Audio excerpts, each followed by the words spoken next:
on my leash, yeah. I am a beast, looking for something to eat, yeah. I cannot be defeated, I could take off, I don't need a reason. Anyone that see me sweating, bleeding, I'm about to take off, yeah, believe it, yeah, believe it. I cannot be stopped, no, no. I cannot be stopped, no, no. I cannot be stopped, no, no. I cannot be stopped, no, no.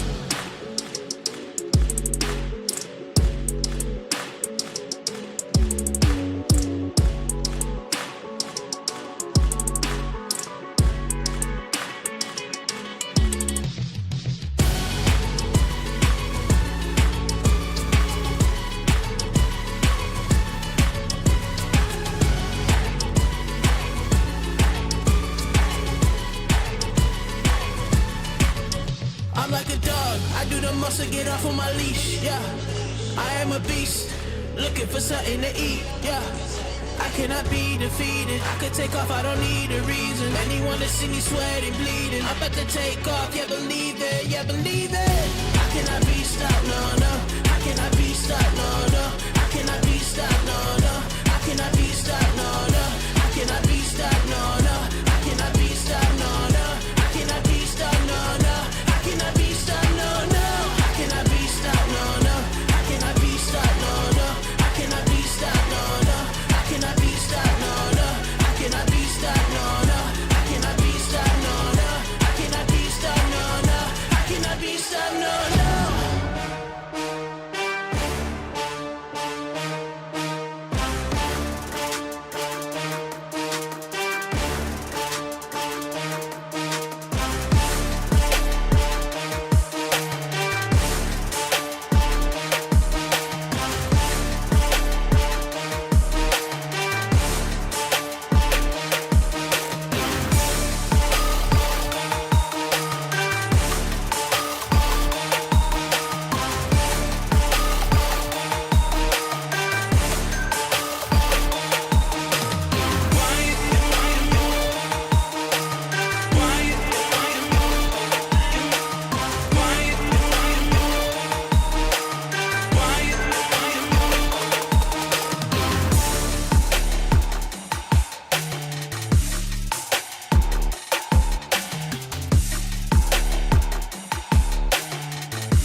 up, we climb, we climb, we climb, we climb.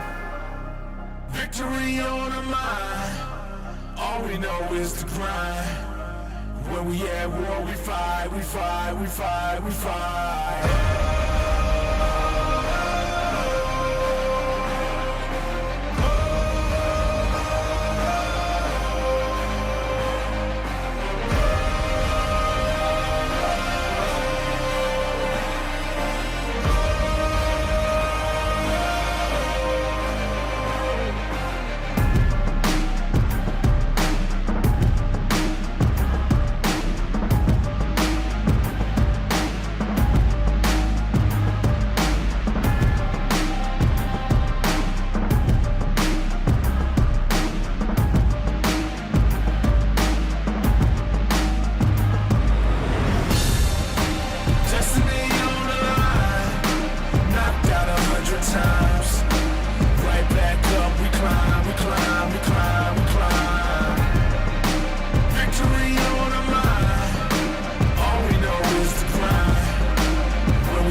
I want it now and I ain't never gonna back down.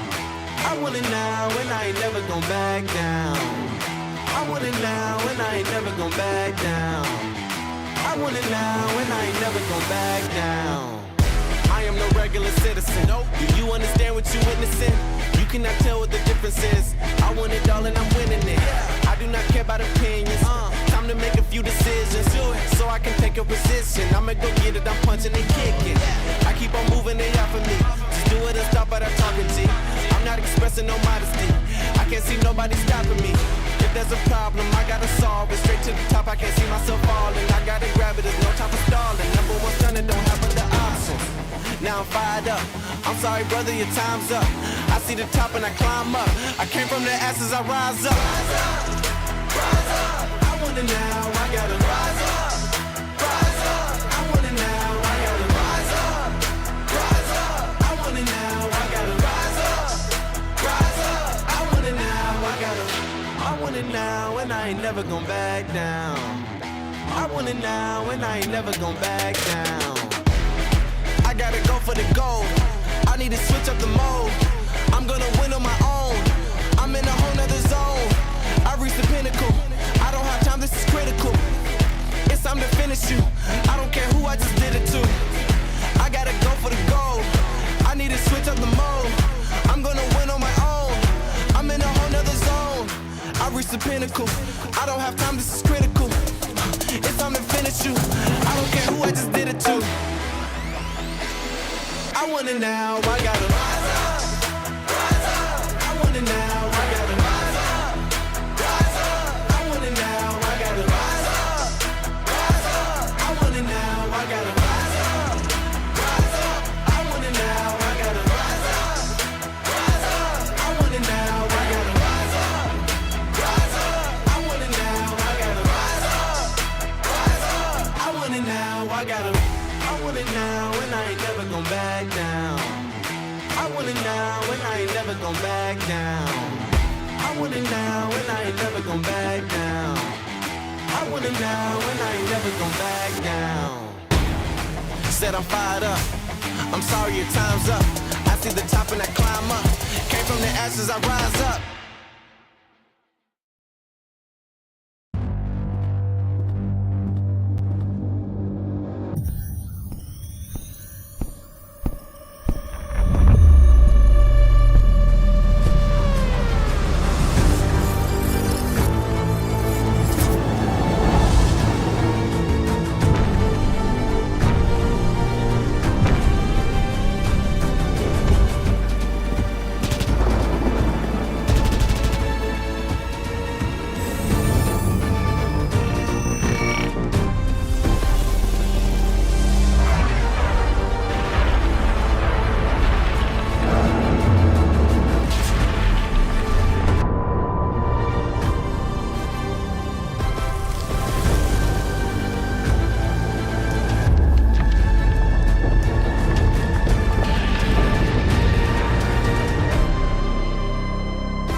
Rejoice as we are live for the second semifinals of EMEA Masters Winter Split.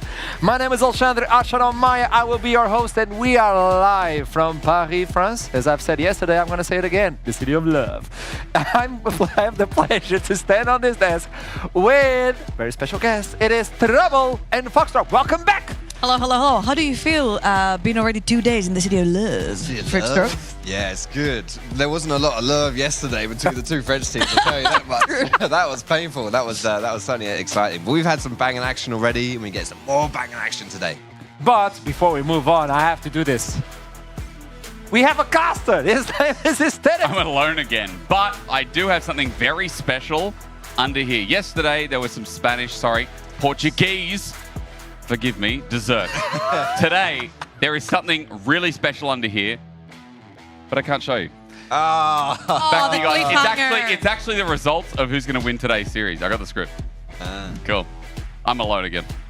XDD drowning. I'm alone again. I just love this. I go man. crazy. Half an hour. So, I stand here for half an hour No. by myself. Like, what do I do? I'll what make do I sure do? to include you. Don't worry. I'll find the I'm in job the game for you. today, aren't I? You are on the game today. They don't know it yet, but it's part of the game. I'll talk about the game as we go, but what about the games yesterday?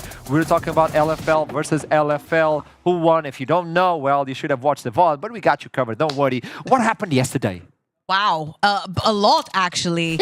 This was EC Japan versus KCB. That was a tale as old as time as 2025 goes, far back in the LFL first split, where KC just had IJC's number, but just wasn't quite the case here. 2 subs coming through from KCB, and it just feels like it just wasn't good enough to get those team fights through. Third time was a charm for EC Japan. They did really, really well this time around. 3-0 they lost to KCB, then a 3-1, and this time around it was theirs to take. Joining our winners for today in the finals. And yeah, it was all about the team fights, as you mentioned, Georgia. It was so incredibly well executed. It was quite a scrappy series, which was thoroughly entertaining to watch. And a lot of it just came down to how they executed those fights, how we clicked those buttons. I do think EC Japan clicked them just a little bit harder, and that was the difference maker. Yeah, I feel like we were a little bit worried about jungle support synergy when it came to KCB. And even though Isma had one fantastic game on his Nidalee, we know how good of a Nidalee he is in general. I just feel like that is just quite not good enough in general to just have one very good showing in an entire series. I feel like IJC throughout the entire series were very confident and very consistent in the way they played. And I fear that the one game that they actually lost was a little bit of a draft gap. I 100% agree with this. And we had a conversation with Prime at the end. They were saying, hey, we would like to face KCB with their Prime like members, but a win is a win. No pun intended.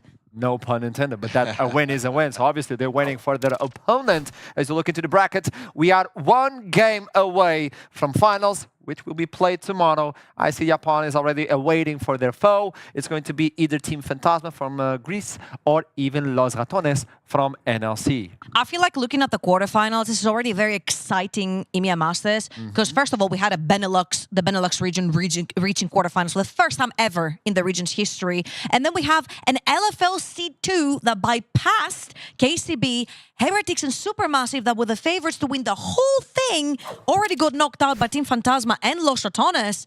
And if you're Greek and you're thinking, oh, this is our last chance today, no, don't worry, you have a Greek coach in the finals already. Oh, wow. It's been a tournament of upsets so far in EMEA Masters. Like you mentioned, Heretics, Supermassive, and now KC Blue. All 3 of them gone. So if you are, again, if you're Greek, looking at this series thinking we're the underdogs going up against Los Ratones, well... You'd be right. Yeah. I mean, you'd be right, but the underdogs have had a pretty good showing of things so far. That's right. That's what I trained him for.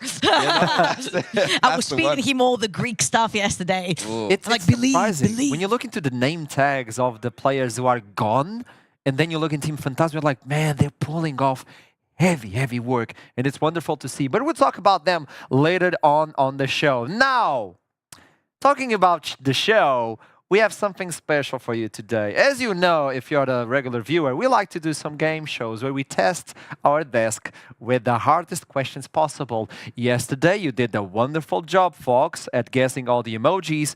Also, you showed up somehow, and you stood up. I was invited here. Yes. I show up every day. It's part of the contract. I got hired. But today, we Thank have a new game show. So I talked with production. Not even. You got half a mention? point, Half a point. which is not bad. But today, For Thanks. doing an Alistair you impression. can I didn't compensate. get anything right. So we went above and beyond on getting something new for this game show. Everybody's on the AI wave, so we made an AI for this game. Introducing our soundboard. I know, we didn't say the game of the show yet. I just want to introduce the soundboard. 3000 Deluxe Edition AI budget version from Down Under XDD Drowning Aesthetics. It's me. I'm the AI. It's me. It's me. I am going to... Do you want me ready? to explain it, or would you like to explain it? So, be ready to play Okay. Who Am I? Sound Edition.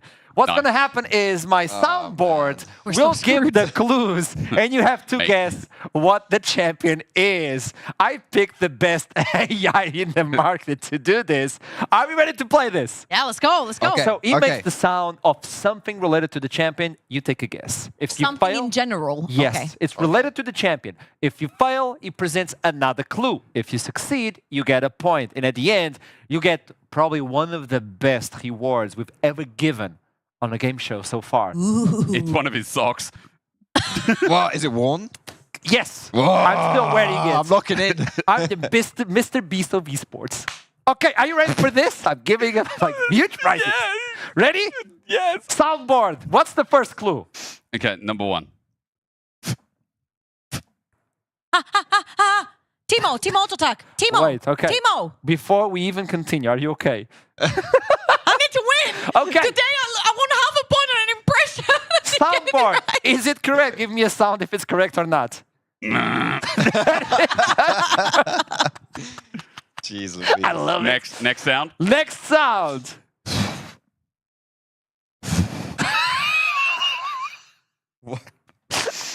First he was spitting, now he's airing something. What am I? Any guesses? No. Not really, dude. Do Wait. better. Soundboard. Again. The same one again. Yes. What? Oh, we'll be here for a while. That one was actually good. You think it's good though, isn't it? It was good. What is this? Dude, Honestly, was I'll better. give you the point for free if you can find it. I mean, Don't you'll get it worry. by now. Because the bet next Chat one gets it. is obvious, I hope. Well, you're saying this so far. Don't worry. Third Jeez. clue. It's gonna be easier.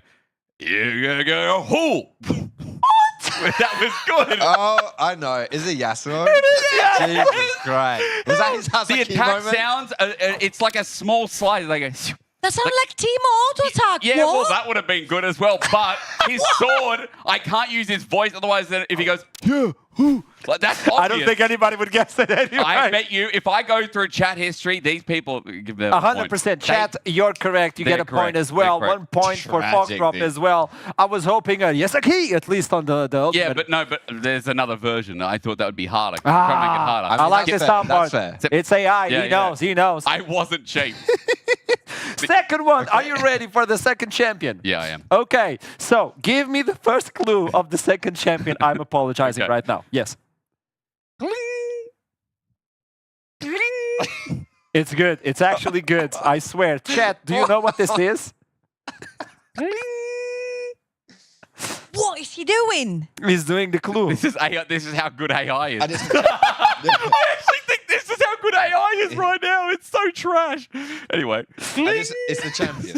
It's the It's definitely a champion. champion. 'Cause It's only got, champion. That's got Zonya's vibes too, but that's not a champion. No, dude. Okay, I'm next. Wait. You don't want to take a guess? Next sound Bard? then. She. Wait. What? What'd you say? Bard? What did you say? That's not that's not Bard. a bard guess. It is Georgia. Bard. It Yeah, is that's Bard. good, It that's is good. It's the Bard. chime. It's him Yeah. picking up the chime. Can we you hear give me the other other ones? sound? Yeah, Can you give give us me the other sounds? sounds. What The the- ultimate. That was going to be the old. And what about the voices of Bard? Yeah. I was there, we didn't get it. That's a Yeah, big point okay, for you in okay. trouble. Well, That was so trouble. random, by the way. I just said it out of thin air. Just say names when he does it, okay? was good. Just No, risk good. it, okay? Okay, if it works. Risk it for the biscuit. Okay, third champion. Oh boy. Okay. Third champion. I swear. Yes.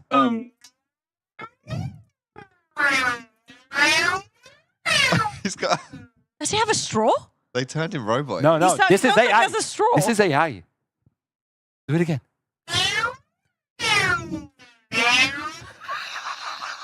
That's actually pretty good, actually. That's really good, chat. this so much. That's really good, guys. It is. People know what it is. Foxy? No. I'm Next done, one? so- Next Give Yes, me another next one. Okay, hit it.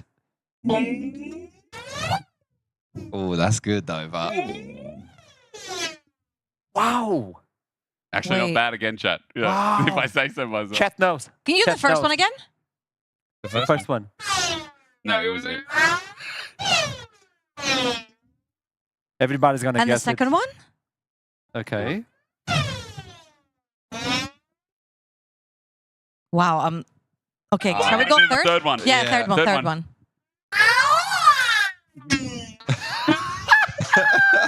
Sorry, there's so much spit coming up.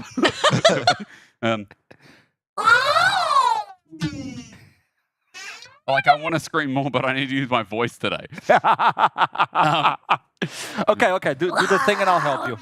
Do the thing. Do the Ah. thing. Oh, I think. yes. Nocturne? No. No. Come on, Foxy, have a guess. Bruh, I mean... Okay, say something. Say one time. What if it's something Like like... yeah, Yeah. like a Rek'Sai maybe? I don't There know. you go, Rex. He did it. Wait, you helped him. I just said, wow. No, I was Yeah. guessing Rek'Ai, but I don't- Yeah, I yeah, mean, okay. that We're didn't guessing really sound like Rek'Ai might- Rek'Ai. 2 points Don't worry. versus 1 so There's far. 2 more. That's Don't so- worry. Wait, Fourth can you do the last one champion. again? What the because she also Is that screamed with her ult when she's Yeah, jumping yeah. in somewhere? See? He knows. He knows. No, it's That's because a you hard did one. Rek'Sai off camera. You're in front of me. They didn't see you. Well, I saw you. How about we just move on? Yes, 4th champion. First clue of the 4th one. Okay. I'm ready. Maybe Trouble gets first guess. Good, actually. I look at Artrom and he nods.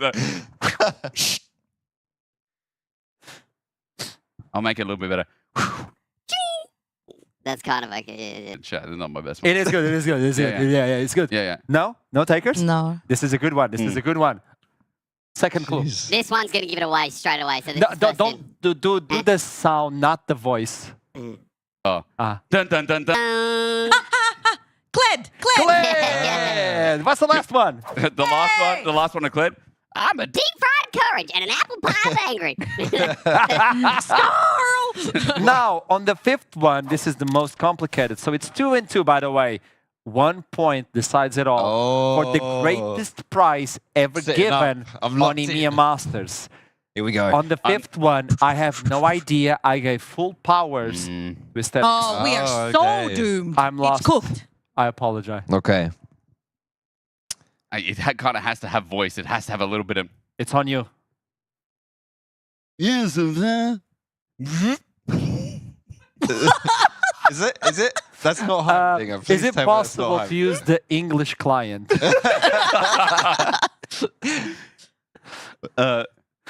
Look at the hands. What is going on? And I'll give some of the other abilities. Here's the E. Ah. And I'll give the W. Ready? Okay, okay. Ah. He's blowing a balloon? Here's the cue. Ready? Okay. I'm gonna press 2 abilities. Ready? Ah, Naruto. Oh my god. That was the RQ. Ah. Yeah. Good clue. Good clue. Come on. Karma. Yeah, of course. Karma! Then it makes the 2 obvious. Yeah. Was Okay, so that was like, okay, understandable. I So- tried to do. She has another voice line when she presses R. So I tried to which do that is?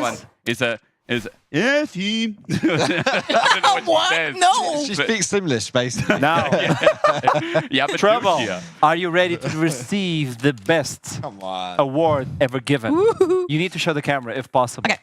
Thank you. You want to hold my mic? Yes. Oh my God. Open it and show the best shirt ever made. Wow. That is a sloth riding on a dinosaur. Wait, it's a sloth With tacos dinosaur. on the middle of the universe and the pizza underneath. On a pizza. That's Yes. actually insane. What?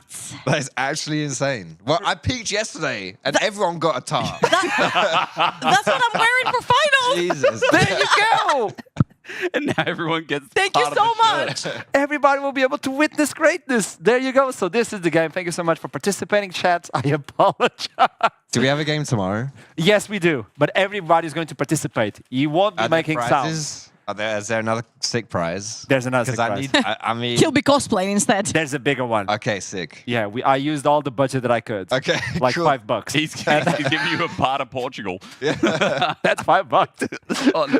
I'd rather So, have the shirt. I've tested both of you. I think we're ready. For those of you listening to him Oh, yeah, within yeah. the game, he's lovely. This is our AI, so congratulations to Aesthetics. Thank you so much for participating. Please hire And, him if you want to reroute new abilities, perhaps in League. He'll do them for Or you. house parties, I don't know. How's this schedule? Weddings? But yeah. Yeah. Yeah, but now talking about big party, let's talk about the one we have at hand. It's going to be Los Ratones versus Team Fantasma. And with that in mind, I would like to start with the Greek team because not a lot of people know them, and I think it's important to highlight how they got here through their own region to begin with. I mean, it's technically a minor region, right? Like an accredited league. And usually it doesn't get a lot of heat because they don't make it out of qualifiers sometimes, or even groups. But this time around, they've made it all the way to semis, and I want to take us all the way back to the GLL, or the Hellenic League that it's called right now. 11-3 in the regular season, only dropping 3 games, and 3-1 in a final that looked very, very easy for them versus Game Space. But I think their most important feat so far has been their group stage here at EMEA Masters. I think this has been such a huge feat to make it out of groups, first of all, for the Hellenic League, and of course beat some of the teams that were in that group to begin with. Yeah, they've had a really quite a difficult strength of schedule so far in EMEA Masters. If we take a look at the teams that they've actually played against on their Route 2 here as well, it's been difficult. I mean, you look at this group here. East Japan are now in the finals. Team Phantasma had to go through a group with them involved. Big as well. group. It was a 2-1, dude. It was a 2-1 in that when they played earlier on, right? They beat out Red Star, BIG. They 2-0'd as well. And in the quarterfinals, like, it was just similar stuff, really. Like, we were expecting. I don't want to sound rude, but I thought this would be Heretics just clean, boom, sorted as you like. Almost a formality of a quarterfinals, to be perfectly honest. One of the favorites of the entire tournament, and Team Phantasma went up against it. They were behind in the series as well, 2-1, and had to pull that back with 2 straight games. Just the way that they did it, the caliber of play that they showed, and the execution in those fights, it was beautiful.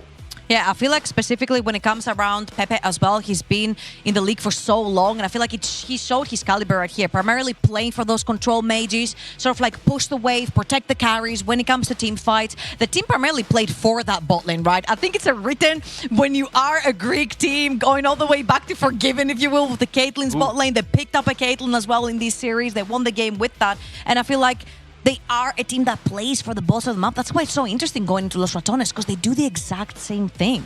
Yeah, this Game 5 was an absolute banger, by the way. A 50-minute slog to determine this one. And it all came down to, you mentioned Pepe and playing for bot side, and yeah, it was excellent. Excellent was... Excellent. He absolutely was, and he was difference maker at the end of this series. We're talking about experience on this team, and you already brought it up. Pepe, I think that mid laner, the thing, like how long he has played, his achievements as well, it's like he's guiding the team with the control major, so he sets up the team fights as the team wants. I mean, also his trophies speak for themselves, right? 4 times GLL champ. He's got 6 years of competitive experience, and all these 6 years that he has, they are primarily in the Greek league. He's only played 1 split out of all these 6 years in the EBL, which was still in the Balkan region. So he doesn't really stray away from Greece, and I feel like it's huge props to him to want to see, you know, like the small minor regions succeed while playing in it. And he's an absolute monster as well when it comes to control mages, which is super fun when you see Nemesis on the other side. It does the same thing. Yeah. Oh, that's a good, when we toss it to the other side, I like that segue, because you're now looking at Los Ratones and 11-3 for Team Phantasma. But Los Ratones only lost a single game during the entire regular split of NLC, and I think everybody saw that, and they're looking consistent, right? Yeah, Los Ratones have just been insane. Domestically, they were ridiculous, like you say. 1 game dropped.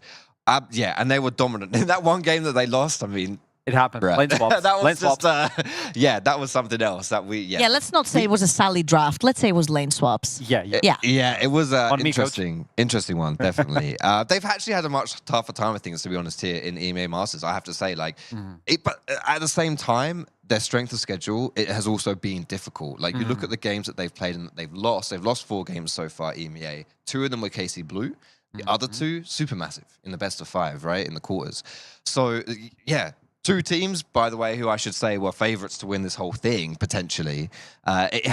They have not had an easy path to get here into the semis, right? And on paper, this should be the easiest matchups. As we know, so far here in the EMEA Masters, there is no such thing as an easy matchup. It was supposed to be easy for Heretics, right, in the quarterfinals, and we all know how that one ended. True. Yeah, that's absolutely true. And I feel like, again, Group B and Group D were the strongest ones. However, in Group D, Los Ratones lost a very decisive 2-0 to KCB, who is no longer with us in the tournament, and they made their way out through that lower bracket by 2-0ing Evi Einfach on that lower bracket final right there. And I feel like when it comes to their quarterfinals as well, they had a very tough tough task. They had to play Supermassive. Narmut was in this team, somebody who's touched the World Championship stage. And, well, he didn't account for playing against Bausi, who, by the way, got 2 solo bolos on Armut on the top side. It was a series of adversity, really, for Los Ratones. Like, they went behind early, losing the first game.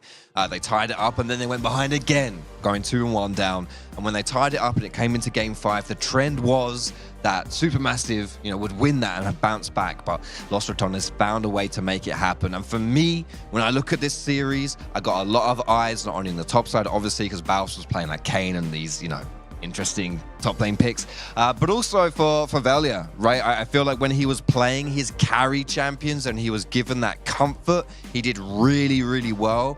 Like the likes of the Nidalee, the Kindred, even when he played the Pantheon too, if his champion pick has damage, his team was flourishing, and the opposite was true when they lost. The Vi, the Maokai didn't quite work. So I actually think a lot of this team, despite the big names that you see, Crowley, Nemesis, Reckless and such, a lot of it actually comes down to Velia, the rookie, the new gun, and how he can play, how he can perform, and that all starts in the draft. I'm actually on the other side of that coin. I feel like Velia was the weak link for Los Ratones throughout this entire series. I feel like even when he played on his Nidalee, he fell behind to a Viego, even when he was 4-0 on the pick. And I feel like this is natural, right? Because he's surrounded by so many veterans. I feel like teams are kind of like maybe scared to hit some of the other like really big hitter lanes. Like you've got Reckless Crowning in the bot lane. They don't necessarily hit that one. They know that Baus is a free kill, but also Los Ratones will take too much, so they don't go too much for Baus. But they do hit Velia. He gets constantly invaded. If he doesn't have priority lanes, he ends up going down. He falls massively behind. And I feel like this is the natural selection when you're the new guy in the team. And I think we've seen it from many teams. They hit Velia in the jungle. And I feel like Los Ratones are going to have to find a way to get out of that circle because today versus Team Phantasma, I feel like this is a very good opportunity for them to hit that through their jungle Manatee. I think that might be easy when you have someone who obviously is going to win Worlds in 2026. And I know you have no idea what I'm talking about, but if you follow EMEA Masters, the social media, we have an interview with Baus. So for those of you who didn't get a peek on that interview, I got you covered. Take a peek. What's your big objective as a pro player? What's your main goal? I'm not here for a long term, okay? I'm not looking to stick around, okay? I'm gonna play now. I'm gonna win everything this year. I'm gonna promote to a what do you call it? The tier Like one, like a tier one tier, league? a tier 1 league, yeah? Yeah. Like LCK or whatever, I'm just going straight in there. I'm gonna win the Worlds and then I'm retiring. So it's a 2-year plan. That's a 2-year plan to get to Worlds in 2 minutes. Yeah, I'm gonna win the Worlds. Big. I know, especially for myself, but I know for my teammates as well, that when the match day comes, and this is especially for me, when match day comes, no one can beat me.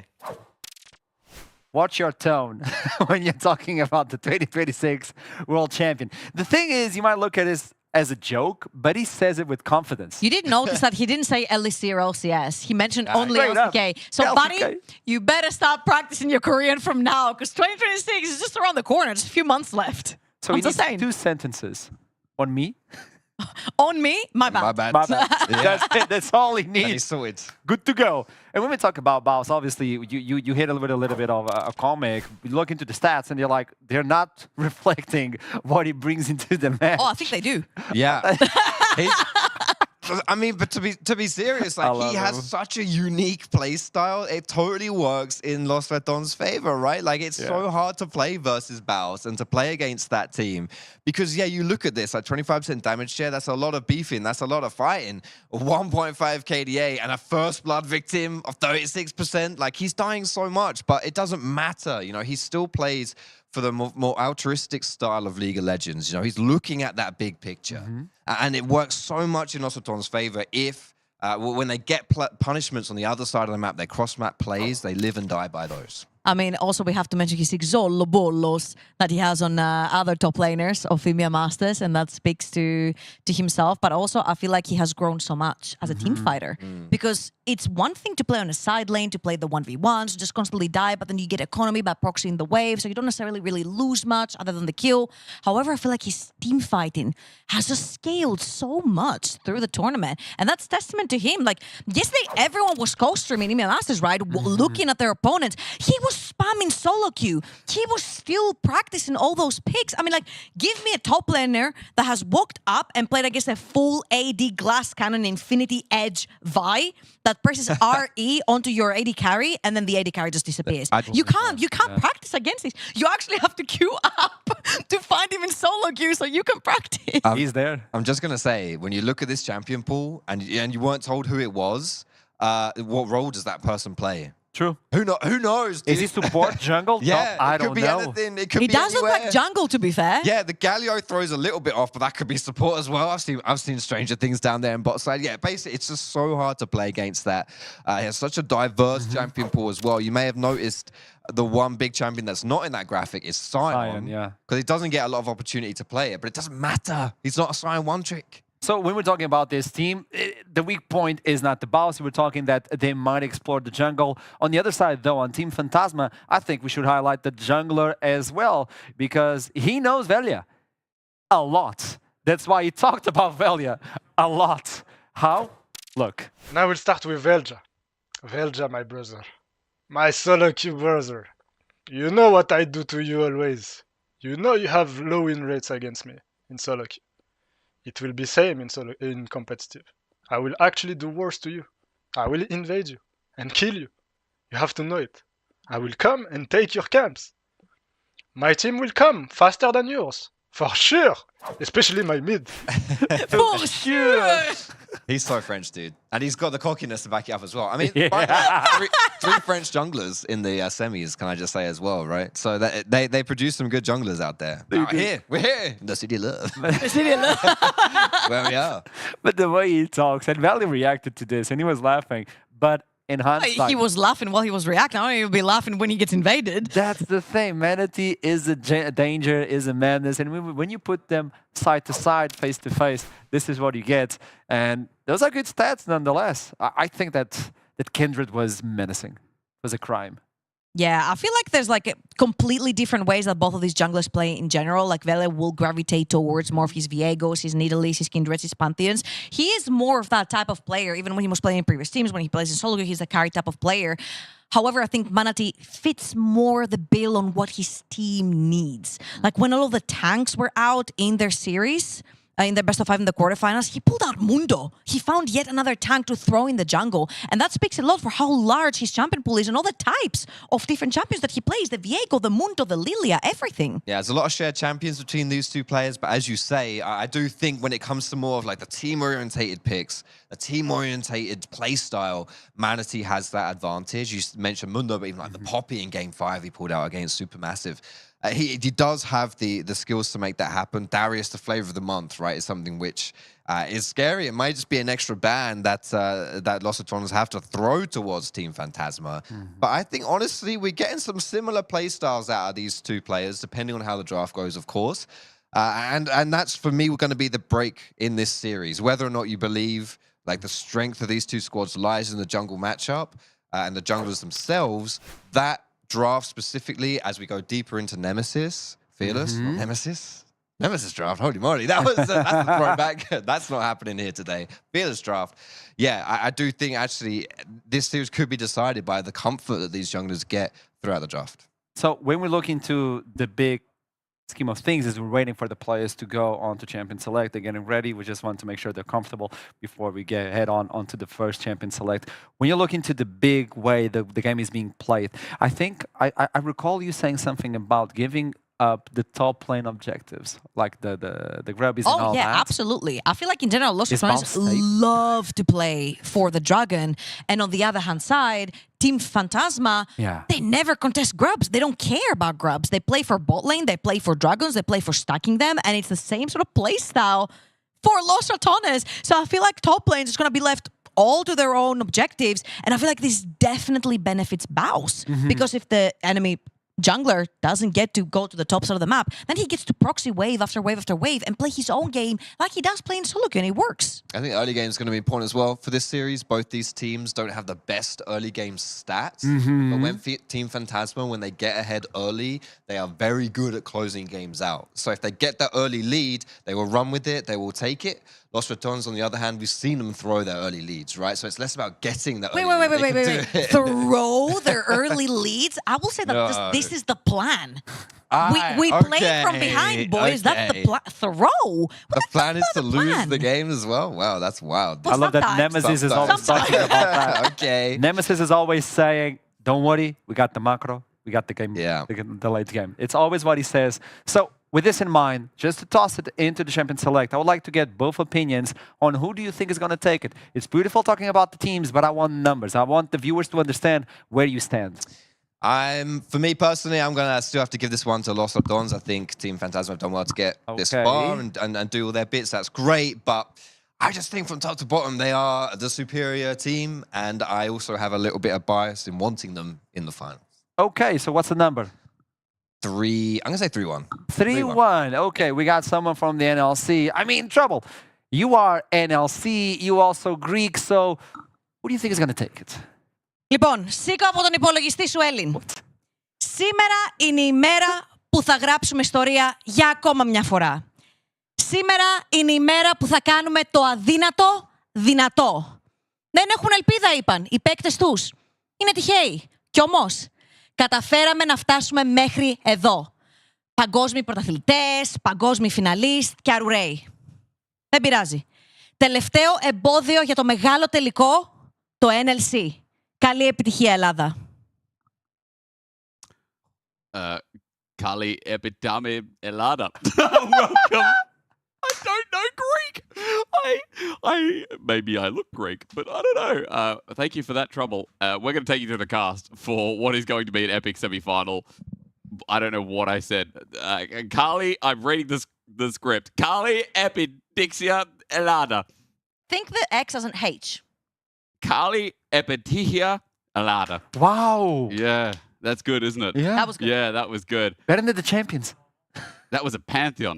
No. If any champion is Greek, surely it's Pantheon. It's Pantheon, It's got to probably, be yeah. Pantheon. Yeah.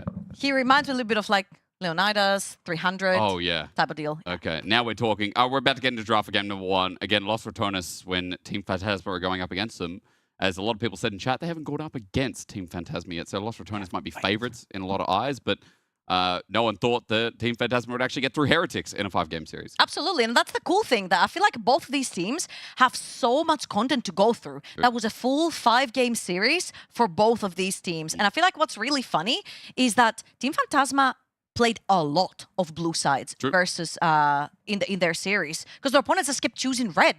So I feel like they're very acquainted with the blue side of things, whilst Los Ratones a lot of the times choose the red side themselves. Yeah, very true. And again, like that blue side is so important in the current meta. So many OPs at the moment that we've talked a lot about. Again, patch 15.5 or 25.05.1.S1.2, whatever the... 0.3.5, I mean, 6.7. I honestly, I've been trying to do it like for the past 3 months of League of Legends where they've introduced it.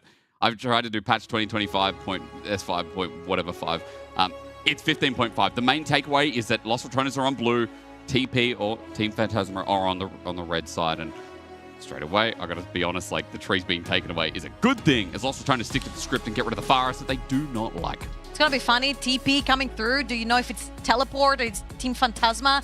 Who is it? Which one of the two is coming If through they the don't game? play well, I will not call them toilet paper. That's the one thing I can promise you, at the very least. Okay, Nemesis stretching. He's stretching. Getting rid of another tree in the meantime as well. The face cams are important because as we look at Crowder, who's off center. I mean, hopefully everyone today should be on camera. Yesterday we had a couple of issues with KC Blue, but as we get the Brom taken away in the final ban, what's open for you on blue side? Callista is there. That's the first thing I should start with. Usually they go with Ezreal. They do prefer that. I feel like Los Ratones, they haven't given a lot of priority when it comes to Callista, but also Azir is one of their biggest assets too. And I feel like you definitely don't want to give Azir over to Pepe by first picking the Ezreal, because Pepe had an incredible solo carry performance in the quarterfinals on Azir. But picking Azir here early means there's a lot of OPs on the other side as well. We talk about Sejuani in Europe quite a lot, especially when the trees are down. We talk about pairing pairings like the Yone that have come out already too. What do you want to see here on red side? Because I feel like for TP, there's so many good options for setup. Yeah, Manati is usually a setup jungler as well. Yep. So I would expect... Oh, that's actually very weird. I was expecting to see the Sejuani. That pairs up really, really nicely with the Yone right here, but they're going to choose to go with more of a farming type of jungler that also fits the profile for Velia as well. He can also choose to go for something a little bit more aggro, a little bit something that clears much faster, something like even... Well, the Nidalee doesn't really fit the bill anymore right now because you've got Azir in the mid lane, so you don't want to pick AP and AP, but the Pantheon perhaps could. Plus, when Baus plays tanks as well in top, and when things like the Scions open, even the Gragas here that gets picked instead, the ability to itemize against mixed damage when you have a high-profile AP jungler also gets a little bit harder as well. So AP solo lane is built up by Los Ratones. You're expecting that to be top for Baus, as we know that the Gragas is also one of his most favorite champions that we've talked about in the earlier show. And I wonder if they want to prioritize Velia a little bit here, or they want to pick Crownie's Ezreal. Every time this champion is usually open, they do tend to pick it. It's going to be the Zinza right now. This is a very... I want to say uncharacteristic front-to-back scenario coming through from Los Ratones with the classic control mates, with the Azir, Zinza to protect carries together with Gragas. So I'm expecting potentially Crownie and Reckless to go more a little bit towards that hyper carry potential down the bot lane. Well, we're just kind of thinking about what matches that mid lane at the moment, because against Azir, we're assuming, okay, it's going to be the Yone. It is actually going to confirm our suspicions. Nautilus gets locked in, but it's not Baus, so I'm assuming that goes to Reaver in the bottom lane, and we're not going to get that in the solo lane. All right. And what's open right here is both 80 carries for that bot side of the map and support, of course, for Reckless. I feel like it's also a little bit to Los Ratones' best interest that Reckless plays so many enchanters into whatever matchup he chooses down the bot lane. So like the Jannas, the Lulus, the Sorakas, all of that can come out. So just banning away a lot of the engage doesn't really matter here. You have enough engage. You've got Zinzao, you've got Azir, you've got the Gragas to set up fights for you. So I feel like if Crownie and Reckless play a little bit more for that hyper carry matchup down the bot lane, it might be a little bit more beneficial. Well, maybe something like Zeri Yumi, Zeri Lulu. Those have been thoughts and considerations come later in the draft in Fearless, but... Thoughts and feelings and thoughts? Yeah, there's a lot of thoughts and feelings about that one, I think. So if you want to see hyper carry, that's the direction that could go. Nah, banned away up against the Gragas. Didn't think it was that bad of a matchup, but again, this is a constant that's come through from Los Ratones so far. I feel like Jace might just be the last ban here for Los Ratones. Extremely strong when it comes to playing against Gragas. And of course, a lot of poke from far away that Yone can actually capitalize on. You've got the AP jungler as well, so it would pair really nicely. Keo likes to play it as well. So I feel like I've heard Baus in general say that in general Gnar and Jace, whenever he plays those AP top laners, so AP tanks, are usually the killers to his lane, but Jace gonna be left open right here. Yeah, it is indeed. And when you already have an AP jungler, this opens up a lot of options for that pick. They're holding it for now, want the priority 80 carry instead of matching what's up in that top lane. And as you talked about, because Crownie's Ezreal's up and available, it's a nice pitch from Team Phantasma. However, you can possibly go towards more of a Misfortune route here for Crownie. Jhin or Misfortune are usually champions you want to play into Ezreal because they tend to trade really nicely with Ezreal. They get to push in the lane. They have that raw damage in the early game. However, Crownie is considered the Xayah here potentially to go up against the Yone, but I would love to see a little bit of a Misfortune for some priority in lane. Yeah, I guess either... Oh, that's also good. Corki also has a bit of self-peel as well. Is it just going to be a Rakan angle? Reckless's Rakan is like no other. No, locks in the Rel instead. Not going to be his first Rel, but this is a pick as well that's kind of been looked aside from Los Ratones, and we get a bit more hard engage built up by this squad as well. Set up with a nice bit of front to back. I feel like right here, Jace makes a lot of sense. You've got the Ezreal. Jace can add a lot in terms of poking as well. You can set up fights really nicely, and then you can have the Yone capitalizing or getting onto the backline with Zara defending. That would make sense. Oh in my that god, scenario. is it a Naught top? Is it a Naught top? It's no, not. No, It's okay, not. Poppy gets locked in. I just thought, you know, maybe we take one from the book. So, nice bit of disengage here, and I guess for Team Phantasma, their homework is we're going to make sure that this Gragas, this Zinzao can't get in. Reckless on Rel with the primary engage. Can't do his job. I really like what Los Ratones have here because I feel like blind picking Azir and obviously blind picking Braum, you can lose priority in lane really easily. And that was the sore point with Velia. He was constantly getting invaded. And I feel like right here, they're going to definitely have to spot Manatee in the early game. Zara is one of still the fastest clearing junglers, in the game. True. So Velia could be under a lot of stress in his jungle. I mean, I feel like this is one of the, LPL pairings in No Trouble. You also watch a lot of the LPL. It's either Yone Sedge that's risen up in Fearless as well because of the flexibility, or it's Yone Zyra. And this time around for Manatee, when we talked about this jungler being a bit of a pivotal member, someone like Team Phantasma, when Velia has been in the spotlight as well, this sets him up for a good game one. This sets up for a good semi-final, especially when You're the Greek representative. I'm Australian. Essentially, I came from the UK like 400 years ago. Apparently, we're all criminals. Apparently, I was a bit posh. So I came over on a big boat with family. So we have a representative for each team. That's what I'm trying to say. You know? There's already a Greek representative in the final as well. Yeah, so but you know you're the Greek representative on the cast. I'm the UK representative. Even though you're involved in NLC. Listen, my head and my heart are both in this game. Let's say that. There we go. Okay. I don't know what's in this game, but I hope it's going to be fun. I hope it's going to be bloody against Team Heretics. It was an upset from Team Phantasma, but on the other side, Lost Retoners, you can say the same thing, beating Supermassive. And yes, they're favorites for the fans, but favorites in the game, now a real consideration. Welcome to the semi-finals here at EMEA Masters for Winter 2025. And already game one draft starts off with a bit of a bang. Looking forward to these team fights and looking forward to seeing what gets thrown down on the roof. Great Britain versus Greece. That's right. The I don't know. NLC versus the Hellenic League right Yeah, here. Much better. Huge upset for Team Phantasma to be here, having beat Lost Heretics. And Lost Retoners with an upset themselves. They beat Supermassive. Literally, these two teams beat two tournament favorites to win the whole damn thing. Lots of games to take notes from. 10 games to take notes from for both of these teams. And I feel like they play a very similar game where they both really like their bot lane prior. They like getting their AD carries ahead.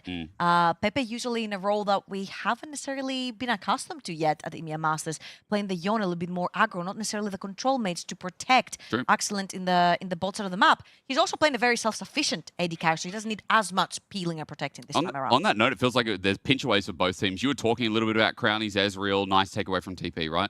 Nemesis early, first pick, blue side is straight into that Azir. Pepe's most played champion so far, so it does again feel like there's a comfort being dismissed, although Pepe's second most played is the Yone, just for priority's sake. We start with the lane, and I've been told, ladies and gentlemen, that you're about to get a small little pause.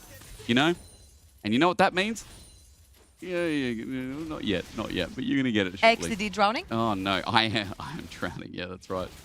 I couldn't swim well as a kid. It's because I come from OCE. Anyone who comes from Australia or SEA, we just can't swim. Do you guys not swim because of the sharks, or? Yeah, too many of them. We have a place at the bottom of Australia called the Great Bite. And literally it's where sharks go. Like, no joke, it looks like a bite, as there's the pause we're talking about. And now, of course, we are a little bit ahead, which means we're just going to pause and wait and see what happens. While we get a professional delivery of water as well at the same time. That's what we get here at EMEA Masters. That's what happens when you go to Paris, the city of love. City of love. Everybody loves to be friendly. I have been learning French as well for people in the audience. Okay. Give them something. Je m'appelle Jacques. Jacques. Or Jake. You can. Je m'appelle Georgette. Ah, nice. Georgette, you changed your name as well. That's perfect. Je suis. I forgot what that means. I forgot what that means. Doesn't that mean I am? I am? Or? No. Je m'appelle is I am or I am called, right? Je m'appelle is my name is. I'm called. And then je suis is what I am. Yeah. Je suis content. Content. I am content. All happy. I am. Je suis content. Thank you. Thank you for that. It's just such a nice language, isn't it? It just flows. Well, it is the language of love.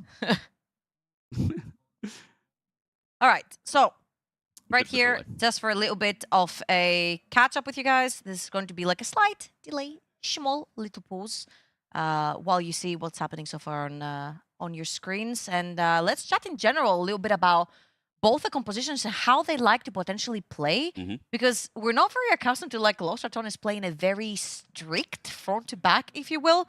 We usually have Nemesis on his control mages, but usually Crown is on a more self-sufficient AD carry, like the Ezreal. He likes to play a little bit more aggro. You can definitely do this on the Corki as well.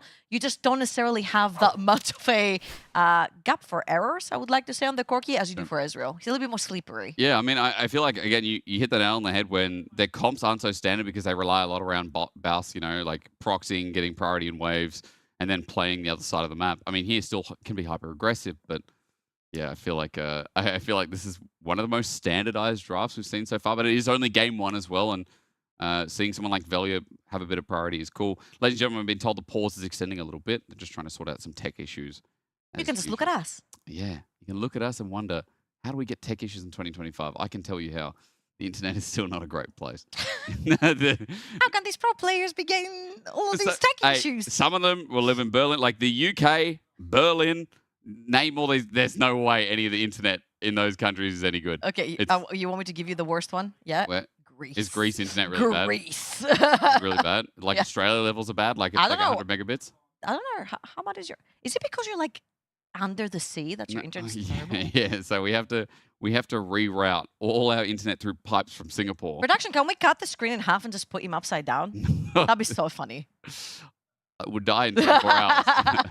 But it would be worth it. Yeah, we're gonna sort out those issues for you. At the very least, all I can say is that, like, you know, there's not enough in this game for me to get really excited about. But you know, I think you're not excited about Azir and Corki. No, in the same team. At least they're in the same team and don't have to verse each other, because otherwise. But you know what's really funny? People don't realize that Yone is the AD Azir. Yeah, true. Literally, the interaction with the ults is like Yone goes in, Azir shoves him back out. True. It's like it never happened. At least there's like more flashy 1v1 potential, you know? True. At least you can actually do more. The thing is, like with Azir, is people hate the boring 15, 20-minute lane phase. It turned into 3 items, turns into teamfight auto attacker, you know? Yep. Like an AD carry without the flashy moves. And yeah, you do have flashy moves, you have it all in, but like Yone can do that earlier and maybe more. Yone can do this on Blade of the Ruin King. I've always said that I wanted Riot Games to like test something. In an official game, whoever picks Yone, they tell him, okay, you're not allowed to build anything other than your boots and a Blade of the Ruin King. And just let them play. They can level properly, they can CS properly, they can buy wards, whatever they want, except for items. It's the Blade of the Ruin King. And just put them into a team fight where everyone has 3 items, and you'll see that Yone will still not look like he's missing anything. True. He's just, that Blade of the Ruin King just deems him a champion, and that's that. He and Jax on Trinity Force are like 2 of the strongest, I feel like. Oh, like season 4 Trinity Force? Yeah. Real early when, like, I don't know, that was old Jax where he just bopped for half your HP. I mean, Trinity Force into Blade of the Ruin King when Blade of the Ruin King first came out. Oh, yeah. Whoa. Not like 12%? No, it was like 15% of something. Or you target HP. We've been told we have to stop yapping because we're going into game. So we can yap in-game. Yeah, that's right. We stop we'll yapping stop like yapping this. here, we'll yap in there. Yeah, don't worry. Small delay that is now accounted for. Watch this. Whoa. Boom. Big pace, and you don't see off screen. I get to sit again. Oh, huge. the comfort. Actually huge. Now, you were setting up comps in this game. You were setting up a little bit of what we should look out for. I mean, there's a lot of scaling here. There's a lot of team fight presence, I feel like. A lot of all-in, especially from Team Phantasma with the Zarya. What do you want to start? I'm actually wondering how Team Phantasma is actually going to be setting up their fights now, since they don't have Manatee to start those fights. True. He's usually on things like the Ivern, the Sejuani, the Maokai. He starts fight for his teams, and right now it's all on Reaver's shoulders to find the correct targets, to find the correct engages. And what I'm saying this is like, okay, Georgia, how freaking difficult is it for Nautilus to press Q? Have you watched the LEC, guys, recently? Not every Nautilus Q is a good Nautilus Q. True. I think Spacey's going to be mega important then if we take Nautilus out of the equation, as Balsa has taken a bit of HP, but thanks to Gragas' passive, he should be able to heal up. Good body slam to disengage before Kyo got the hammer shock down. But I've just realized Gragas' belly is so wobbly on this skin. It really is. It's great. This is a super fan one, isn't it? Yeah. Oh, yeah. Balsa might be okay. I mean, the wave's pushing up against Kyo at the moment, but Balsa does have TP to come back. Like Manatee here might just wait for Velia to show up. As you can see, his bot lane does have the priority. Manatee is going to grab that Scuttle Crab, even though it should have been Velia's Scuttle Crab. He does have so much push down the bot lane. Los Ratones are going to lose that one, and I wouldn't be surprised if Manatee kind of beelines through that mid lane and goes to the top side. As you said, though, Trouble, I mean, it's the clear speed, right? Zarya's still one of the quickest clear speeds in the game, as you mentioned at the start of draft. And that effect, Manatee's going to be able to double scuttle. And further mention that puts Balsa under pressure as well, who just TP'd in, so he probably needs to shove that wave, neutralize a bit, and just wait and see what happens. For the time being, Velia does the same, gets his back off first, which means Longsword, Ruby Crystal, while good mention of the Nautilus. There it is. Reaver just gets chunked out to half HP. I would like to see the Zarya actually press B here and then get back on the map, grab a few, grab like at least a crystal, some extra HP. Because you see the Xin Zhao does have the longsword and the extra HP from the crystal. So if you do end up in a 1v1 or a 2v2, the Xin Zhao will be stronger on the map right now. However, Zarya is one of the hyper-clearing junglers. So if you're not necessarily under pressure, you don't expect Xin Zhao to ever invade a Zarya as well, especially if it's alone. If it's not potential with Reckless and crowd impression down the bot lane, it can be possible. But since that bot side is being cleared away by Manatee, you're going to see him pressing his B right now, going back to base, getting his first items. King's also going down on Dragon, so I feel like this might just be a Top starter clear on those Raptors, moving down to Dragon as well as an option for Velia. I mean, yeah, it's going to be able to catch up a bit of speed, but at the end of the day, you're talking about apples and oranges, aren't you? What does that even mean? I was about to say, what does that mean? It's an English phrase, but it's one of those things, you know, like apples and oranges, they're so different. But they're also so boring. But yeah, I guess they're both round. You know, one of those sayings where you like my wife hates this, right? She hates much of a muchness. That's an English phrase. It's much of a much. Like it's much of a muchness. Like it's kind of the same. But isn't that stupid? What the hell is much of a muchness? What is apples and oranges? The only thing I can remember with apples and oranges is the guy who was like, hey, Apple. Hey, Apple. What was he called? The annoying orange? Someone's phone right now is opening. Hello, what do you want? You know, I mean, this is something I don't do this on LEC. Right? This is a special place. But We've given you the avenue. I love the power I have on broadcast to be like, Alexa, play Despacito. And, you know, with how many viewers we have right now sitting at home, and if we're on the television, you know, every now and then, I think I did this last year, we get someone who messages in setting it up, because that's what a dive is, setting it up for Velia to come in. That is so uncharacteristic for Team Phantasma. They gave up every single Void Grub spawn to Lost Heretics in their series, every single one, willingly. They just did not want to fight it. And right here, Zara showing how fast and how easy it is to clear those kinds of neutrals. Sure. I think Manatee might have just taken away only 2, if I'm not wrong. Only 1, actually. They're sprinting to try and fight Dragon. Yeah, but it might be a little bit late. I mean, for Dragon at 2.5k, I'll hold my breath. At the very least, Pepe has his ulti available, so does Nemesis. Flashes in the way as Manatee just gets bursted down. First blood's there. Pepe now ulti's in. Dredgeline in as well. Lost Retonas are going to lose their 80 carry. Now that Crownie's down, they turn for the one exposed member as Bouse going to be down here first. Could be the difference maker as a crash down. Sets up for the damage and the slow. Bouse in, waiting for his ulti and his flash. It's a body slam. It's a game-making play from Bouse. He rolls in and blows the thunder to make it 3-1. Whoa, that was a little bit disrespectful from the sort of Team Phantasma to not flash the body slam from Bouse. I think it was very obvious that he was going to try to make a play right there. Super low HP bars, not a lot of mana left over on Team Phantasma. However, what a fantastic roam over from bot lane. You would have seen prior to that, Keo had actually pushed Bouse out of his lane if you look on the minimap, and Bouse took that and said, yeah, okay, bet, I'll just roam mid then. This is a fantastic play right here from Nemesis and Reckless as well, very well coordinated, taking Manatee out of the picture. And actually this whole play kind of left me head scratching a little bit. You already started the Void Grubs, finish the Void Grubs, actually handshake the objectives since you get the +1 on feature strength as well. I feel like Team Phantasma sort of, what's the phrase? Something about a pie, having a pie and eating the whole, like. Yeah, something like that. Eating your cake too. Having your cake and eating it too or something. Something like that. English phrases today, absolutely fantastic. But that roam from Bouse, it got to be a lot better than any of those phrases right now. Picks up the whole wave as he backs off in front of it as well. He's lost a little bit of minions, but into Keo before, he was already getting bullied out in the lane. So gold's actually quite even between the top laners who's able to pick up kill credit. And Nemesis from that last play, although he didn't ult in the end, and it feels like he didn't have to, he did pick up 2 of his own. Early Azir with almost a Nashor's at 8 minutes into the game. Yeah, and very similarly to Yone as well, Nashor's is a very big spike early game for Azir, getting all those auto attacks with the soldiers early on, especially around neutral objectives. When you've got short-range carries like the Zyra, the Poppy, the Yone running through those team fights are really going to hurt them, trying to contest through those objectives, and those objectives went down. The Dragon is still up, the Void Grubs are still up. True. Let's see, Manatee's towards the top of the map. Let's see if he's going to choose to actually finish them. Two-shot barrage might kill Bouse here though, and Keo thinking about going in. Steadfast Presence is now down. Low on mana he is. Looking to clear the wave and at least try and get something, but Keo has one more minion to play with. Ulti's out. Under turret, it's not going to be there. Explosive cast though sends him back, but one turret shot's all he's going to take. Ends up being an elongated solo kill. Well, Reaver died in bot, so once again, Lost Retonas, when Bouse is absorbing pressure, Lost Retonas are fighting down bot. Yeah, they grabbed the kill for themselves down bot lane. Of course, unfortunately, it ended up going to Reckless. However, Manatee is looking for that mid lane. Nemesis does have his ultimate available if he needs it, and Pepe going in. How much of a risk is it?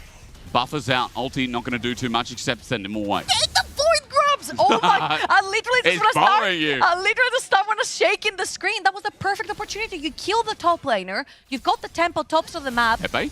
Take the damn Void Grubs! Pepe's going to be ignited here. Reckless is waiting for the perfect time to crash down. Nemesis is low on mana though, so maybe miscommunication.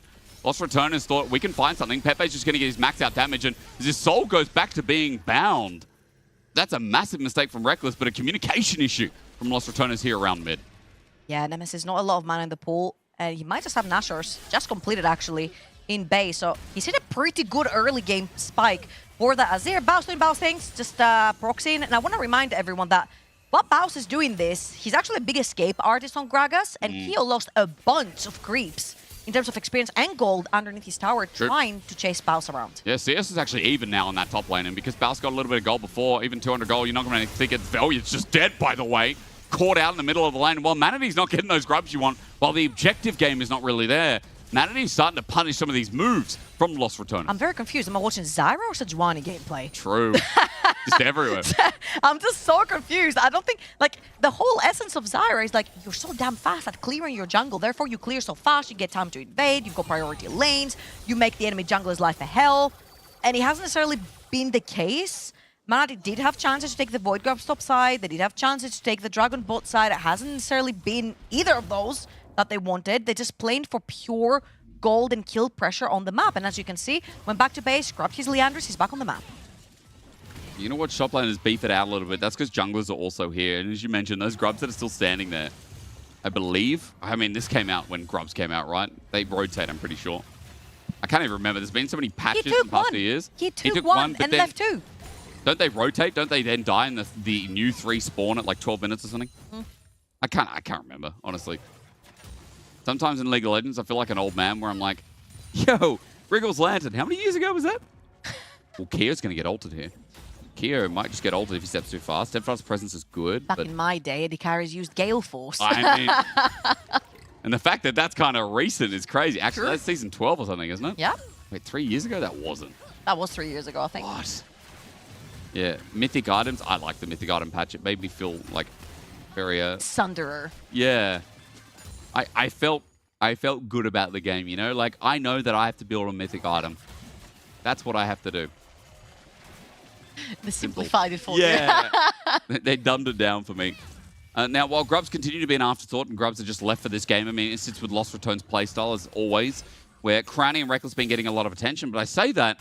Their lane getting bullied once again. Manatee playing through the lane gank with the 1k gold lead in the Leandri's death cap. They're just forcing him off the turret. Yeah, look in the jungle as well. Pepe has the first roam over from the mid lane. That's a solo kill top. Wait for it. You look in the picture, it's close call, but Baus has to flash. Meanwhile, we look in front of our screen and see that Reckless is in a bit of trouble. Kite's away, Dredgeline brings him back in, and he's just dead to Reaver. Now in a 2 versus 3, becomes a 4 versus 3, becomes a 3 versus 3 with Nemesis joining in for free. The shuffle back, the ulti to buffer. Nemesis under turret, though. Takes too much damage from Pepe. Excellent is hitting from the back and charging up Mystic Shot after Mystic Shot. Pepe's done his job. This Yone's big. Keo somehow ends up under the turret. Baus slaps him right in the face. And now he's a B. The solo bolo coming through from Baus. Yet another one. He had 2 on Armut in that supermassive series, but a very even trade down the bot lane. I feel like both teams look to be very scrappy, especially in this early game. They grabbed the first item, the Ruin King of Yone, Nashor on Azir, but very nice cask straight under the tower for Baus. I think Baus has to flash here, yeah, to get away from Keo, but he gets some honey fruit. Yo, the lettuce! Keo thought he left. Keo thought he left. Grabs his flash as well. Oh my god. Whoa. Disaster. That was a shutdown as well, by the way. Cosmic Drive picked up. Boots half the stack here. As usual, going Symbiotic Souls, and top is actually now in a very good spot. With that roam too, remember Nemesis has just been chilling, and while Pepe's been getting gold, Trouble, I feel like it's important to mention that the pot's, what, 1,300 gold ahead. How is Crowny so far ahead? I thought that went bad down bot. Crowny is mega huge. He has been involved in a lot of these kills. He has. And he's got a lot of CS. Shocker, I know. He's probably the highest CS at 15 that we have at EMEA Masters so far, and the highest CS in general, overall. So Crowny always manages to find some sort of gold revenue anywhere around the map, and I'm pretty sure they had like 1 or 2 turret platings as well. Baus is TPing to where? He's in river now. They're going to set up for this dive. The dragon. Yeah? There is no TP on Keo, so I do not think that Team Phantasma really want to contest this. There's no But- flash on Zyra. Surely you don't walk in there. Yeah, I mean, there's a ward there. They saw Bounce move through, so Reaver knows that Bounce is in the way, but he's not going to check this front. Tries the Hex Flash, disrespect, maybe just not looking. Dragon's going to go down, and Reaver is probably just dead meat. Bounce goes over the wall, gets away from the Strangle Thorns as Pepe is going to ulti in. Finding his mark on Crowny as good as he gets the barrier out, but it's not enough. Dragon, a kill. Good news here for Los Returners. Now, Los Returners are pulling Team Phantasma all around the map. Manatee has no business walking up there. He has no flash onto the Zyra. He's literally one belly bob, one engage from Zinza, one Azir shuffle, any of that, and he dies. Keo did not have TP to follow Baus. Therefore, just take the top lane tower, push waves under there, try to play perhaps for the Reef Herald. I feel like this is the whole essence of like when you are playing in a scrappy team, you need to know the limits of when not to actually walk in for this objective because there's only things to lose. However, the positives that I will take is that Pepe really hurts on that Jonas. If he does find his mark, Los Returners could be counting losses. I mean, he's playing really good in this early game. Some of the counter ganks come to the setup that's come from him so far. Feels like one of the big reasons that TP still quite neck and neck in this early game, despite the fact that also Manatee is just still farming up a Storm. But Herald has now spawned. This is a one grub game. Very rare to see one grub in the total game. I told you at the start, none of the teams care. They don't care. They don't care. I mean, Los Returners got the Dragon stack here with an Azir and Corki. For a comp that you could argue is very good at setting up their engage. Well, easier to set up their engage as well. And we talked about it a little bit at the start. That hook button is so important here. It's going to be spotted out behind the pit. Ward's cleared out. Control ward placed down, and Los Returners taking the Herald for not much of a trade across map. Can definitely open a tier 1 tower as all three are still standing 16 minutes into the game. And they're going to swap Corki towards the top side of the map. Of course, this matchup is something that we are quote-unquote used to over in the mid lane. Corki versus Yone, they get to ping-pong the lane around. However, Yone does start winning after that level 3. And of course, after having Blood of the Ruin King. So Reckless is going to be accompanying Crown on the top side. Baus catches the edge. He's going to get an ulti popped out of him, and Baus is just dead here to Manatee. So that's good. However, Los Returners get top turret. It's always the case. I feel like they are using Baus as bait. I mean, he's not falling behind. If you look at the CS, he's pretty even. He's like just a wave about behind. He's got 2 assists plus 1 kill over on the Poppy because he has been joining those fights. Item and a half, like he's doing absolutely fine. And also he's building towards that AP route, but it's actually pretty viable right now because if you do snipe either Zyra or Ezreal, you can just literally 100-0 them. Bomba. I mean, it just feels like like a usual scrim game you see either on Casual Channel or you see, I don't know, I feel like we've been seeing it the past couple of months. You know, their scrims have been public for a while and it just feels like, yep, all attention's played towards Baus and Los Returners are busy doing something else on the other side of the map. They get the gold, and as Keo tries to find something on Nemesis, the whole of Los Returners are moving down towards bot. Not because of Dragon, they just want to get this bottom side turret and open up the map a little bit here. As Manatee is paying that respect. Yeah, and I feel like for sure you definitely do not want to have your Poppy playing up against that Azir, that 800 Sky Poppy. You get it very heavily poked. Even if you were to be in a fight, you would lose the advantage right there. So if you look on the map, the reset came through from Pepe. He's now going to be joining that bot lane versus Nemesis. However, he has Reckless around if they wanted to play a little bit more aggressive. Manatee and Reaver around the area to try and help Pepe push that wave out a little bit more comfortably. Velia around the area as well. We're suddenly getting a lot of bodies towards the bot side. It's not even Dragon time yet. It's usually like around the 1 minute mark, 50 seconds that you actually see teams starting to set up for those objectives. A lot of crowning. A lot of autos there. Excellent just gets a bombardment on the back end. Reaver's now coming in on a ward. He's spotted though. But might actually have time to buy as, True Shot Barrage goes a little bit wide there as well. Good reset timing, by the way. A minute till that Dragon. Crowny not backing yet, but surely. Are you waiting for the Caulfield's Warhammer to upgrade into something? To upgrade into the Manamune? I'm expecting. He's ganking. Yeah. No, he's ganking actually. With the Gatling gun, he's ganking. Phosphorus bomb flashed away from the big one. Almost connects. Crowny just got both summoners out of Excellent by himself. Yeah, that Corky's a jungler. That was a fantastic trade by Crowny. 40 seconds before the Dragon. This is going to be so point if Los Returners managed to take it down. And Crowny with a huge trade, taking both summoners off of that Ezreal. Now the Bomba becomes even more fearful. I mean, Keo is getting a face of it right now, though. And as Baus gets himself phase rush, Keo is in a lot of trouble. Steadfast presence on up. He has to pop the ulti. And in response, as he flashes away, Baus drops his own. But a flash, a bomb in the face. A Gragas barrel rather, as Baus is once again setting it up. Steadfast presence comes up in the nick of time. If he gets hit for grasp, he could be dead. But Keo has no flash to rearrange for the shove into the wall. Body slam in. Yet again, the healing from Baus and Nuisance. But Keo's healing up too. There's the shove. He runs away. But keeping on a 9 stage while everyone is focusing around the dragon. Baus has TP, Keo has TP. Can you stop him? He can get back first. No, it's cancelled. And Keo now has to back. He's got the health bar and he's got the TP. If he comes from base, the longer this dragon holds, the better. However, look at Los Ratones. They respect the 4 versus 5. They're going to take their hands off of that. They'll take that bot lane tower, using again that pressure from Baus. And Keo's just going to burn his TP here for nothing. He's just going to choose to possibly play for bot side, but now Pepe's bot side. A little bit head scratcher. However, I don't know if we're gonna get that replay off the top lane. Keo did something extremely clever. If you guys didn't know, the passive from Poppy is that shield. However, for the shield to actually be transferred directly to your body, you need to kill, you need to last hit something. He last hit one of the Atakan flowers that spawned on the map, which then gave him that shield to survive the burst from Baus, to then turn it around with a standard Sky heal for himself and survive that trade on the 1 versus 1. That was very, very clever. Nice pick up there.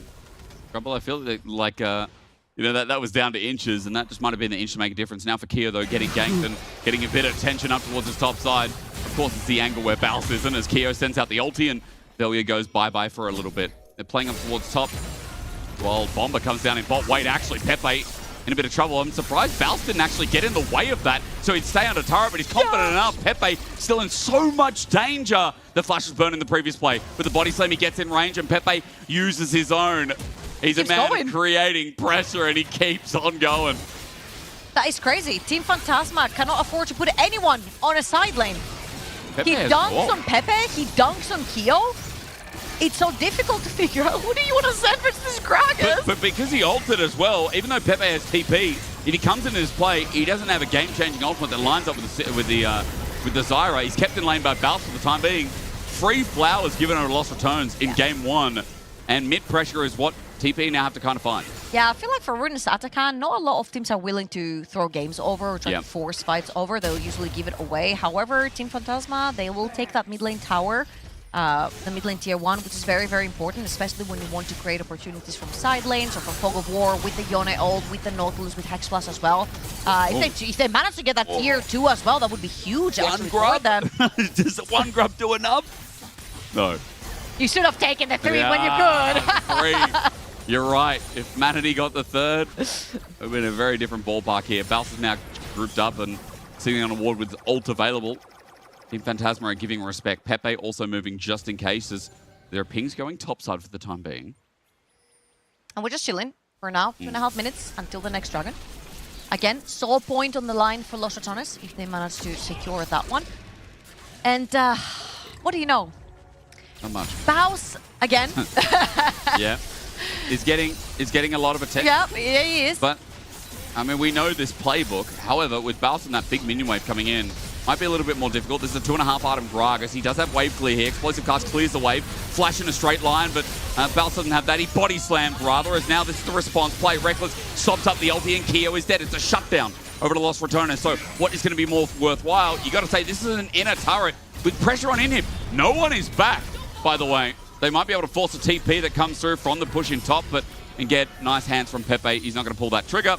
More gold, you'd have to argue, goes to Lost Returners. Yeah, I feel like Team Phantasma are not necessarily using these opportunities, because every single time Baus dies, he takes the wave with. Yeah. So you've got another 20 seconds having to wait for the next wave to come through to make a play. By that time, Lost Returners have taken something from you. They've reset already, and they're already pushing the lanes. And this is why we're talking about the Lost Returners macro and their tempo in particular, using Baus on a side lane. And man, you know what? I don't envy being a top laner. I'm just going to say that. Yeah. Both top lanes bullied around. He's just in the bounce. It gets cancelled right there from Reckless as well. Velia joins in, grabs that shutdown on the Poppy. 2 items onto Velia as well. No Black Cleaver yet completed for Velia. I'm expecting it to be the next item that he goes for, or it could just be straight up the Sterox for him, seeing the items in his inventory. However, I do really like in general Black Cleaver on AD junglers because it really does help your AD carry pop through. True, and I said this yesterday, I've said this a lot, when you get into late game, Black Cleaver just has inherent value even on squishies because your base armor goes up to 50% damage reduction on AD. A really important note that, again, it has high value, and we'll have to see if that comes through as a third hit for failure. It might be a Sterix gauge with the components. But I want to bring back to, this guy up in top. Explosive cast, Pepe in a bit of trouble. Fate still going to be there. Body slam, I think, interrupted. Weird animation as Yone doing Yone things with 2 items. It's a solo kill for Pepe. Oh, yeah. Shield bow completed as well for Pepe right there. He's going to be an absolute menace on a side lane, and of course the tower is literally hanging by a thread. We saw it before. Team Phantasma literally left it on 1 HP, came back to finish the deal. Now there's going to be a lot of darkness for Los Ratones, especially around the exits, and the entries of their 2 quadrants. And this is the weakness of Los Ratones, I think one of, is what we've seen is when there's no setup, when there's no telegraph play for Los Ratones or planning, but when Baus is making such an aggressive play on the side lane, then again, it's like you look at the map state and you're like, wait, we're not actually trading anything for this over-aggression for this potential 1v1. In this play, they lost inner turret mid. They lost Baus's life. They lost Dragon. 2 Dragons for TP as well. I mean, this is going to be the call with teleport being channeled as well from Baus. There is no ultimate onto Pepe, and this is very, very huge. One of the big battle augments that you need to have to turn this around. Of course, it's Azir, Corki, absolutely battering that purple worm. It's gone. I love my spiel about where's the setup. It's not telegraphed and there's no other play on the other side of the map. I guess the long play. It was all a facade. Yeah, they wanted him to take the dragon. They wanted them to get inner turret dragon because then they had to reset. You know what's really funny? Sometimes there is actually no play from Los Ratones. Yeah. And it's like, they're really trying their hardest to figure out what they can squeeze out of a Baus death. And this time it was like, wait, we're giving up the dragon. Just rush Baron. They have so much raw power in DPS. With Corki and Azir, 3 items. You see Death Cup and Hourglass completed for Nemesis, and now they can very easily pressure that mid lane tier 1. Don't be surprised when you see top laner damage. I mean, look, running into it's so... I hate top lane damages when it's bruises and tanks, though, because they always do damage. It's like a Set versus a Scion. Like, Set's always going to do the most damage in the game. No, you don't. I see a Lichbane Cosmic Drive Gragas. True. That's full bomber. Yeah, but got HP in his build at the very least. Look, level 16 now, so that bomber advances a little bit, but inner turret's being threatened, and as Pepe sits in the side lane with no TP, by the way, mid might just be next to go, or maybe a quick reset. Regardless, Los Ratones up almost 3,000 gold here in this game 1 of the semifinals. And you can see Pepe, I feel like, has been one of the stars so far in this opening game. For Greece. It just feels like Pepe on this Yone is such a side lane threat now. Yeah, but I feel like right there was no other play for Team Phantasma. Rinkus is looking at the angle. Yeah, he did miss though, but he gets the flash regardless. They're going to be worth for now, and the Fate Seal gets Pepe out. So no summoners, and they'll talk about the player, and he gets caught out a little bit. For now, I think it's fine to blow your ultimate right there. Your flash, not necessarily ideal. True. By throwing your ultimate out when it's 3 minutes until next dragon, you're probably going to have that, not probably, you're going to have that up by the time that dragon spawns. However, I feel like for Team Phantasma, they don't necessarily have the best of wave clears, and they don't necessarily have the best of range when it comes to like Zara, and no wave clear on Ezreal, and then you have an Yone, so instead of sitting under tower and getting consistently poked and getting out Baron with the push, out pushed with the Baron, Baron with the push? Out Baron with the push. I got the sentiment. You know when your brain connects it anyway? You don't realize, you're like, wait a minute. I mean, the Baron push so far has been about 2.7k, so decent Baron play. Yeah, you know, opens up the map a little bit as well, which is always going to be good when you have someone like Baus on your team, but I feel like this next dragon in 2 minutes is going to be really where all cards are drawn. 3 items on the Yone, by the way, so Pepe, or that highlight was there before, talking about how he's been playing in side lanes, team fighting. Now with one-shot capabilities and people like Crowny Nemesis are going to be important. Like it's on his Hourglass when there's a lot of all-in, a lot of big ultis to send at Nemesis. He's got a lot of protection. A lot of the times you also see the BT coming through as 3rd item for the Yone, especially when there's like a lot more beefier targets that you're going to be beating up either on side lane or in team fights. But here you have like very squishy targets. Like technically even Baus could go down with an Infinity Edge, True. especially with all these auto attacks that are coming through for Yone. So I no really like armor, the yeah. Infinity Edge third. And there is a death cap that's just about to be completed onto Manatee. If he can actually get that one through right before the next big fight, that'd be huge, but I don't think so. With a minute and 20 on the line right here, I think they need to start thinking about how to set up. You need to stop pushing waves, get some vision in your jungle. If you look on the top side, it's all Los Ratones. Well, Baus is going up. TP's almost up and available, so he's playing for this long timer.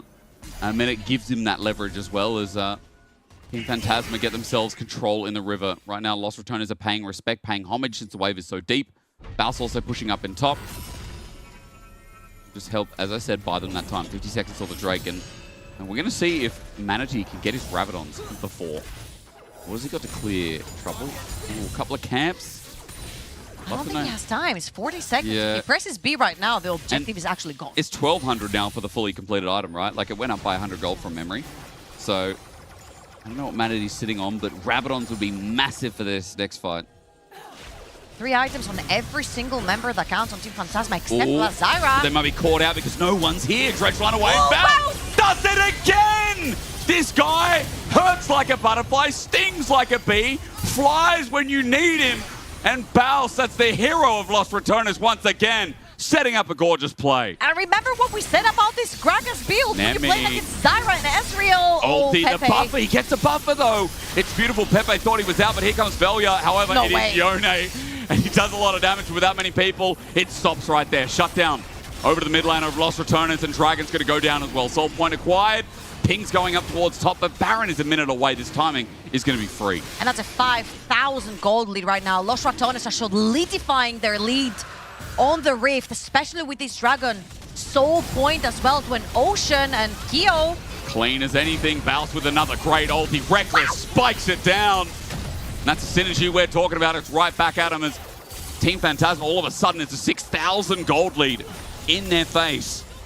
One beautiful team fight, and I mean, Baus did that before, like 10 minutes into the game. And his setup on Gragas is a great reason why a lot of teams also ban this champion away from him amid something like the Scion.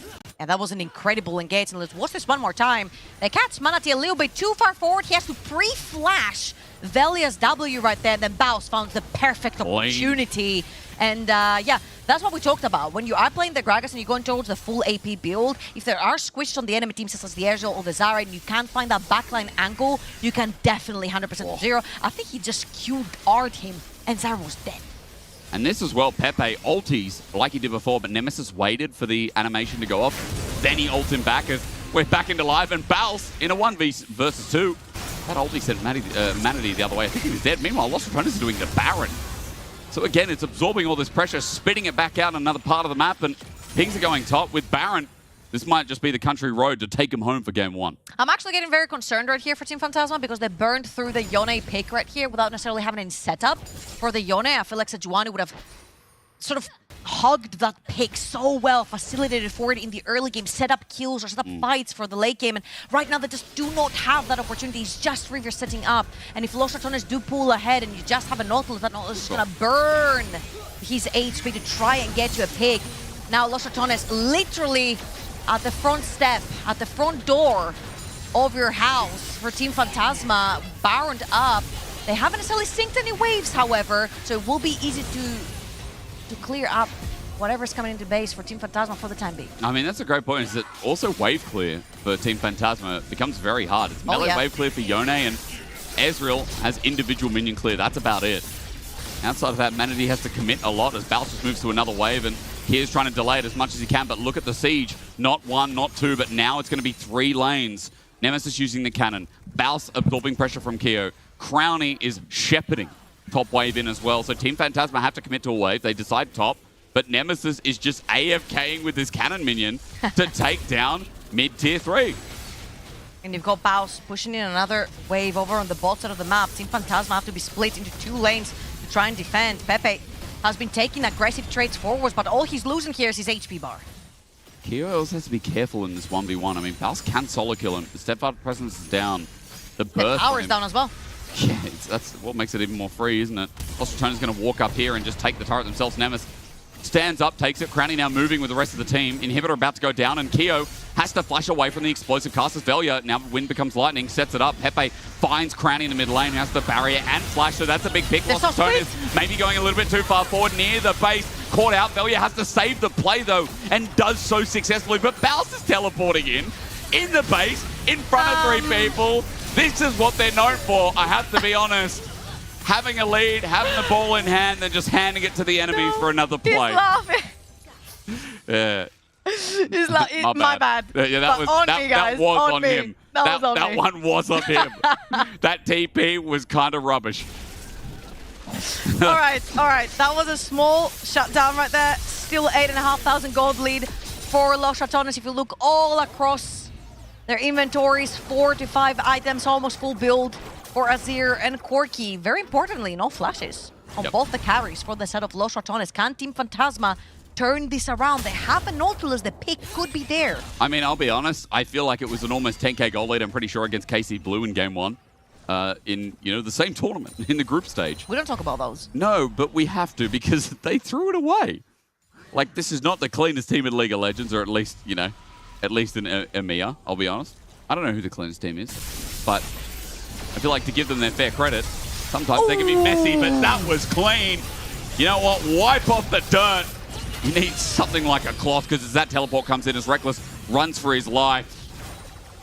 That's a world champion right there. That's a T1 world champion. Fantastic flash. That was insane. To stop the escape from Pepe right there. Reckless literally threw his body in front of that ultimate direction. And Axel and Manati are waiting, but it's not like you're waiting behind a wall. You're waiting behind a plan. They can definitely see that Cyrax in this brush, even though they have no vision. So no one's going to walk up on this ramp. The ward is going to go down now from River, but the base is pretty much open. No bot lane or mid lane inhibitor towers. Los Ratones are looking for the last dragon though. But the explosive cast keeps Manatee here, and Velia connects, gets the burst down as well. Now he might die, but it still might be a trade as Nemesis flies to the back line himself. Reckless with a crash down. Reaver not getting a dredge line. The poke over the wall, excellent. Goes in with an arcane shift. Ulti's in melee range, but it's late. The timing not there. Nemesis gets to survive, and Keo joined in just so Crownie could watch him die. An ace for the soul, for the game. And Los Ratones moved to 10,000 in the lead in this opening game. Yeah, there's 2 low HP bars. They could have taken that mid lane or bot lane wave and ended the game. However, with Pepe coming up, his ult is up.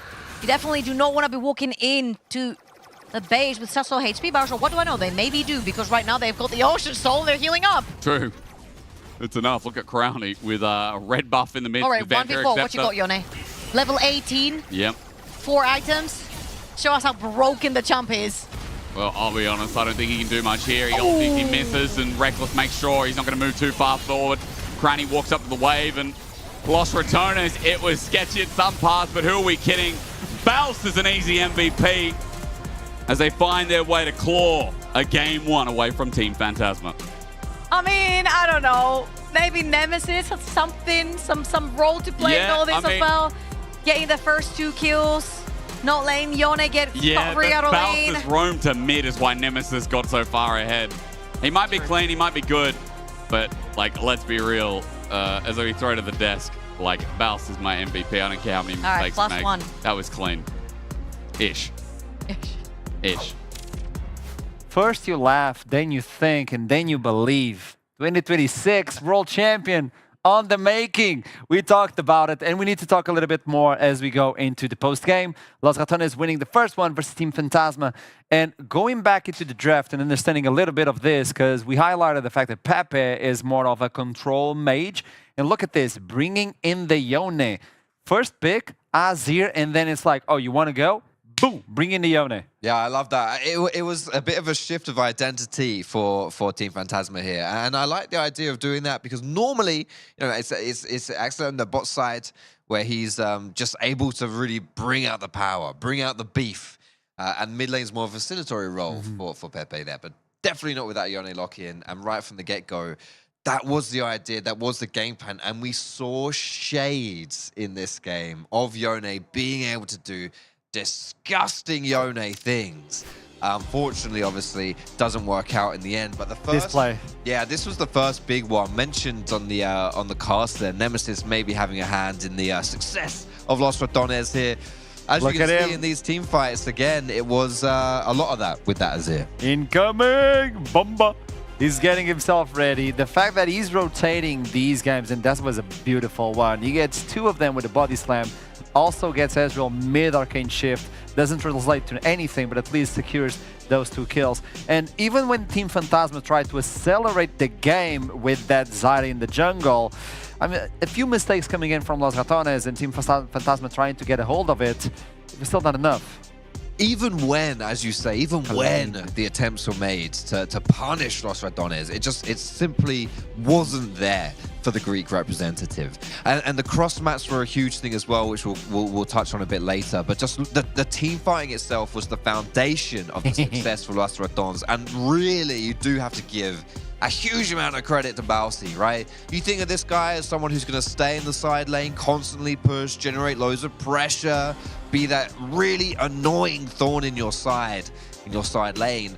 But it wasn't to be this time around as much, because he was actually roaming around really well, and his execution was insane. The highest damage in the game by quite a significant margin as well was Baus there. That is absolutely ridiculous numbers. The only positive for Team Phantasma, Baus won't be able to play that again. That's done so now. That's the thing that I want to talk about. Okay, if you don't put any pressure on Baus, and if you don't capitalize on the fact that you can kill him multiple times and he still gets the farm, but at least you slow him down. And this was a Gragas gameplay. I know his bombas were amazing, the body slams and all of that, but Gragas is out. And you might think, okay, Big Danger is out, but what about if you don't shut down his Sion, his Shogath, his Ambessa, which I think is ridiculous if you allow him to farm. But most importantly, and we talked about this on the green room, if you leave Baus to play like this and farm like this with the Volibear, FEF 15.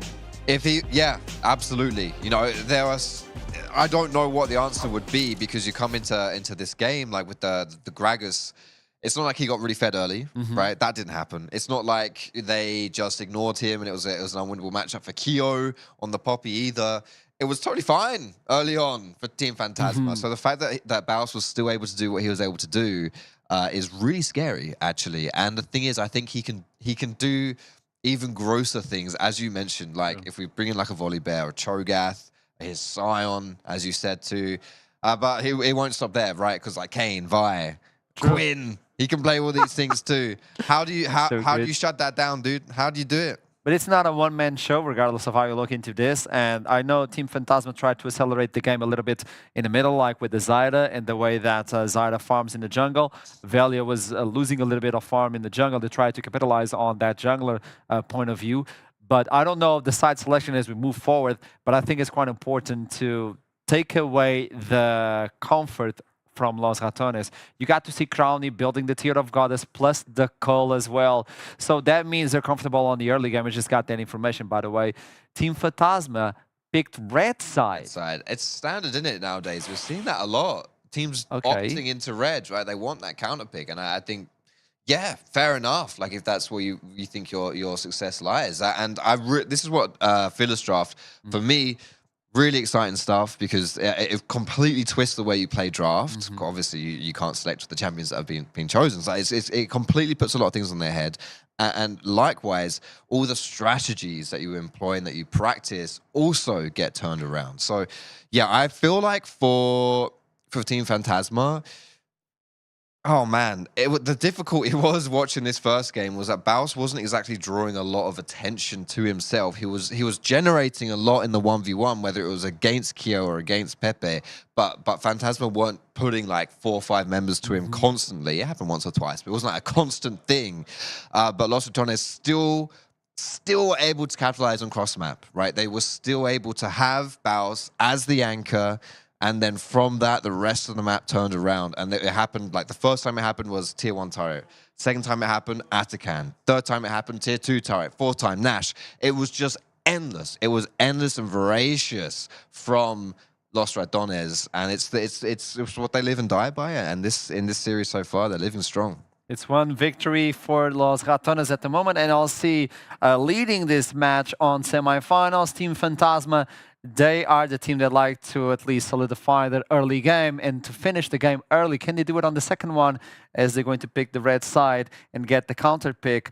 Baus is waiting. Los Ratones are waiting. Team Fantasma, what can you show? We'll see it right after this message. I'll see you soon. Oh man, I feel like that was my best intro ever. Yeah, not bad, hey, not bad. Same. I can go pro. You know it as well. I also know you can dance. You should join me next time. And yes, I feel like you've also deserved a bit of a break. You've earned it. Thanks.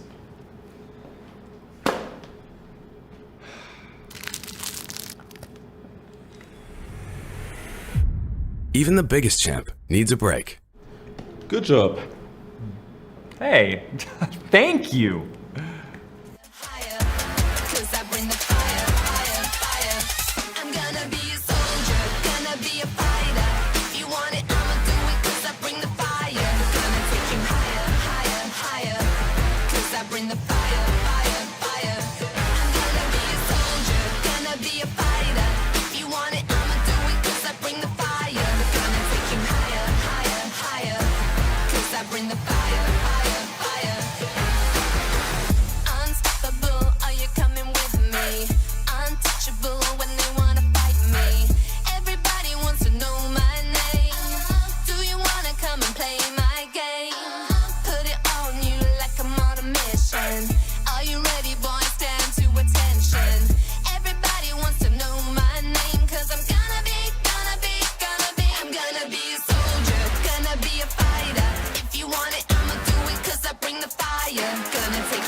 Good for real.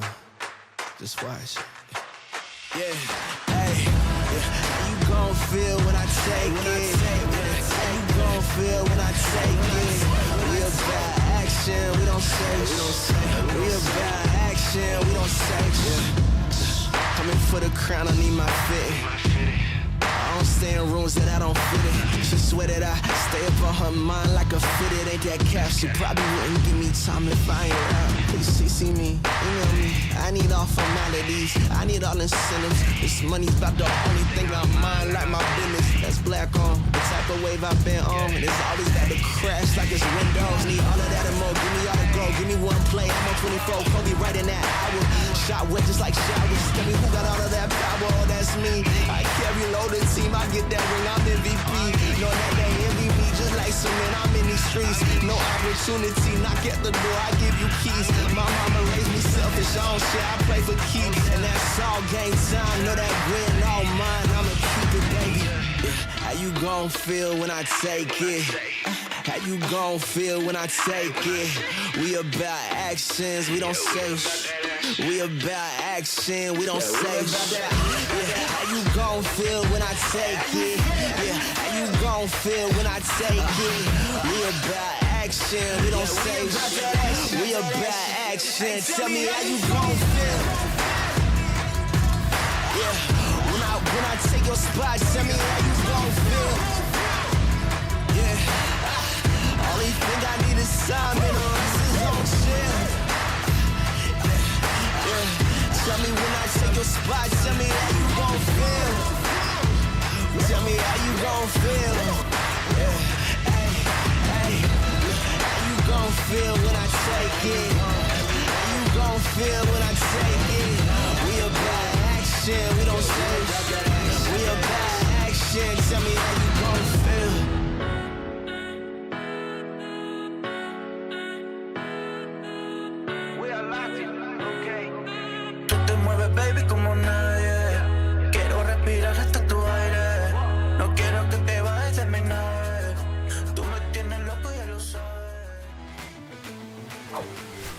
Los Ratones are content. My name's Hysterix, and this is Trouble and Je suis in Paris.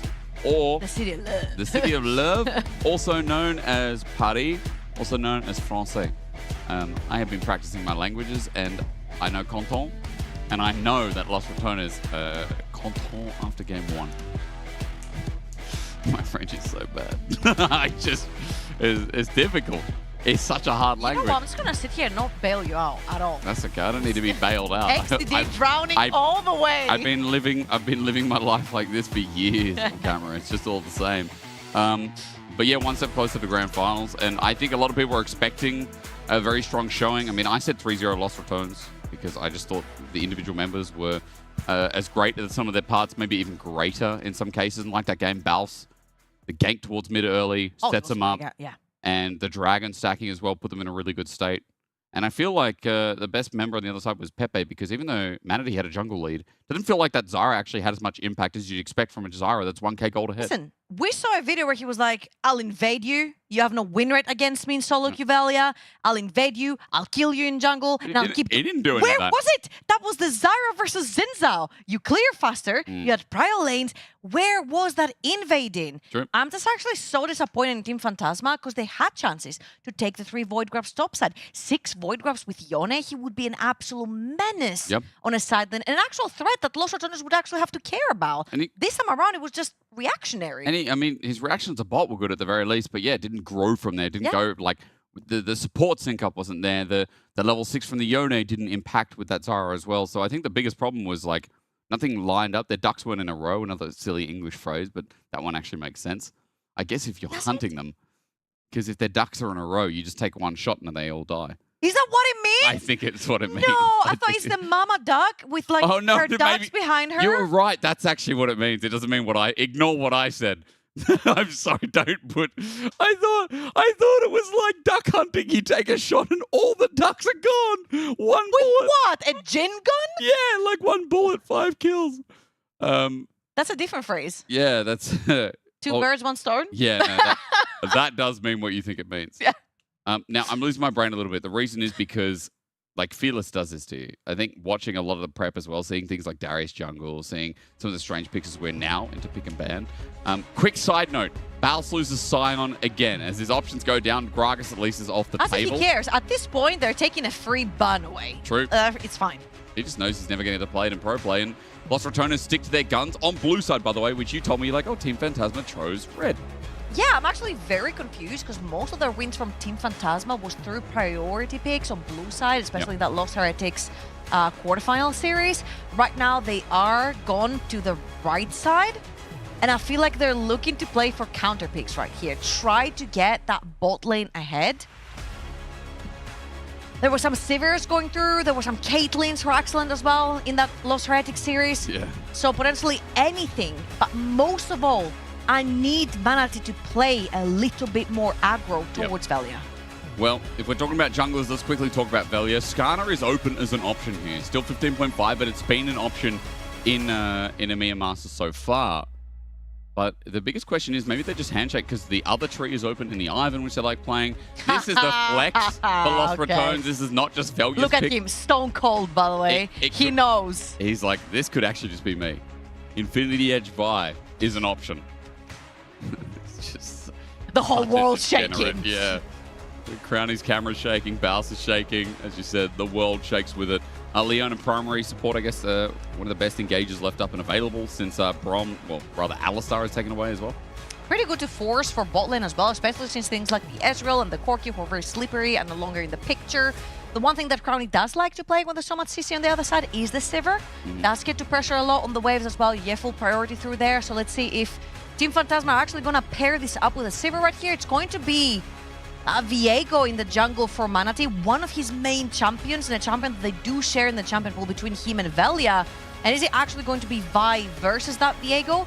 I feel like Los Ratones right here are going to prioritize potentially something like a support, potentially for Reckless, especially since you don't really have a lot of options other than the Rakan, I want to say here. Alistar, Brom, Rel, and Nautilus all gone. Maybe Zyra Rakan pairing on your note as well. Rakan is one of Reckless's best champions. I think his career win rate is something I would say Janna.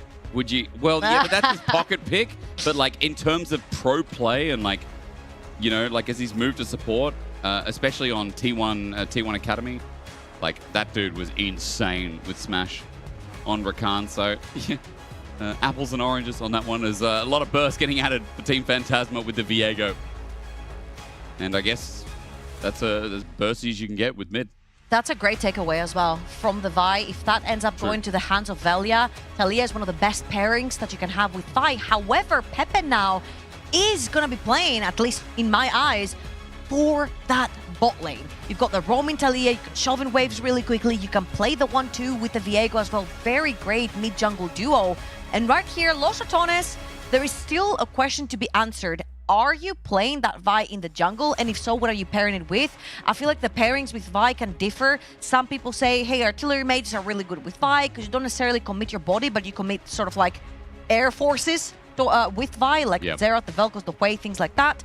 Or you commit bodies in, like a Kali, like Ahri, like Talia, that facilitate really well and dive together with Vi really well. However, I kind of have a feeling this is going to be Baus onto the Vi.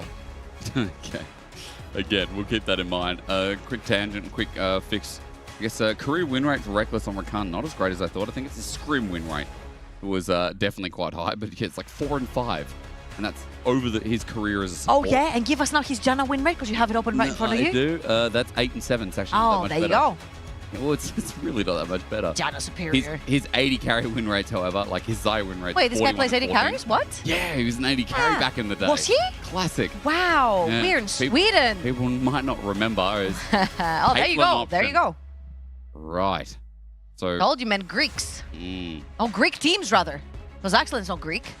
Greek teams and Caitlyn, 80 carries. Usually you see Caitlyn with very heavy shove supports like Lux and Karma. However, this time around, you have really easy setup for your traps. True. EQ from Leona, if it does land, you can very easily just push through. And this is going to be a lane where Arkan actually really does struggle. Crowny with that. Orianna, and is it going to be something like potentially a Nocturne or a Pantheon paired up with the Orianna? Let's and does find Vi out. go top lane? Let's find out. Come on. Show us. I have a feeling this might be a Nocturne coming through. Oh, yeah, good call. Okay, right. So, but can the Nocturne go top? I feel like Nocturne can. He has been playing it in solo queue. This is the annoying thing. It's still a flex. Nocturne has been played solo queue recently, and like I think Kate and was if even getting Ibelia Baus to plays, play it. Baus plays it better. Yeah. Oh my god, we don't know who's going where. I'll tell you. So I think this is going to be a jungle Nocturne for the very simple Okay. reason that Nocturne is so good into Caitlyn lanes. After level 6, you cannot disrespect Nocturne in the game and just perma-shove lanes because that level 6 is going to be so crucial. And once Caitlyn loses flash, she literally becomes a non-existent champion. Her whole purpose in the game is to push waves, shove you under tower, and continuously harass you and take your towers. If you take the flash off of Caitlyn, you take her ability to be aggressive in lane. Well, all about Caitlyn. I mean, again, as you expect, Team Phantasma, when you run Caitlyn, the laning phase is so important, but a lot of burst on this roster trouble. I see, elements of like a front to back with Viego, but I see a lot of different parts. I see a lot of skirmishing, a bit of scaling in their front line, but like, how's it fit together for you? I feel like for Team Phantasma, it's all about the setup. I feel like they have to be first at every neutral objective. Set up with Talia walls, set up traps with Caitlyn, and make sure that your Leona is sort of somewhere around or having a flank. Viego having a lot of vision. I think these are most important parts. And I feel like when it comes to Cassante, a lot of people think Cassante is a front-to-back tank. I feel like he's a splitter. That's what I call him. He splits the team fight because he usually wants to isolate 1 or 2 targets and deal with them while the rest of your team deals with other targets themselves. However, for Los Ratones, they've got so much agency all across. They do, yeah. You've got Nocturne who's diving in together with Vi. However, the most important part when you have Nocturne compositions is that your AD carry is left alone in the backline. Xayah doesn't care. She has ult. She's one of the best anti-dive AD carries in the game. I've just been informed there will be a gigantic pause going into this game at some point eventually. How gigantic? It is like a 6 to 8 minute pause. So we are long at this point as well. We're long. Ladies and gentlemen, welcome to Game 2. While we do go through that pause and work out what's going on for you as well, as you see some of this ripped. Oh my god, what game are we playing? Like tarot card reading for the red shop leader. Red shop bloke. What was the reading and for who? Don't know, the cards were face down. It's a death for one of them. It was what was He under was wrong my with the mouse. It was what was under my thing earlier. You know, the thing. Halo Blades Vi. All right, so it's going to be Infinity Edge Vi. Oh, yeah. Or do you go last? I mean, what do you build first? I feel like Black Cleaver surely goes first here against Viego. Viego Leona. You got such tanky front lines. I mean, you can go Sundered Sky, you can go Trinity, you can go Ghostblade for all I know, Baus. You can go Black Cleaver. I feel like they're all pretty versatile, especially when it comes to Vi. Yeah. And playing Halo Blades as well. Definitely gonna go towards more of a BT Infinity Edge kind of route. We've seen him go second item collector as well. So this is going to be big right here. And I feel like the biggest objective for Team Phantasma is keeping track of Velia. You will have priority through that bot side of the map. And very clever for Velia to start on that red side of his jungle, clear that one out as Viego is pathing towards that bot side of the map. Well, again, Nemesis, as we expect, is just going to have his fun and laning phase with this Orianna as well. It's a common combo. I mean, you know, we talked about synergies between mid and jungle last game. This game is very obvious that Orianna and Nocturne have such great synergies too. I call this the noob proof combo. Yeah? It's just like a trigger test, is it? Yeah, yeah. I think well said. I mean, I feel like Team Phantasma have elements of that as well. They've got huge bursts, huge commitment. Problem is, if Talia doesn't land combo and you talk about setup before, then it becomes very hard to do anything else. I just want to say that Reckless is a world champ playing a world champ's skin. True. IG Baolan. Yeah, but... Probably my favorite skin in the entire game. You reckon? Why is that? That IG line was fire. The IG line is the The best skin LeBlanc line. with the short hair. Yeah, yeah. Wow. The IG line, I think, is like the best world skin line ever made, I'll be honest. Probably. What are the new ones? I can't remember. Because some of the new ones in like 2023 were good. EDG's ones had okay in 2021. They were all right. I feel like... The cat was okay because it was Mako's cat. Oh, yeah, true. Yeah. The Yumi. Yeah, but no one likes Yumi, so... No, but the skin was all right. Yeah, the skin was Yeah. all right, but because it's Yumi, the skin was not all right. You know, I heard because the players get like some kind of commission when people buy the skin in game. You know that world players, like when you win a world championship, your skin when it gets bought in game, apparently there's some kind of commission to the players. Oh no. But Has Mako gotten the least money? I mean, no, I guarantee you, it's the FPX skin line that's probably got the least. Hey, that Malphite looks like some sort of like building. Doomby hates it. Like he does not like it. He actually he played the lease in the other day, or not the other day, like a couple of months ago on NIP, and you know that was a surprise because he doesn't play. I was in playoffs. Yeah, Pretty sure that was versus Top Esports. Yeah, that was like February, the other day. Ladies and gentlemen, we've been told this is a long pause, so we're going to sit back and relax, chill, and tell you a little story. The story begins while we're walking down a street, okay? It's March. It's a little bit rainy. It's cold. Nah, kind of cold. I was wearing a jacket, right? I'm walking down the street. It's in Paris. It's in France, right? I'm walking down, and I'm walking down a footpath. That's what I call a sidewalk as well. Okay? Sidewalk, footpath. What do you call it? Footpath? What do you call when you walk on the side of the street? Pedestrian street? Yeah, okay. Pedestrian street. That's acceptable. Pavement? That's acceptable as well, right? I'm walking down, and The pavement pedestrian street? yeah. I think so. Yeah. Yeah, all right. Yeah. And this is not actually a real story. I realize I'm going down. This is actually not You it. just made it up? Yeah, I'm making. But I'm actually getting invested in your story. Yeah, and I realized I'm like, actually, what I was thinking about is not safe for air anyway. And the second thing I was thinking about walking down the street in Paris is like, it's only good things because it's been good so far. My story goes to, you know, not to a break, but my story goes to, you know, this small cottage in the middle of Paris. And as I walk in, I see all this bread. I smell this fresh bread, and no one knows. Like, no one knows how He we got doesn't there. know either. No, I don't know. It's just as he walk in, goes. and then the door locks, and suddenly I thought I was in Aren't you Paris. in a But I walk in. street? Yeah, I walked into this bakery. The door locks. There's a cackle from a witch. Right, the fire's on. I realize all the walls are made Suddenly of lollies. Hansel and Gretel show up. Yes, very good. Right, they were with me at the time. Wait, I was in the same movie. Yeah, and when you can be Gretel, okay? And so we're inside this, like, it looks like cardboard box, but it's actually lollies on the wall, gingerbread, right? And we thought, how do we get out? And so our idea was like, we eat the wall. You were thinking, how do we get out? I was eating the lollies. Okay, you were eating the lollies. I was thinking, how do we get out? I am gluten-free. How do I eat this, you know? Like, that's a problem. It's okay, buddy. I'll eat for you too. Eat for me too. And so we're wondering, like, how do we get away from this witch? And I got very emotional on that day because I realized. And you started crying? Yeah, I realized the witch obviously wanted friends. So I sat down, had a cup of tea, we talked it through, and in the end, you know what she said to me? She said, c'est la vie. And that's how I learnt my French. I don't know what I'm saying today. I'm a barrel of laughs. My host dressed me today. Our host.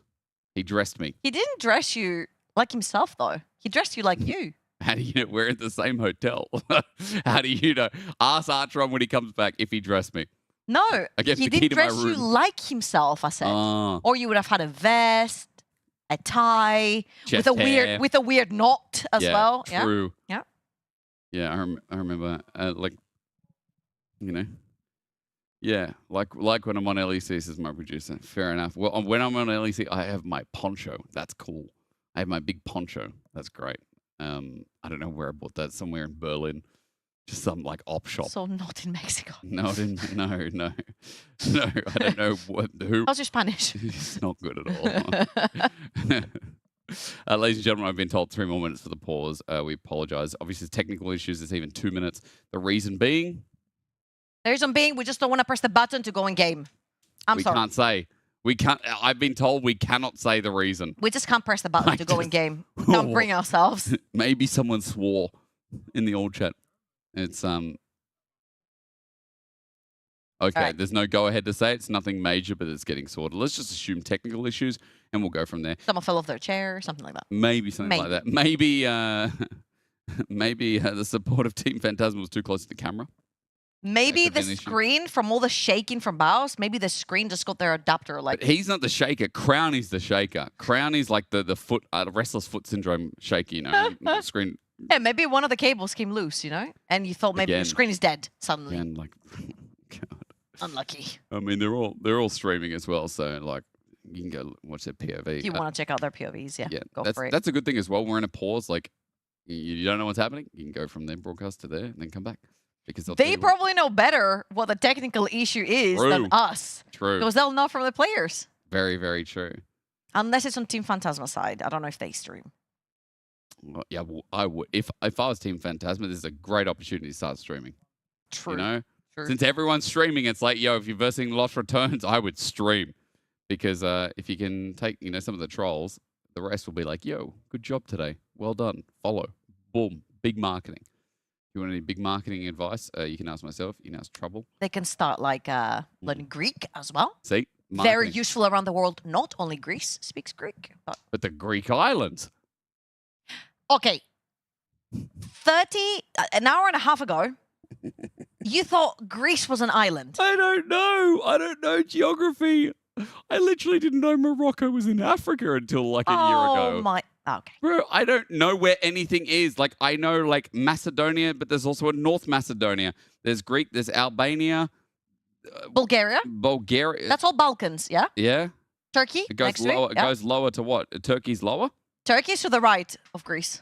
Guys, he's a lost. I'm from Australia. Cause. He's a lost cause. I know New Zealand's down there. We got Tasmania. Everything else, Thailand. 3 islands. That's it. Oh my God, we don't need to think. Don't leave me. We eat our kangaroos. All right, don't worry. I'm going to take a seat instead. Thank you for bearing with us and with me, with me, and all together, happy as can be.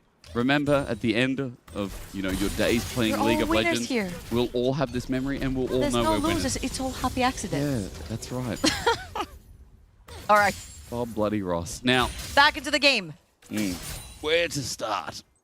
All right, first of all, we have to start from the junglers. Yes. Power farmers, for different reasons for both of them. Nocturne always wants to reach that level 6 as fast as he can to try and start impacting the side lanes with the big ult that he has, especially if it's in the early game. Does deal a lot of damage as well. Hitting the side lanes, taking flashes could be huge for that early game. And also, Manatee, on that Viego, you want to power farm because the more items you have on Viego, the more powerful you are in terms of DPS. Yeah. As well, the more you can set up. And look, if you get an early lead as Viego as well, it was so good as Baus. Trying to clear through the minion wave as best he can. Meanwhile, all-in's there. Reckless gets a good engage himself. The root almost in time. There's a lot of almost here in this early game as I think Keo is aware that Velya's up in this top side, sees him out of Pixel Brush as well, drops a Warden. Bounce with his wave, slowly pushing.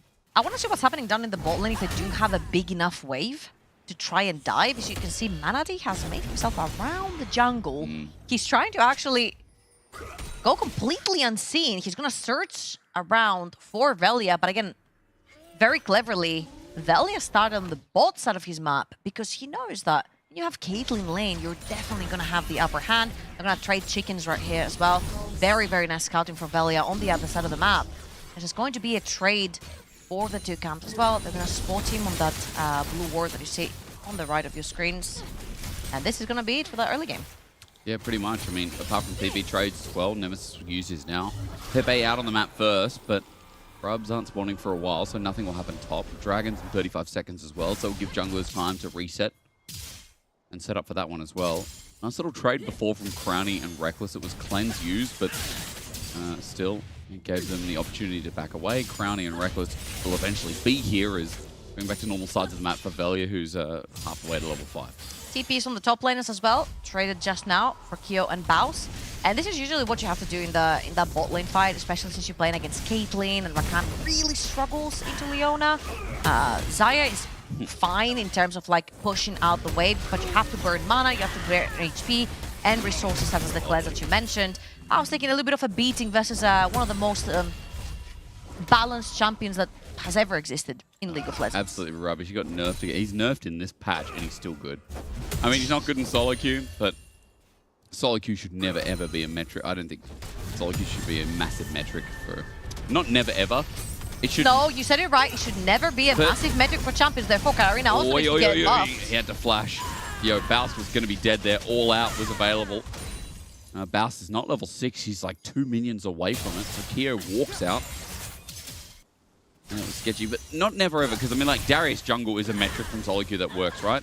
Yeah, Katarina's winner is not that great in solo queue, man. Buffer. Oh, here we go. Ulti used. I think the all out's going to be better. That did nothing. Yeah, it really didn't. Keo is going to be a little bit more squishy, but Baus uses that Vault Breaker to get on out. He's charging himself out. The minion wave, though. Oh, Baus, good pull. Tries to pull it out so it crashes in the turret so that he can get a good base. He'll turn that into proxy as well. Bot lane got a little bit abusive, but down there, abuse is okay as long as you turn it into Dragon.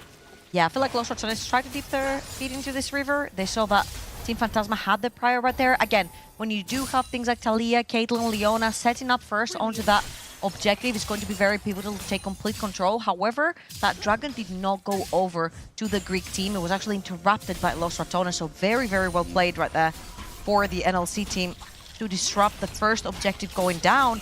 However, as you can see on the top side of your map, Velya doesn't have a problem with taking the Void Grubs. True. He's actually going to take the first one and most likely going to complete the whole 3. You get +1 on the feature strength as well. And Manatee is going to trade that with the Dragon. Yeah, I mean, Manatee is probably going to get level 6 off this as well. Velya. It's whole 3. Yeah, I know. It's nice, isn't it? And especially when the Vi in the team. I mean, look, especially with how Baus plays, and the fact that Vi is actually not the slowest champion pushing sides either. Like, when you have an auto-attack reset with Grub, it was pretty nice. So, Grub for Dragon trade. Okay. First tick off the map is there. Is once again, Velya is in the midst of Raptors. Just farming down. I think that's a level 6 once he's done with that. Yeah, level 6 on the Nocturne. He's officially on the map, and I'm expecting Velya to get that first hit towards the bot of the map. Again, taking that flash off of Caitlyn is so pivotal to guarantee that you're not going to be losing towers pre-14. Axelin's going to have to be looking over his shoulder every single time once he loses that flash. However, first things first, he needs to lose his flash first. Yeah. I mean, with Manatee down bot, I don't think there's going to be a play at all. It looks like Reckless and Crowny. Patience. One of the rare times where they're playing weak side. Patience might work out. No level 6 Crowny, so no defensive maneuvers. Then the blade was flushed away from Reckless. Looking to get out. Clearing the wave is now the next job. Axelin walks up, though. Bit of extra damage. Didn't see how, as he didn't have a red buff, but regardless, he took turret shots, and the dive ends there. Talking about flashes, Reaver burns his to take Crowny's. That's a very good trade right there. Support for AD carry.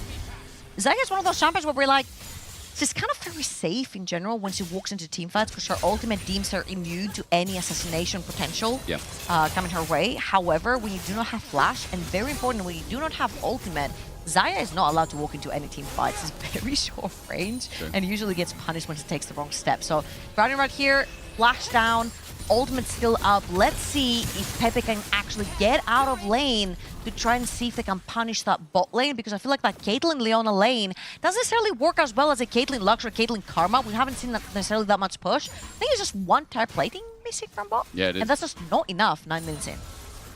Especially with Manatee crossing sides of the map. The fact that that was the first attempt at a dive and you don't get much outside of the flash is a little bit concerning.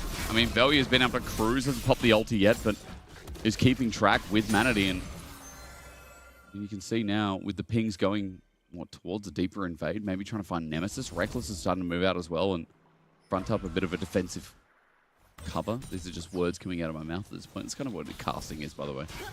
You just find the right words. Sometimes they look some word good. Vomit and you're good. Yeah, sometimes. I found out the other day, vomit is a great word. It's a Roman word because Romans used to use it to say coming out fast. That's what it means. So it's Latin for... For what is worth, it does come up fast. I mean, it's a smart word. Never thought I'd be interested in the word vomit. But there you go. Imagine word vomiting about the word vomit. It's unreal. Don't worry, guys. It just means talking really fast about the word. I just have the tangent while this early game's been slow and, a little bit dull. That it is crazy. If you haven't seen Rome yet, go to Rome. Rome has so much history in a handbag. Like, everything in Rome is just old, ancient, and cool. Velya? I've never been there before. I don't think Velya cares about Rome. No, he doesn't. He deserves a kill. At the very least, you talk about getting the flash out. Now it's gone. The fear's in as well as traps go down. Reaver close to dying as well, but Velya doesn't find much more. So greedy from Velya. Leona on the flash. Reaver had burned his flash. Misses his ult there as when a Velya ults the Caitlyn. It's time to die in the meantime. This might actually result in a little bit more. The all-out use, then Bounce flashes away, tries to bait Manatee to ulti in, but first blood goes down. Well, that was on him as well. Ends up going down on the Vi a little bit too deep. You haven't necessarily built any defenses. Not that he is going to. But very importantly, Viego getting kills here really does matter because he's just another damage dealer in this team from the side of Team Phantasma. Now, on that bot lane, very importantly, I feel like it was very greedy to go for Caitlyn. However, remember what we said at the beginning, Caitlyn gets her flash blown on the first ult, then she's going to have to be looking over her shoulder when the next ult comes through from Nocturne. It's most likely going to be in tandem with the Orianna ultimate as well. Yeah. As in 45 seconds, we're going to have an Infernal Dragon spawning, and we know how bloodthirsty both teams are for dragons in general. First, having gone over to Team Phantasma, you definitely want to start stacking them. So let's see how excellent he's going to be playing that next fight to try and stay as safe as possible. I kind of just wonder if Lost Patrona's like, well, maybe we fight when Orianna has some real items. At the very least, Velya's going to pull up all 6 grubs, and that's a big win. As Balance goes to defend topside wave. So that trade for the time being, I mean, doesn't close any options off for Velya, but his ultimate, about 15, 20 seconds off cooldown. So Team Phantasma are going to get priority around the river with 5 seconds till Drake. And they've left Excellent down in the bot lane as well. They do put a lot of priority to trying to push in that mid lane wave.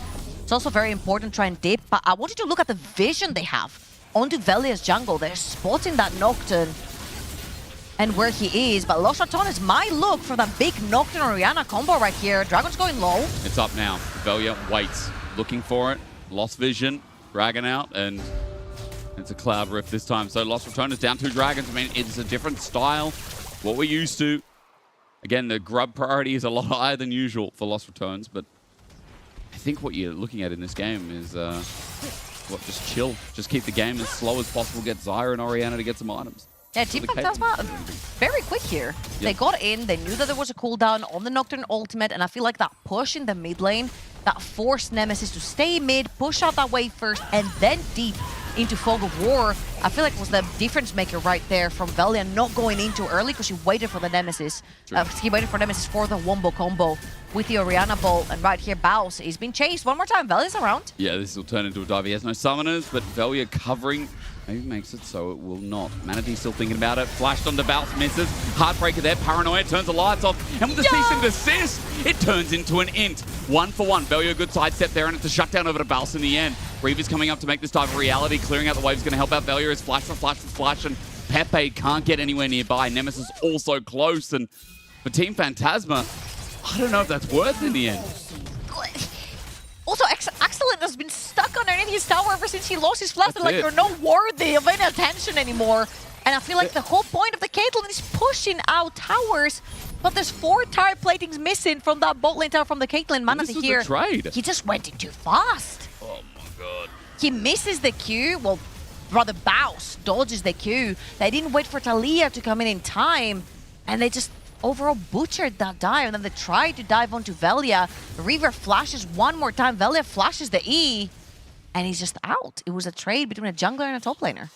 I mean, Baus might be down in gold, but getting a return back when you're going lethality Vi, is that going to be a collector? What are we building?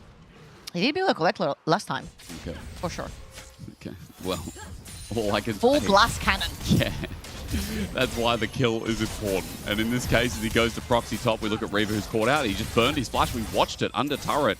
Granny looking for the feathers to get the quick root back, but Reckless going to make that a reality here as the root at least gets some damage in, and Nemesis joins in for the fun. Granny gets the kill. Now, Baus is in a bit of trouble yet again. Vault Breaker blocked. No. Keo tries to get the perspective, but Baus gets around him. He's like a slippery eel, this guy is. Vault Breaker again, and Baus is backing over the wall. Yeah, Nemesis was sprinting from mid lane as well to try and get a sister a kill right there, but Shockwave, it's got quickness as Manatee. well. Manatee, his ulties, 10 seconds on the cooldown. Feats of Warfare picked up. They just got turret bot. It's just another case. It's the same deal. All this attention in top side, losing side of the map. Okay, we're getting hard dove bot. Yeah, Los Ratones are making Team Phantasma a little bit dizzy. When you do have a Caitlyn lane, you pair it up with Leona, not necessarily the pairing that you want. It's not hard shoving. Your golded on the map is just like Cassante, and I'm saying just like Cassante because it's not early 2024, 2023 Cassante. Nice He does sidestep. die. Flash Flash from away. Nemesis. Yep. The Caitlyn lane just hasn't worked out, and this is very concerning because now Crown is hitting 1k up. Well, this is a nice little play, but Excellent has to get out. He barriered. We look at the engage, and I mean, Reaver once again is just going to die immediately. The Weaver's Wall comes in late as the lights were already turned off. Manatee wants a kill, wants a reset, but Nemesis is the pick and is too far away. That was so well played from Velia. Yeah. He spotted Pepe and the wall. So the second he put the darkness down, Pepe and Manatee could not step forward onto that play because they were going to get outnumbered real quickly. Los Ratones, they're actually locked in. The macro looks pretty good. They always have tempo in every single play. They're one step ahead of Team Phantasma. And now Baus is looking... What? Riot, please stop it. It wasn't even on the wall. This champion is so dumb. Like, honestly, bro, the wall was like a kilometer to the right. What do you say about that? I guess he was queuing. Spectator bug? I don't know. I guess he was queuing and like on Vi. He must have queued as the ulti went through. So he's apparently on that wall of Narnia. I don't know. It's like the Black Gates of Mordor. Like that's how long it was. So stupid. Anyway, they'll get top. And they'll also be able to open up for Herald. He got nerfed, by the way. What were you point? Oh, I was about you say you got nerfed. I'm like, is he talking about the Herald? I'm still beefing about Cassante. I'm still annoyed about Cassante. I thought you meant the Herald. I'm like, when? I just, as a champion, do not like. I mean, no one likes There you it. go. To be real, Solar Flare a little bit delayed here. I think they're looking for Crowny, trying to force something out, but Reaver now with no ulti. 2 games in a row, by the way. Reaver has struggled a little bit here on the engage. Keo just face checks. But I feel like it's also so difficult, right? Because Reaver is left to make his own decisions in terms of when to engage, how to engage, who to engage. I feel like the very clear target right here should be Nemesis for Team Phantasma. No flash on a sitting duck Orianna, but they're looking to take that mid lane tower first. Yeah, they are. There won't be enough damage though. The lights are turned off. The shockwave turns into 2. The feathers fly. It becomes a wombination of combination. Setting up Lost Return and melting them down. Baus jumps in, gets a CC. The Heartbreaker means a reset as Manatee might now have a chance, but Heartbreaker out is the only option left. But Crowny nullifies that too. Lost Returners blast them down. 4 members dead in the ground, and Team Phantasma have no hope and sound. Yeah, Team Phantasma out there way overstepped their boundaries. You know the Los Ratones are around the area. They've got more items. They're already ahead in gold. They've wrapped around, they had the vision, they've got the Nocturne ult, and I feel like you're Talia dashing into the tower, way too far forward. Pepe has to instantly blow the flash, but then you're stuck in the wombo combo. And I feel like that was an overextension for no reason. If you want to play like this with the Herald while trading for the Dragon, well, surely Los Rotans have to start the Dragon first.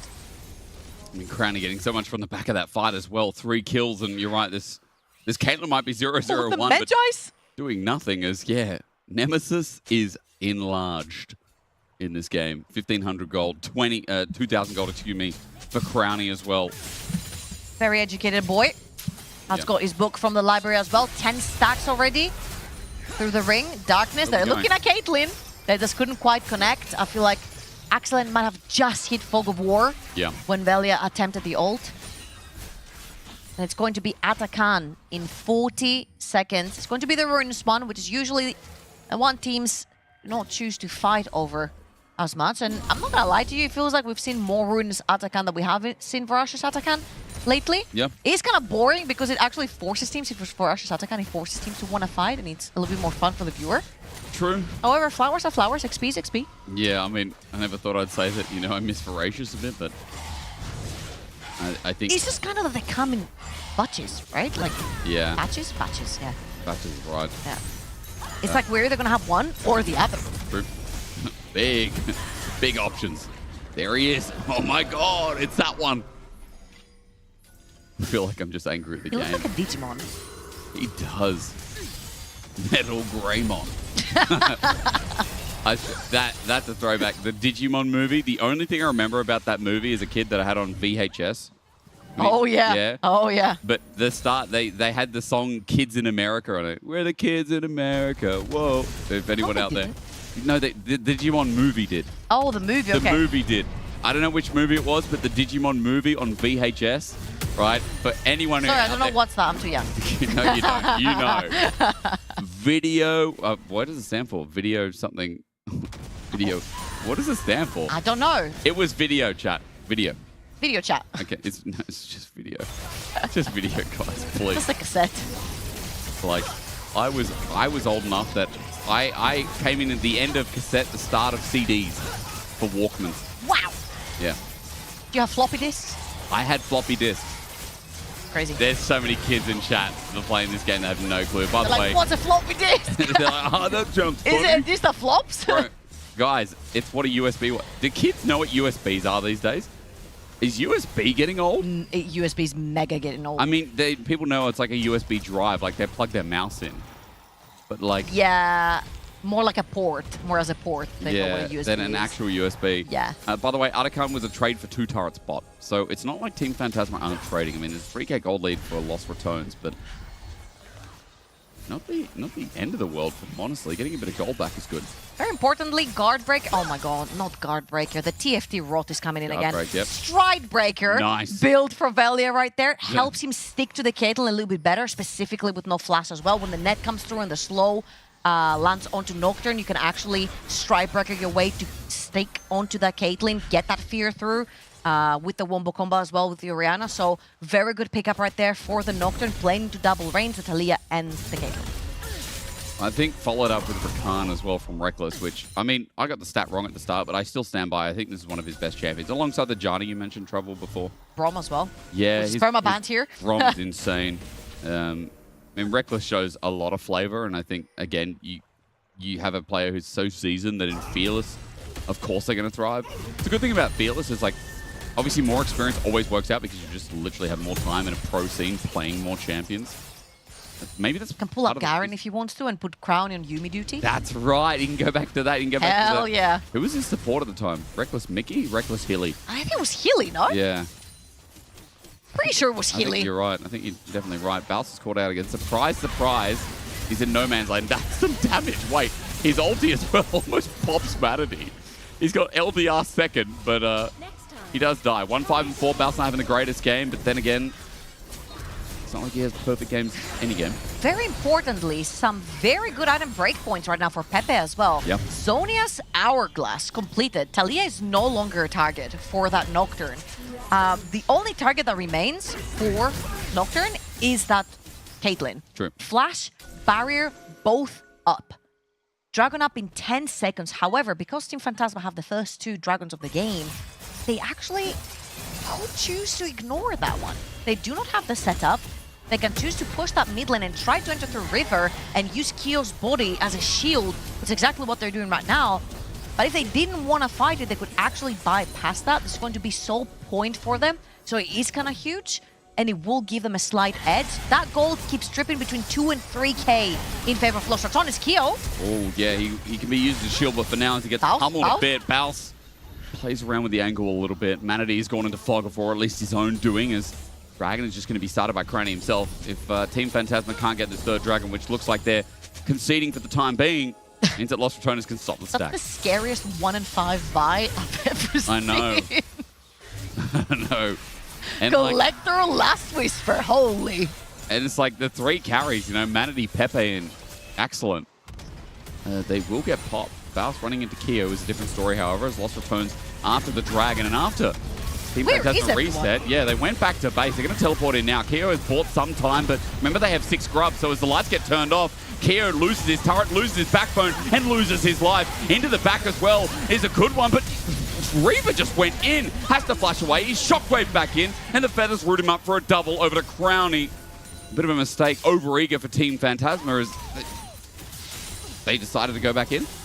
I'm a bit confused. Kyo just lost his flash in that mid lane exchange, which is what caused Team Phantasma to pull back.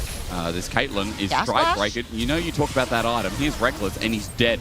This Caitlyn is having no impact in the game at all. Yeah. That's a rough start for the Greek team and the Greek region as a whole. They did make it to the semifinals, and they did upset Lost Heretics. They were literally fighting them tooth and Pepe nail. might be dead here, by the way. Hang on. He's playing very cautious. I feel like he's aware that there's a bunch of members from Los Ratones around. He's going, however, to lose that one. I guess the cannon. ball disappeared into the brush, and you're thinking, like, wait a minute, where did that go? Suspicious. Yeah. Okay, let's watch this one more time. Kyo overextends a little bit right here because he sees Nemesis taking a tower shot. However, the tower goes down super quickly, and Reckless with a fantastic re-engage keeps the backline busy. And then Kyo just overextends. No one can really join. You're not going to have Talia just dash in when there's darkness coming through for Nocturne. And then Axelin taking the illegal route right there. Straight through the jungler. Stridebreaker chooses to not burn Flash or Barrier. I think that was a very good choice because you definitely need that for the next fight to come. The sad thing is, I think Pepe this game, not the same game that we had on the Yone in game 1. Like, Pepe's Weaver's walls are slower. They're a lot later, and it feels like he's a crucial member when not only does he need to set up the burst for Manatee to get the reset, but it does feel like as All Out is used on Baus, Kyo tries to predict where Baus is going to flash to, Vault Breaker out. And then you can't catch him anymore. No, you can't. He's a very short He's cooldown. going to take the wave, by the way. So as he stands there and hits it, meanwhile, a 4v4 is happening, and Los Ratones win the 4v4 with Crownie and 3.5 items right now, plus Nemesis on his Magi's. There is no way that Team Phantasma get away with an open team fight. No Flash and Talia as well right here. Really rough for Pepe to walk into these fights. And I feel like we haven't necessarily seen Pepe shine because Nemesis has been his opponent. Yeah. I feel like Nemesis in general is such an oppressive lane mid laner. You don't necessarily get very easily out of lane versus Nemesis, not just to roam, but to actually have an impact. And I feel like this has been a problem for Pepe the entire series. He hasn't found a footing versus Nemesis to try and impact the game in whatever sort of way. And going forward, and especially if Los Ratones win this and Team Phantasma is backs against the wall on match point for Los Ratones, they're going to need to find a way where they free Pepe versus that Nemesis matchup. Well, Phantasma, excuse me, moving 5 members down mid. Looks like towards Baron seems to be the call, but Los Ratones, they have priority through top. They have priority in bot. Baus is just going to open it up. Pepe might have to...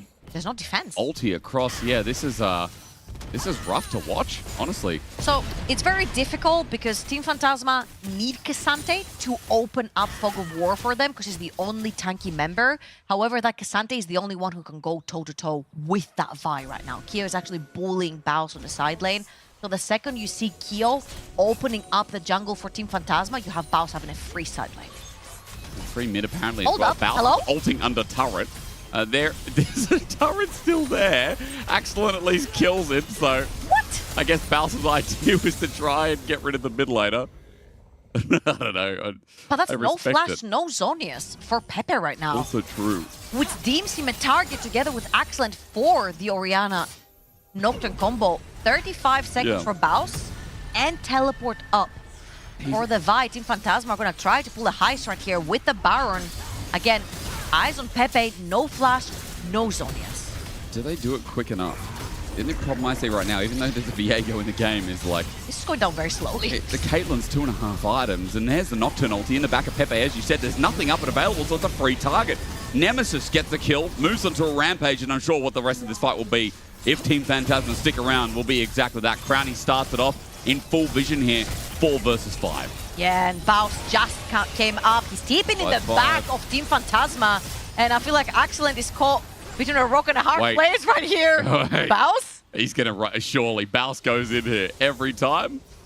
Maybe not another Not wave. this time because you said it, okay? Nah, Solar Flare, it catches him. I don't know how the hitbox was there, but regardless, trapped down as well, and it's going to be double headshot. So Bowser's camera goes blurry, and he just starts laughing. You can still see him laugh though.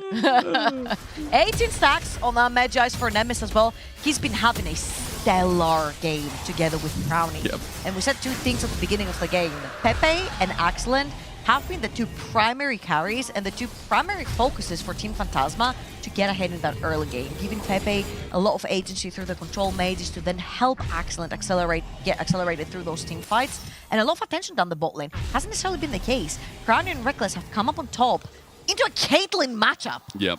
I mean, the lane phase was a nightmare for the Caitlyn. Like, Reaver was constantly roaming.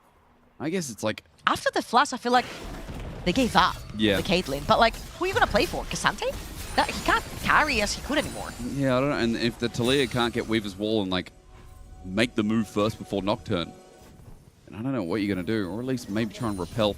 My biggest thing, as Nemesis walks into top, he's sus on this. Solar Flare flash, Nemesis flash as well, teleport right into the middle of Lost Ratonas, and even though that's a tanky top laner, you look at Crownie piercing through feather by feather, blade by blade, a root by root, and now with the quickness from Reckless, it's an easy new target. Reaver joins the fray. Number 7, or 6, excuse me, for Crownie. Lost Ratonas with another Keo as low, and Baus is sectioning them off, running away back to the safety of their base while Velia is going to face check here. Manatee doesn't get the root down though. I feel like Velia gets away with a lot more health than you'd expect, as Baron's going to help push this minion wave in, and Crownie is going to shred this turret as well. And there's no one to defend right there other than the Caitlyn. Good damage onto Crownie. 3 Atom Caitlyn, I guess.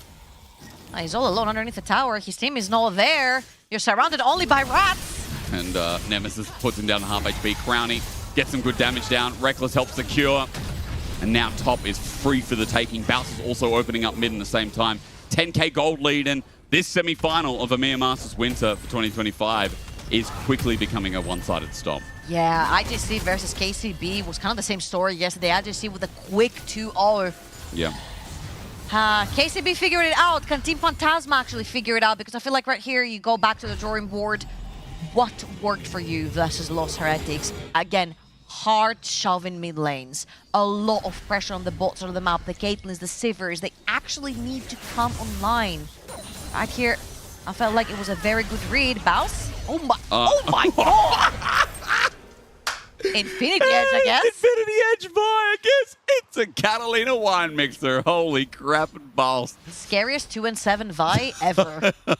If that was a jungle Vi 2-7, I'm telling you, it would be a 10th of that damage stuff. Of course it would. We definitely wouldn't have Infinity Edge, and, you know, you gotta love him at his worst so you can enjoy him at his best. That's all I'm gonna say. This top laner. It's so funny that Cagel's favorite player is the Shy, and Baus is like a mini European the Shy. All he is flavor text that comes through and then finds these miracle plays when he's so far behind, or should be so far behind. In Lost Ratonas, I couldn't say that this game. The whole team's ahead, and it's only natural now that Baus is taking advantage of that as well. The wave's crashing in. 2 next turrets remaining as inhibitors sit. You're saying the whole team is ahead. No one's died other than Baus. That's true. There is 7 kills on Team Phantasma. Great point. It's only Baus. I didn't realize no one had died. I'm like, yeah, Team Phantasma got some picks. You're right. It's just Baus. Baus is all the kills. He's all the kills. Oh, great shockwave from Nemesis. They can't get out. I mean, Manatee needed to preemptively flash or heartbreak it, but I just think right now the hands diff are huge. Ulti onto Balsi, squishy. But a Vault Breaker just in case. Next turret's now under fire. Crowny's going to start autoing away while the engage from Reckless sets it up. Once again, Reckless gets a little bit low and taken down by accident. They go a bit deep for this as Baus gets autoed down. He's not going to spell weaved a bit, but Lost Return is still running away. And Dragon's up in a minute. Maybe they can reset and try it's again. Ruined. Reckless died as well. He did. It's absolutely ruined. He did. How could he? This was so epic. It's all deaths. It's 7 deaths all on Baus. Now it's ruined. Come on, man. All right. 10k, 11k gold lead, rather, for Los Ratones. And look at that damage dealt from Nemesis. Again, game 1, picks up the kills early on the Azir. Never let go. Pedal to the metal. And it's the same case right here again onto the Orianna. Pepe has found it really difficult to free himself from that laning phase. And River, no flash again. Yeah, Reaver's going to be shockwaved in. I mean, Nemesis sees the target, doesn't have to find big shockwaves, but Velia, even though Stride Breaker doesn't really do anything over the wall, it's just going to enable them with that power move. Yeah, to show power in the Dragon as well. This is going to be Cloud Soul. Imagine if this was an even game and it came down to Cloud Soul with a Nocturne Viego. It'd be crazy. It'd be a crazy team fight. But this is just so one-sided. Cloud Soul enjoyer? Of course I am. Ugh. Cloud Soul is the most broken dragon still. I'll tell you what's more fun than Cloud Soul. What? 25 stacks on Medjais. Yeah, true. Very true. And the Seekers to make sure he doesn't die, so that then he can blame Baus. True. If he wants to. 16 and 8, 7 out of 8 deaths. Does Medjai still give movement speed at stacks? Or is that really old? Do you know? Well, I never build that item. Does it still? Even though I play Foxtrot Cat, I says never build that item because I can never stack it. Yo, you got it. You're a Katarina play. That is your item. No, but when I build it, I go all in. And like I go 1v5, so... Yeah, but Dora, just keep on the Dark Seal and talk about, work on the rest later. It's a power move. No, I have the Dark Seal. It's when I buy the Medjais, I just upgrade it on purpose. Like, it just happens, you know? Medjai, Nami, by the way, absolutely broken. Talk okay, about guys, that later. Don't play Medjai's Nami. Let's go. Wall, 5k, ulti sent out. It's an ulti that comes out from Excellent, but Baus is at half HP with buffs available. Meanwhile, Velia is in the middle. I don't know. It's like... Well, Nemesis just destroys the backline, and Crowny sends out the ulti. Kio's trying in the all-out as well. I look right. There's death for Excellent. I look left. It's Crowny onto this Viego. I look mid, and I see Kio trying to fight it out. I mean, this Cassandra was the strongest member while Pepe gets flashed on, and Lost Return is a hand-sipping, and Baus is ending the game. What more can you say? It's great to see Greece here in the semi-finals, but the NLC's #1 seed is a star-stacked roster. It's not even close in Game 2. It's not close in Game 1. It looks like moving to match point is so easily done by the Lost Rats. 7 of 8 deaths. Hands another one to the fountain right there. Excellent game. Honestly, I feel like Lost Returns are just pulling Team Phantasma all over the map. Agreed. And I feel like unless they figure out how to free Pepe, I feel like Nemesis had his number this entire series so far. Yep. Cannot get free from the laning phase, cannot find place because Nemesis pins him down. And that bot lane, due to that, has not necessarily found success. And I heard so much bark and no bite from Manatee so far. It's sad because, again, we hyped them up after what we saw from Heretics as well. It felt like this is going to be like a more early game style team that is going to be more explosive in the first 20 minutes, but they've been able to do that so far, I guess. Los Ratones. Maybe it's NLC all along. NLC apparently superior region. Hey, NLC host. I'm not biased, but hey, which is good. Big. With this in mind, though, I agree 100% with what they were talking about. We brought up the fact that, hey, jungle, he has your name. He knows where you live. He's going to steal your camps. Strong. And he's not doing it. And also, Team Phantasma, I don't know if you agree with me. There's no identity. I thought the early game was the big thing. I was waiting for you to get the microphone. Sorry. I was buying you time. You had both your hands, you're talking with them, and I was like, ooh, yeah, it's good. Oh, no, I need to use my hands with the mic. Yeah, you're bang on there, Archer. To be honest, it seems like Team Phantasma are really struggling to carry over what they were able to do yesterday, or not yesterday, sorry, in quarterfinals, their previous series against Los Hereticos. And today, like, who is this team? Yes, they are a ghost from the past, you know. I had to, sorry, I apologize. This was a big one, because you commit and Los Ratones is like, okay, pull the trigger. We can pull back. There were a few problems for Team Phantasma in this game, and one of them, in my opinion, was their macro play and decision making was just a little bit off. So this was one example around the Rift Herald charge with Pepe taking the reins there and getting absolutely collapsed on and just losing the team fight with the rest of his team. Likewise here as well, a big old team fight happening on the bot side of the map, but it's just Los Ratones who are too far ahead, who have the better idea and are able to punish Team Phantasma in this one. It really feels like the Greeks don't have any kind of footing in this series, right? They are struggling to find advantages without the Rats coming through, neither cross-mapping it, getting their own advantage themselves. This was the big team fight towards the end of the map. Another thing I want to highlight is just that killer instinct that Los Ratones have, which in my opinion, actually, their decision making as far as like sending it, like, you know, they have an idea and then they really commit to it. It's one of the best in EMEA Masters, if not the best. They do not hesitate, right? They see an opportunity, they go for it. And a great example here was Mouse, obviously TPing into the base and just setting things up for the win there as well. Agree, so 100%. For sure for Phantasma. Yeah, we've seen on scrims, and Nemesis has been more vocal on shot calling, Crowny stepping up as well, and that has been showing up. Nemesis with 36,000 damage. Baus was a little bit behind on this game. They did bring a lot of attention towards the top to try and stop Baus, but that's the Baus law. Like, you go, you kill, but he's still relevant at the end of the game. We got to see that 100-0. That's the best card on the scene. Like, boom, in 2 seconds, you get from 100-0. Yeah, absolutely. He did some deleting with that Infinity Edge as you're expecting on a build like that. But again, I just don't think, you know, Baus, I don't think he took Los Jones on his back. I think in the first game he was very, very good, very solid. This game, he was there and doing his thing, doing his job, but really it was the rest of the Rats that were able to be the conductor on this success train for Los Ratones. I think specifically, obviously, you saw Nemesis, his numbers speak for himself, but even in the bot side of the map, the fact that this Zyra Khan duo was able to come out on top, really important stuff when you're coming up against a Caitlyn on the other side, which just did not work and didn't get going. That's what I want to talk about, because you bring in the Caitlyn and you know, hey, this Caitlyn is going to be pushing lines. She's going to go for those plates. She's going to get ahead of the line, especially when you have the Viego and the Taliyah. The Taliyah will be able to rotate from mid to bot, and we didn't get to see Taliyah bot a single time. It didn't work out, did it, at all? Like, they had a game plan, Phantasma, for the bot side of the map. Like, you want to play through that, you want to play through the Caitlyn, and it just, they weren't able to make it happen at all. There was an attempt at a dive one time, but that didn't go through. Specifically, as you said, the Taliyah, not once for a roam down bot.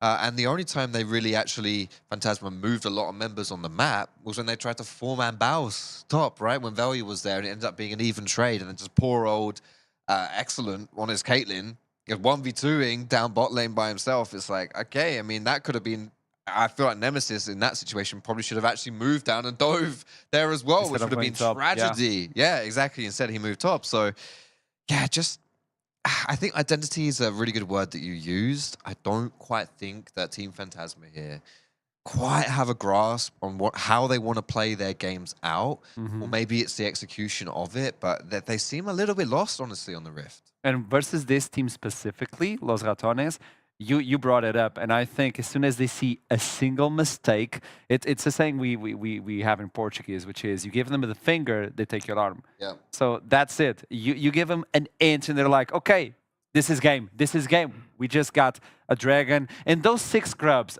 Georgia brought it up, Trouble brought it up on the pre-show, the idea that, hey, they don't play for grubs. And Valley's like, oh, really? Yeah. So we can get 6 of those?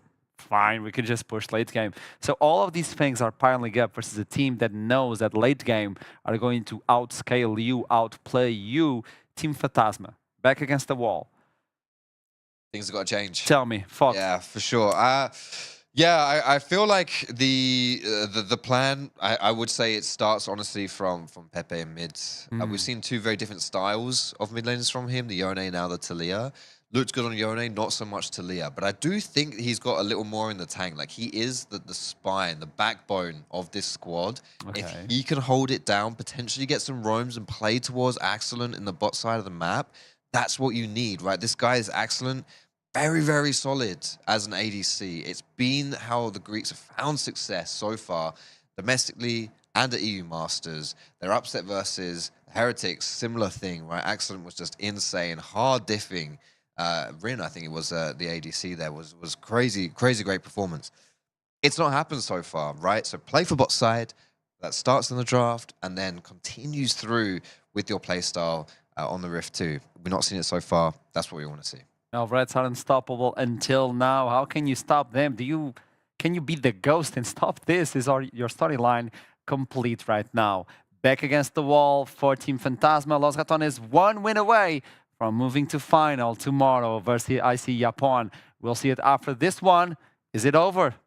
Or will we get a reverse sweep? I'll see you soon.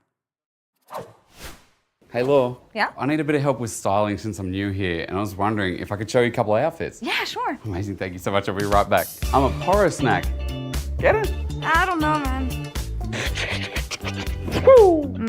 No, not really. I don't know, Law. It's hopeless. No, it's gonna be fine. Here, let's have a break.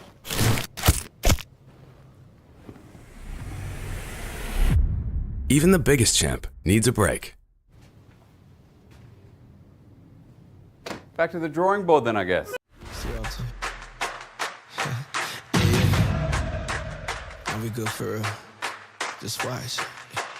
Yeah, hey, how you gon' feel when I take it? How you gon' feel when I take it? We about action, we don't say shit. We about action, we don't say shit. Coming for the crown, I need my fit.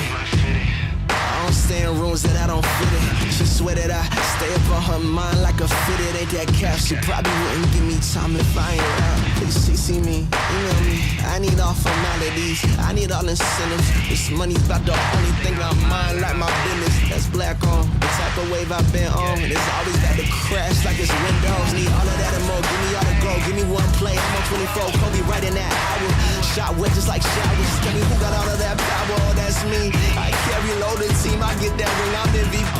Know that they envy me just like cement. I'm in these streets. No opportunity. Knock at the door. I give you keys. My mama raised me selfish. I don't share. I play for keeps. And that's all game time. Know that win all mine. I'ma keep it, baby. How you gon' feel when I take it? How you gon' feel when I take it? We about actions, we don't say shit. We about action, we don't say shit. Yeah, how you gon' feel when I take it? Yeah, how you gon' feel when I take it? We about action, we don't say shit. We about action. Tell me how you gon' feel. Yeah, when I take your spot, tell me how you gon' feel. Yeah, only thing I need is time and the rest is on shit. Yeah, tell me when I take your spot, tell me how you gon' feel. Tell me how you gon' feel. Yeah, hey, how you gon' feel when I take it? How you gon' feel when I take it? We about action, we don't say we about action. Tell me how you gon' feel.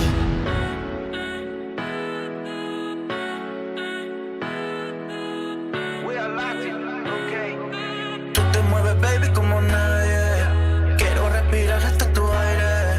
No quiero que te vayas de mi nave. Tú me tienes loco, ya lo sabes. Tú te mueves, baby, como nadie. Quiero respirar hasta tu aire. No quiero que te vayas de mi nave. Tú me tienes loco, ya lo sabes. Tú no me lo pones fácil. Duro voy a darte a ti. Pa' que no te olvides de mí. Pa' que no te olvides de mí. Tú no me lo pones fácil. Duro voy a darte a ti. Pa' que no te olvides de mí. Pa' que no te olvides de mí. Puede ser que la vida nos separe. Puede ser que no te guste nadie. Puede ser que estemos hechos para amarnos. Puede ser, puede ser, puede ser. Puede ser que la vida nos separe. Puede ser que no te guste nadie. Puede ser que estemos hechos para amarnos. Tú te mueves, baby, como nadie. Quiero respirar hasta tu aire. No quiero que te vayas de mi nave. Tú me tienes loco, ya lo sabes. Tú te mueves, baby, como nadie. Quiero respirar hasta tu aire.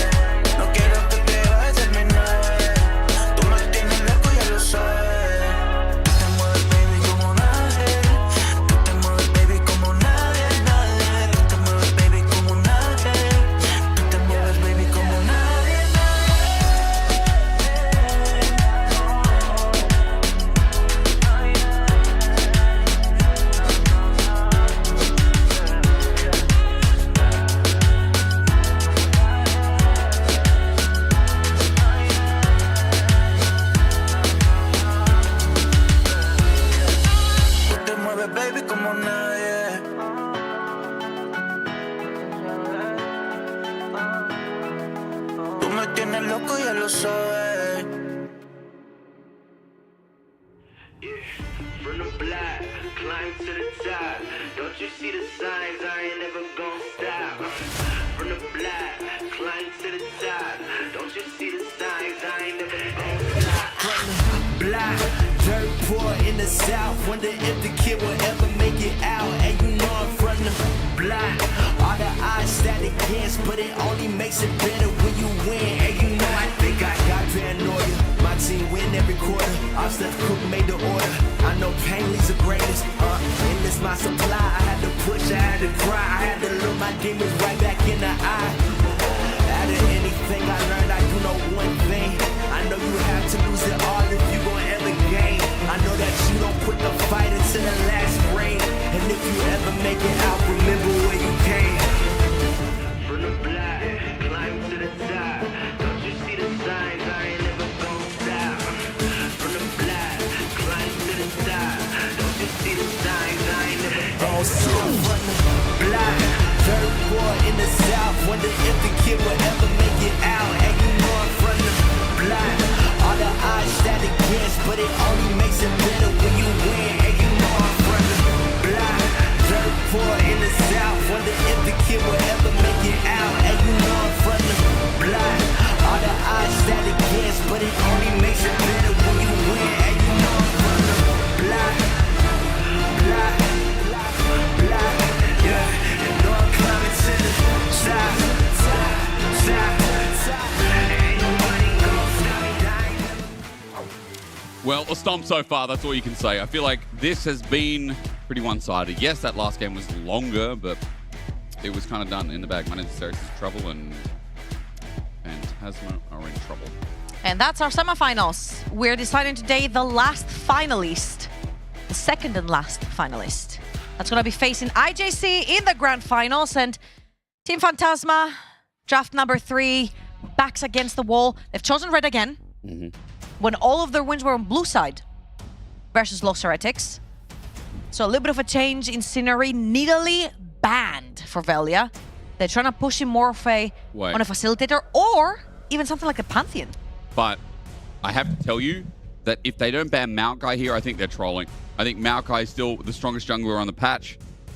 You could leave open Kalista here as well. That could be Kalista's been open the entire time. I don't think anyone wants it. But I still feel like it's worth mentioning. Jarvan banned. It's a Sivir game. It's a Sivir game from Team Phantasma. But Maokai is just broke. They're just giving Maokai to Velia. It's a Sivir game from Team Phantasma. I think we're chatting a little bit about it in the green room. Yep. I'm like, I think this is going to be like a Victor Sivir kind of situation where Pepe goes back to his more chill, laid back, control mages, shove waves, protect your AD carry, create space. I guess that's why Sivir mentions really good as well, because the Jarvan ban gets rid of immobile threats. Like the Sivir that doesn't have an escape, like Lulu as well, can really suffer from a Jarvan comp. You know, Orianna's already gone, but there are some more immobile mages that I know was talked about at top of show, especially from you, Trouble, as Tristana's taken first. That could be a flex. Ivern is still in the game, and usually when you see Maokai, Manati plays the Ivern. He played in the Los Heretics series as well. You've got Tristana, it's such a power combo. You just walk up mid, pop E on Tristana, and then Tristana gets to jump in and aggressively trade. And it was a classic duo, like all round last year, right? Lilia. I'm so angry! In the first game, you've got Yone and you don't pick Sejuani, and now you have Tristana and you don't pick Ivern. But the problem is you have lock on CC from Maokai onto Lilia. But now this comes through. Everyone is squishy. And you also have range, plus you have utility onto Lilia and Tristana. And you can also snap and engage here, right? Like, what do we got left, Trouble? Nord's gone, Leona's gone, Rel's gone, Rakar's gone. Any other supports you want to mention? Most of the supports that actually have engage tools are gone. Reckless plays the Bard here and there, and it does suit Jhin really well, because they're both sort of setup champions. Jhin is pretty safe as well. So Bard can roam. Janna here is any good? But I don't think here they're going to be picking supports. They might be looking for mid lane right here, since the Tristana has been locked in. or get Pals. Yeah. Or Cho'Gath. Classic. But Jace is open here, and usually Cho'Gath really does struggle against things like the Jace or the Gnar. I mean, we were talking about it, I know behind the scenes. Like, Pals has his certain champions. He does not play Gnar. He does not play Jace, right? And Jace takes a lot of prestige, I feel like. Keo does. This team has first picked Jace in one or two drafts before. Gnar hits the same pool. a lot more setup for the Lilia now given. Absolutely. And Baus has been very, very vocal, especially when he's playing that Cho'Gath, that a Jace or a Gnar matchup would be absolutely unplayable. You get to trade very aggressively. You go the all-in with the Mega Gnar. So we'll see how that top lane matchup goes. Kyo should have priority. Tristana is usually one of these champions that has priority, whether it's bot or mid, due to the nature of the E passive as well. But now if we're talking about what goes well is they still think it could be Wait, this could Cho'Gath be mid. a full speed Nemesis Cho'Gath. It could be.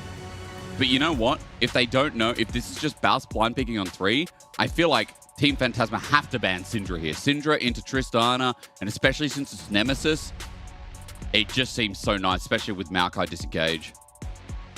Surely it's a Syndra ban here, right? Actually fine, I want to say. Yeah? It might be a Volibear ban actually here, Another if they good want to call. get away from it.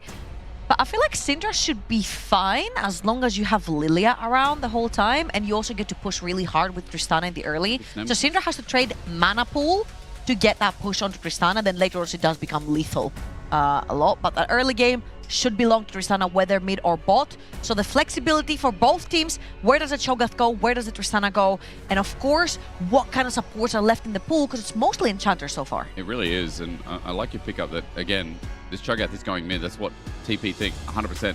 Pyke also taken away. Maybe it is just going to be a Karma picked up as well. Karma. River does play Thresh as well. It's not one of my favorite champions in the current meta. I feel like it's a placebo tank. I feel like he's very opportunistic of a support as well. Doesn't offer as much. Immobilizes others, but immobilizes himself in the process. Yeah, you know? yeah. And of course, if you're going to play Thresh into Cho'Gath, have fun. True. You're going to hook in the Maokai. There's the Civi you talked about. I'm going to think about that for a little bit. So Karma gets locked in because Blitzcrank was taken anyway. Again, So- Tristana's still up in the air. Tristana's up in the air. I do still think we're going to see the Sivir coming through for Excellent. It makes a lot of sense. It's a hard shove priority bot lane for the Semifinal Phantasma. Exactly what they need. They need to get that prior. They need to start scaling from the early game. You go really good scaling with the Sivir as well. I definitely want to see this as the last pick coming through for Team Phantasma. But they wanted to make sure that they take the Karma away because Jhin has already been locked in for the side of Loxotonus. I don't associate this champ with Baus because No, but you should associate it with Nemesis. you think it's Nemesis I mid. think it's with- Nemesis mid. I mean, I could get behind that. And I feel like, again, drew 2 bans for Baus, but this was always a flex. They didn't hedge their bets. Team Phantasma said, no, this is going to be Nemesis mid on the Cho'Gath. It now looks like it's probably not. It's the Bard you talked about before. Give some of the setup. So a very peculiar comp from Lost Returns. I want to see how this rounds out. You said the Sivir trouble.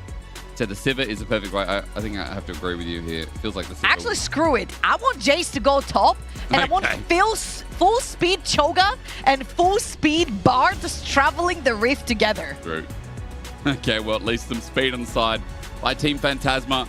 Their comp looks a little bit more simpler, while But Lost it's Returns. so squishy. It is squishy. And it's engage is mega limited. If Gnar doesn't have mega, it's funny they use the word mega, then you rely solely on Lilia this game and chase from Sivir. However, you do have a lot of defensive tools as well. You I do. feel like the Tristana job, when you can buffer it, the ult, you've got shields on Sivir as well, movement speed through Karma RE as well. So you do have ways to get away from Cho'Gath and Maokai. Cho'Gath, of course, is going to go into the hands of Baus. He was that blind. And of course, Nemesis with the Jace. If he played the Jace, I would have been off my rocker. Like, I just wanted to see Cho'Gath and Bard just roam the map together. Yeah. Full speed Cho'Gath with portals from Gnar. That would have been nuts. I mean, it still could happen anyway. True. It's But you do know that it's going to be a full AP Cho'Gath top lane. So it's not you do. happening really. Well, does he play the Shirelia's build? Because, I mean, it's still AP. You just go Riftmaker 3rd or 4th. Pretty sure he does from memory. By the way, Manatee, we need his player come back. The picture is unsettling after looking at it for a while. Like, his eyes are looking into my soul, man. I need Manatee with a player cam, please. It's not like this, like, calm, pleasant face, like reckless. Yeah, beautiful smile. You know what? No, you're serious. It's Manatee is like, he's staring at me, and I want this to come out in game. It was all bark and no bite. where is the bite? Where is the bite? Where is that man? We need to see it. He's got Lilia, one of his most played champions. one of his most successful champions as well. He's a carry jungler. He's faced Velia in solo queue. Apparently, he's got really good win rate. Now is the time to prove it. Game 3, backs against the wall. Reverse sweep needed from Team Phantasma to keep the Greek hopes alive. On the other side, NLC right now feeling mighty strong as they get one step closer to going up against IJC. The LFL second seed waiting in the grand final tomorrow. Everyone said Los Ratones, strongest team or one of the strongest teams at the tournament. They have proved that. They've come through, one of the strongest in Supermassive, and now they are sweeping through Team Phantasma. Just to put a little bit of original pride into the mix here as well. Last time the NLC was very successful was 4 years ago. 2021 spring, BTXL make it all the way to the finals. That was one of the debuts from Marcoon as well, onto the Volibear.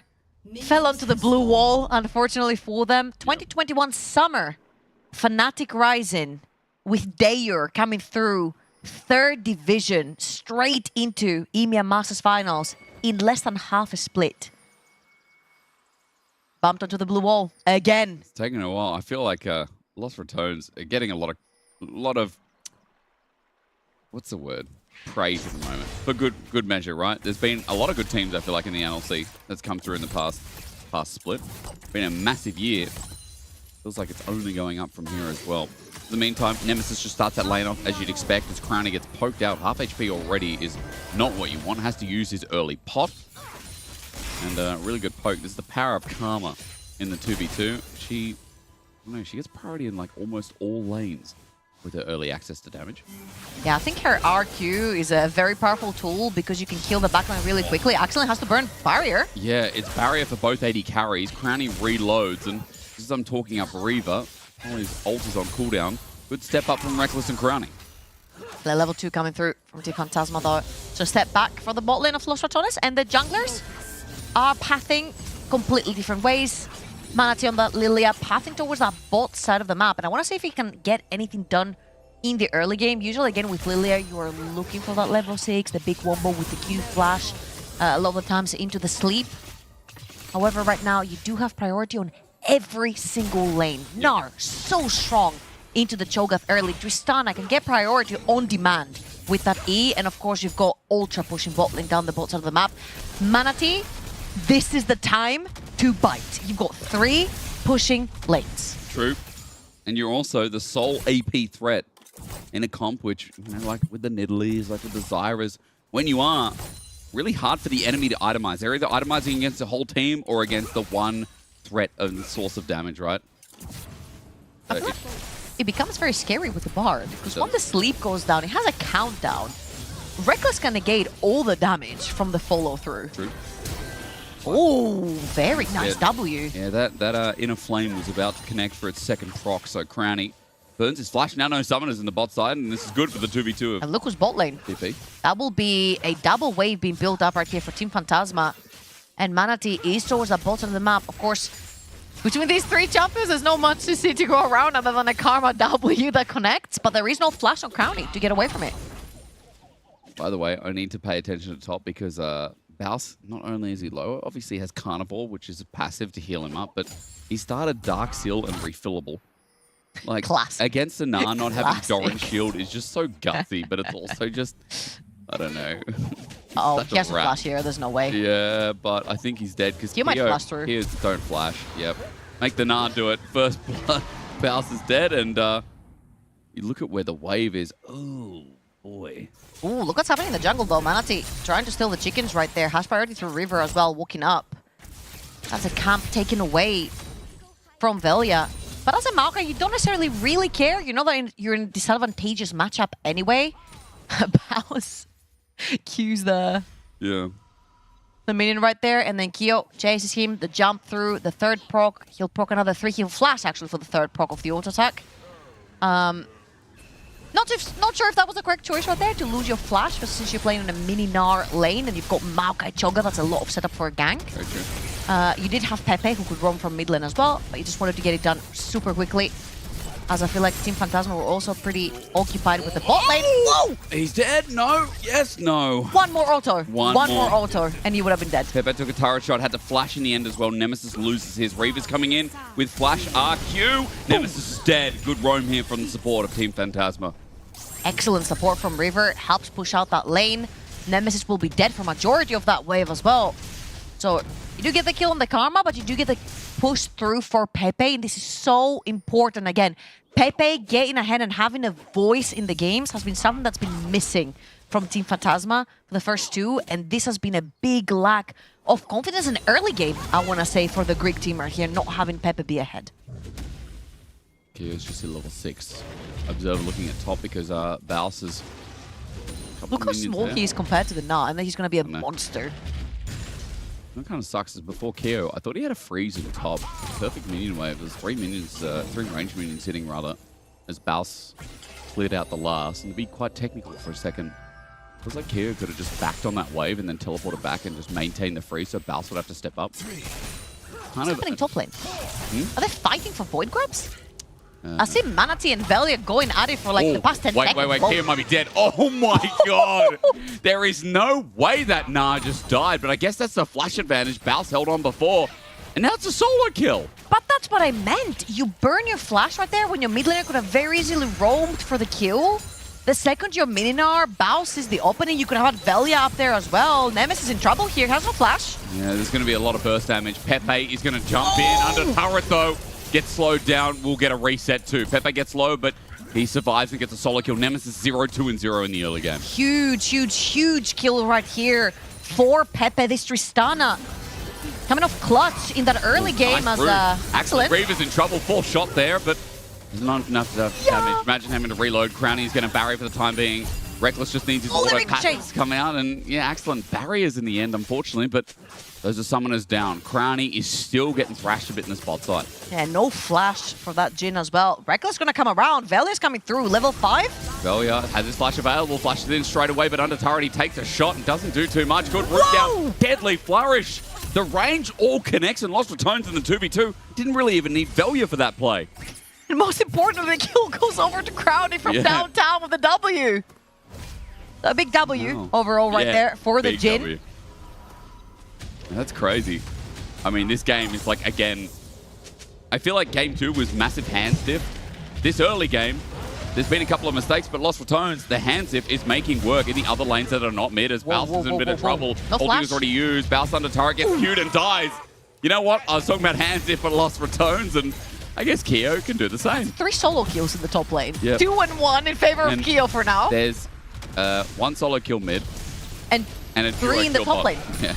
But we have to keep track only for top lane, you know? Only top lane. Because it's Baus. Nemesis good cover, by the way. Covers mid wave. Looks like Baus will TP to mid and just catch this wave. As Dragon is live. Still thought about. At the 8-minute mark here, it's started by Manatee. Yeah.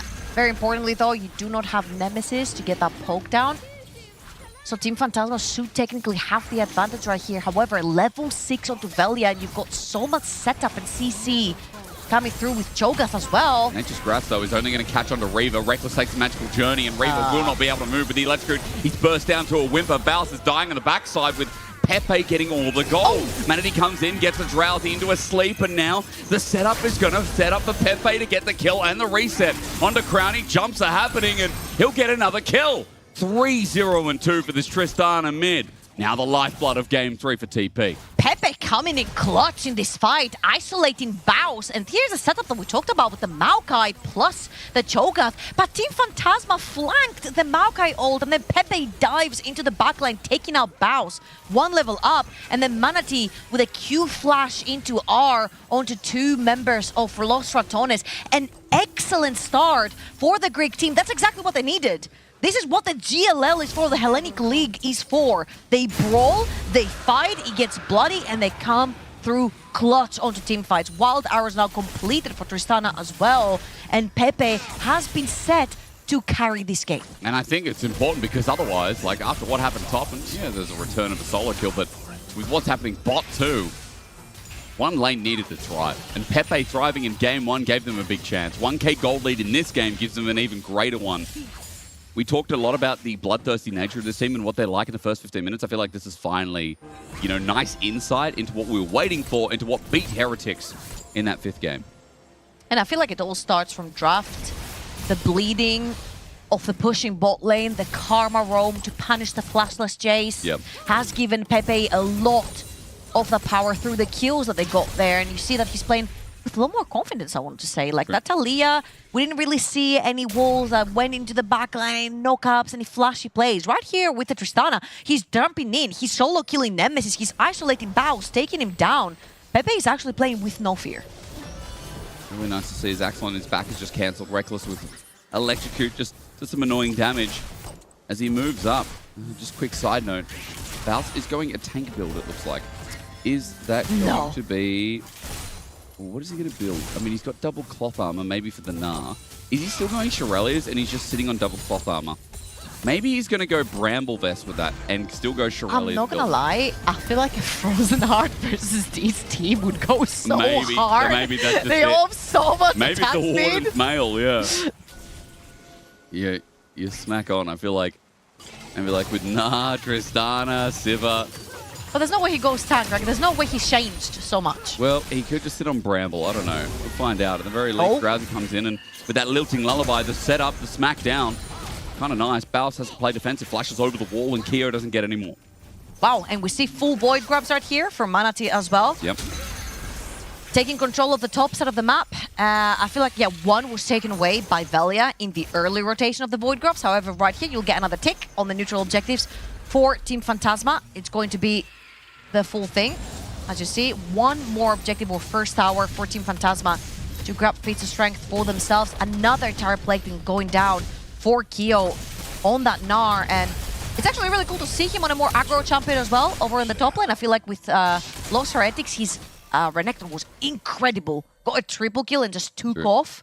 And right here also set to carry 2, 1, and 0. He should have Trinity Force in base, especially with all this gold he got from the tower platings as well. I mean, it's really nice to see Keo in last game with the Cassante got a lead but couldn't do too much as Cassante didn't have the damage of the rest of his team. Trinity Force, as you mentioned, has just been picked up. Means first items for all 4 of those carries on the right side of your screen. 2k gold lead in this early game as well. With Dragon coming up in 2 minutes, that's something to watch out for, especially with the feats of strength. That would lead and complete with it too. I want to come back to Baus. it's a Bramble Vest, and he's going to be going for Hollow Radiance because for anyone out there, if you build Sunfire Cape, you are a troll and an inter. I don't know if it's changed in the past couple of patches, but Sunfire Cape is actually the worst item in the game. It used to be the best, man. It used to be the best, but it is like Hollow Radiance just does it all better, and I'm pretty sure it scales better. And I'm pretty sure that's the Fnatic bush, and no one better to be in it other than Reckless. And you got a Maokai in it as well. Wait for the... Oh, is it Nemesis in there? No, he's not. No. Here we go, Tempered Fate. He Everyone's could there, have flashed though. that, actually. Maybe flashes now. No turns. It doesn't care. Velia turns it into an engagement to Axel and sends out the Nature's Grasp as well, but he's just going to die. Axel's going to auto him down. Lilting Lullaby sets up. Manatee behind enemy lines. Looks for Reckless as well, but Axel gets 2 kills. He's now ahead. He's now even, rather, with Crowny. That was the one lane they were suffering. That was great stuff. Manatee read the play. He was in the mid lane ready to defend that play versus Excellent and River. And Los Ratones are getting a little desperate, starting already creating Fnatic pushes when there's a whole wave pushing down the mid lane. A little bit uncharacteristic, but I feel like Los Ratones are running out of ideas on how to shut down that wave from Team Phantasma so far. And as you mentioned, the Dragon's coming up. 30 seconds would be the second one for Team Phantasma. I feel like right now, if you are the Greek team, you're brute forcing every single play. You're just slapping them down with items. You know, between Los Ratones, there's an old saying of game 3s are not it, as, you know, Reckless is just going to get out of that. But Manatee, you can see his damage just with Leandro. He's getting big as Baus just trying to use Halo Blades to get quick trades here. And That's not fun. He's going tank as well. Like, I understand why he's going tank in this game, but the Baus I know would go like Shirelles here, or a Cosmic Drive. Or Ludens. Or Ludens, yeah. He changed. Just for this game he changed, don't worry. You know, no, he didn't change. He changed. Oh, he changed? He changed. What's that? That's how he says it. Changed? Oh, you're quoting him. Yes! Yeah, but... Oh, come on. You can't like be a Baus fan without knowing his quotes. I know his quotes. Also, it's and not I know a he's solo a B. bolo. It's not a solo bolo. It's a solo bolo. Come on, man. He doesn't say changed. Does Get it together. I don't think he sounds like that. No, he says he changed. Gadel changed him. Yeah, okay. I hear the CH when he says it though. All I'm gonna say is that he hasn't changed. See, for this game. All right, just wait. He's gonna get a rift maker or something. I promise you. There'll be some AP. Well, he does have 2 rings. That's enough AP for now. I mean, but this is first hour and 5th strength. Is he going to get to this game, right? Because side lanes right now, Nemesis is going to be able to trade, but it does feel like with this Tristana having a lead, outer turrets should be easy, but inner seems near impossible in this game as sides continue to play out well. Oh, he burnt him. Nemesis also just flashed into a wall. Pepe is going to flash in this time as rocket jump should be up in a second, I'm sure. We don't have cooldowns right now on the bottom left of our screen. Good damage from Nemesis as well. Velia finds an engage as Karma's there. Nate just grabs. He's actually going to capture the full way. The Tristana on the back will also be rooted up with a curtain call. It's dead pudding. Crowny just shuts him down for the shoot down. Whoa, that's a huge shutdown going over to Crowny right here. Big money in the pocket. And a misstep right there from Pepe. We mentioned how confident he is. Nemesis flashed into a wall. Of course you're going to try for the kill. And the patience as well in the bush. He waited until Nemesis pressed all his buttons. And a full cooldowns on that Jace to actually jump him. And he just couldn't get that last auto that would reset his W. And the tip of the Makai ult catches him as well. Yeah. Painful, especially since Nemesis flashed into a wall in that play. He got caught out, but by all rights, Lost Retoners with the recovery, then get an objective off the back of this kill. And with Herald, they might be able to open up mid. So, I don't know, it's 2.5k gold lead. And feats do go to the Greeks, but I'm a little bit concerned that this series has been run by Lost Retones. And as they say, you know, you give an inch, they'll take a mile. And I feel like that has been very true in the first 2 games. That is very true. And with his shutdown, Brownie, almost his second item completed right there. But I feel like still Pepe is, oh my god, he's so that wrong. Is he gonna jump into this? Yes, a bramble. Reckless is saving this play though. I mean, Velia walked up for the Q smite.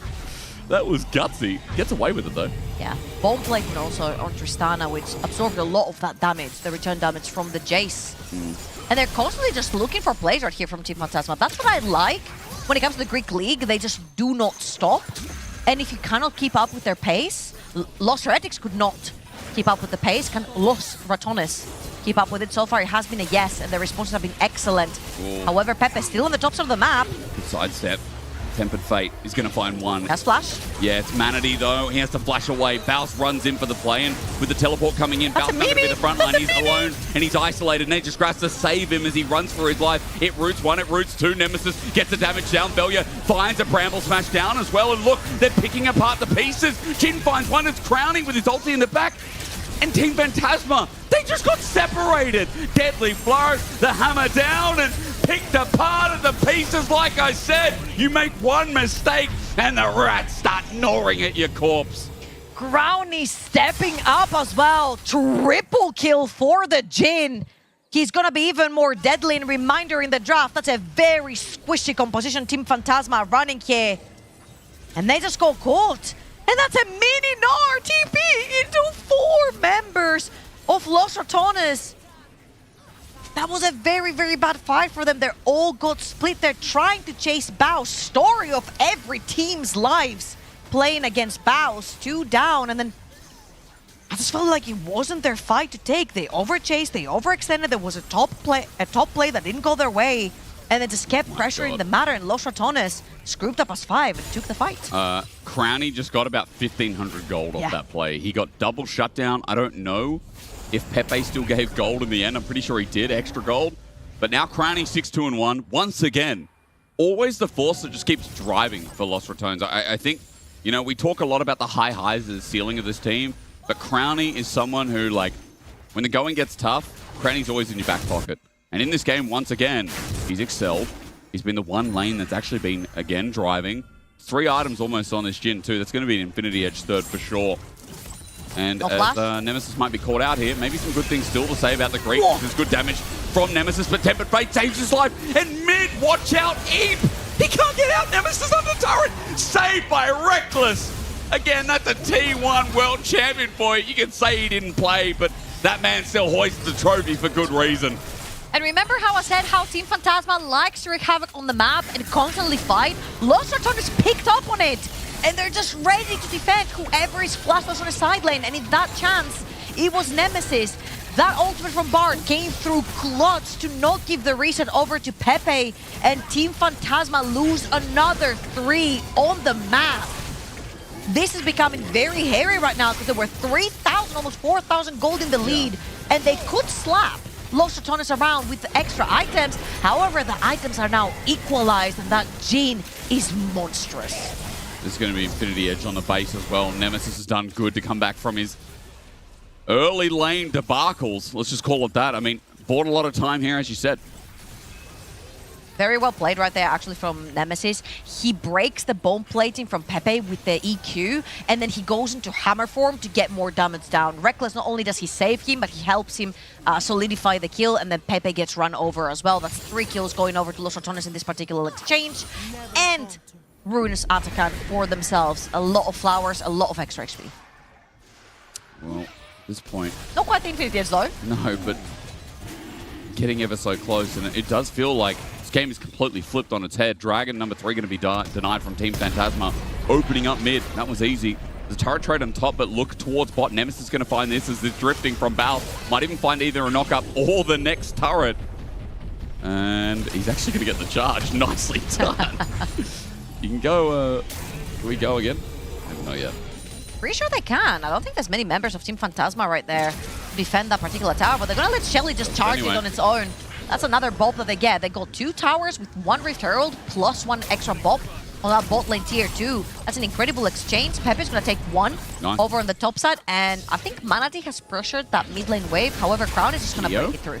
Running in. Nature's Grass is going to catch him as well. Nemesis has moved into hammer form, so he will find a chunk down. Tempered Fate flashed away from, but the support is caught out after using the belt. Reaver has no way but to flash himself here under turret, getting dove by Nemesis and a shutdown. Given over. More and more gold while Bowser's getting hit by a deer in the headlights. We go to a pause to see what happens up there. Well, it's a 1,200 gold lead. And we go to a pause at a very crucial time in the game. Again, this is the time where tanks starting to ramp up. Yep. Defensive items start coming through. Bowser's not as squishy anymore. You cannot 1v1 him with the Tristana alone. True. He's got a lot of disruptive abilities as well in his kit. You've got Maokai Bard, who can set up from super far away together with Crowny and that Jace onto Nemesis. He's just assault from afar from the side of Los Ratones. And I feel like Team Phantasma have sort of built a very defensive team where it's like, hey, if you dive us, we've got all the tools to deal with you. However, I feel like Los Ratones are playing them from so much range that all of these tools from Team Phantasma never really come into fruition. Yeah, I mean, it's upsetting, isn't it? Because the early game was just so sublime. It was like their best early game yet. But then that one team fight, they got dissected and they got separated. And, I mean, Keo, you know, unfortunate non-TP you mentioned before trouble. I think Pepe, if Pepe's not able to carry a fight and get the resets, then you know, a lot of the damage goes down as well. So we're waiting for information on the pause. 22 minutes into this game number 3, there's been a massive flip. As you can see, the burger on your side of the map.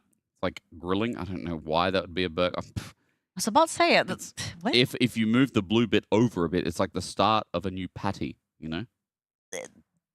What else? What? Well, it's a burger flip, right? What? It's so American. Can we bring up something kind of ourselves? like, you know how you go like sometimes to the psychologist, I've seen it in movies, where they give you like this weird image in black and white and they're like, what do you see? Oh, yeah. And like actually different like psychology personalities like see different things. You could be seeing a skull, someone else could be seeing a butterfly or something. Oh, yeah. And you're seeing a burger on this graph. No, I just thought a burger flip and I thought, yeah, well, that's a new patty or something, but no, it's so American, isn't it? We can move away from that for the time being. So you started with English phrases. Yep. You've moved to American idioms. Yep. Now what? Now we go to fair shake of the sauce bottle. We go back home. Now we go straight to XDD drowning. Now we go down under. We ride our kangaroos to school when it's raining, by the way, chat. What? We have to. Like, in the pouch? Yeah, it's warm in there. Like, Joey sits out. Okay, question. Yeah. You walk out to your porch, and there's a kangaroo. How do you know if it's about to punch you in the face or if he's friendly? Well, it depends. So there's red kangaroos, which are near the middle of Australia. They're very dangerous. Like, they're big and they're quite defensive. Like, if you ever seen those videos of them like holding dogs underwater, or have you? There's like crazy videos, right? Like people's dogs, you know, who go and bark at it, and the kangaroos go and hold them, or like, you know. Oh, I've seen people trying to defend their dogs. Or Yeah, they punch the kangaroo because you kind of have to. They're big and they're actually really dangerous. So the adult ones are I've dangerous. seen some that are like built like Arnold Schwarzenegger. You know? I don't know how they're so jacked, but they're huge. What do they do to work out? What's their protein shake? They jump. They have to jump everywhere because they can't walk. You know, they can't, like, biologically, they can't walk. They jump. They have to jump. Yeah. So how do you know if it's friendly or not? I mean, kangaroos are not friendly. Kangaroos actually, like, There's some there's that like, are friendly though. yeah, they're available for meat at Woolworths. So our What? supermarket. How did we get there? I said, how do you know it's friendly? And you've already killed it. Well, I mean, because they're okay to be hunted because there's too many of them.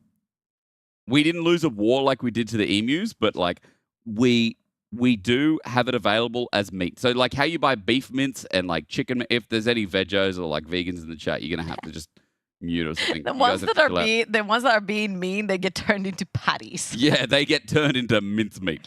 Okay, but how do you know if it's friendly? You don't. Kangaroos are dangerous. Like I think they're one of the most. I think they're yeah, I think they're some of the most dangerous like animals in the middle of Australia. We have too many snakes. We have spiders everywhere.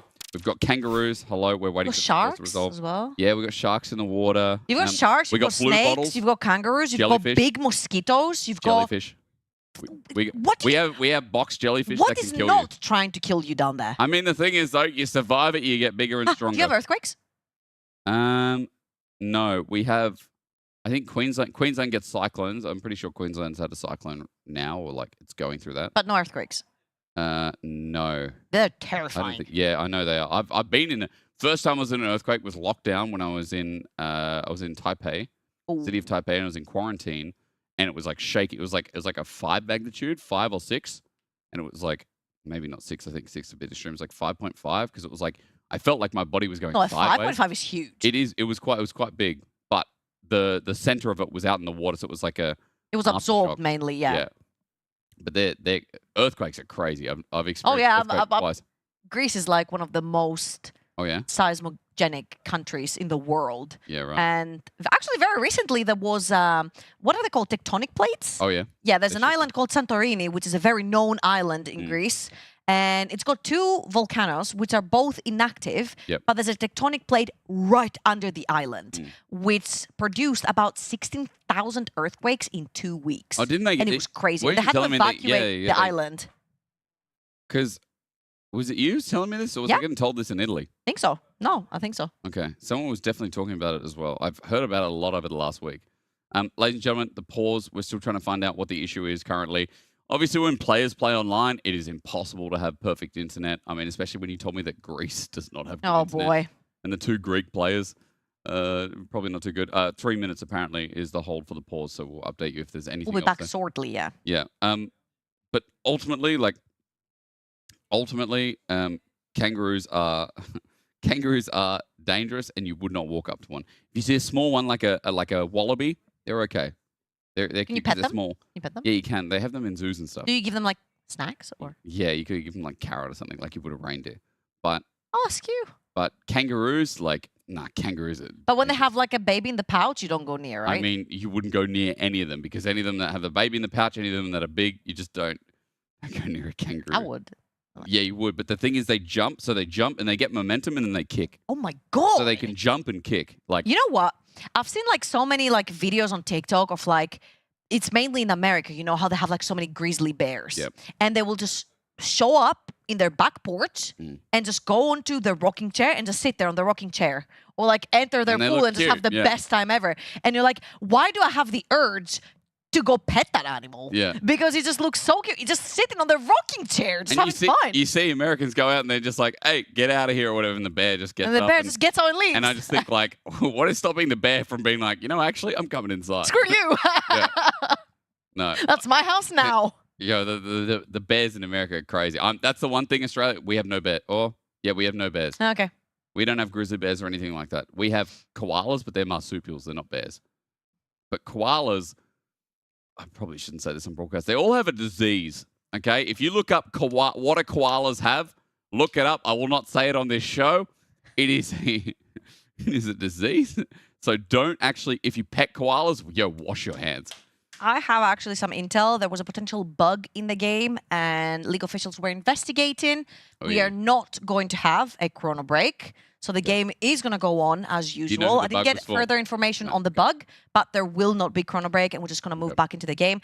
However, there is going to be some momentum shift, same as there was with our conversation, because Los Ratones were on fire. They were just rolling on all cylinders. Yeah, they were. Especially since they just turned the game around, the burger flip you were saying before. Oh, and it's huge. This is also a little bit of a breath, I feel like, for Team Phantasma. This really does benefit Team Phantasma right there on that pause, because they get to take a breath and say, wait, we were winning for a reason.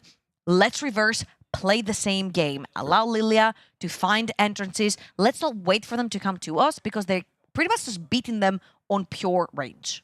I mean, like, the setup is so important for Team Phantasma, and I feel like if these fights go long, I will say, like, as another point about fights, if these fights go long, then the cleanup just becomes so much easier. Maokai is so strong because it just has so much sustain in his kit.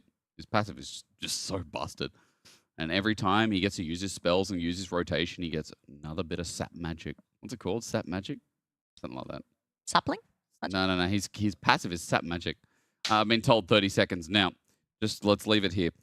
Don't touch koalas without washing your hands. Don't touch kangaroos. Just don't go to Australia. No, Australia's fine. The snakes, like, we have property like 3 hours north of Sydney. It's just hot. And you just got to make noise in the bush. When you walk in the bush, you just got to make noise. You stamp your feet. I was making a trail back there And they in get like scared December. or what? You get a little bit like paranoid, like, is that a snake? Is that a snake? Is that a snake? Just don't go to Australia. Near our place, we have red belly black snakes and brown snakes. Brown snakes will kill you. Red belly black snakes will put you to the point of death. Anyway. Just don't go to Australia, guys. They're not just ideal. let them be there. Yeah, they're not super ideal, those guys. Anyway. The sharks will kill you, the bugs will kill you, the kangaroos will kill you. You see a spider, you're like, yo, is that spider going to kill Can you? I pet that dog? Yeah, don't touch anything in Australia. We come back from the pause. Nemesis just got a turret by himself. Oh, Crownie. Dragon was already taken. Crownie has just flashed away. So that's more gold injection for Los Ratones after that. Talking about a little bit of a breath for Team Phantasma. Yep. Still running on all cylinders. They see Crownie, they take his flash. Very important. He's holding a really big shutdown bounty on his head right now. So no flash. Manatee or Kyo can find an angle onto Crownie. This could potentially be huge.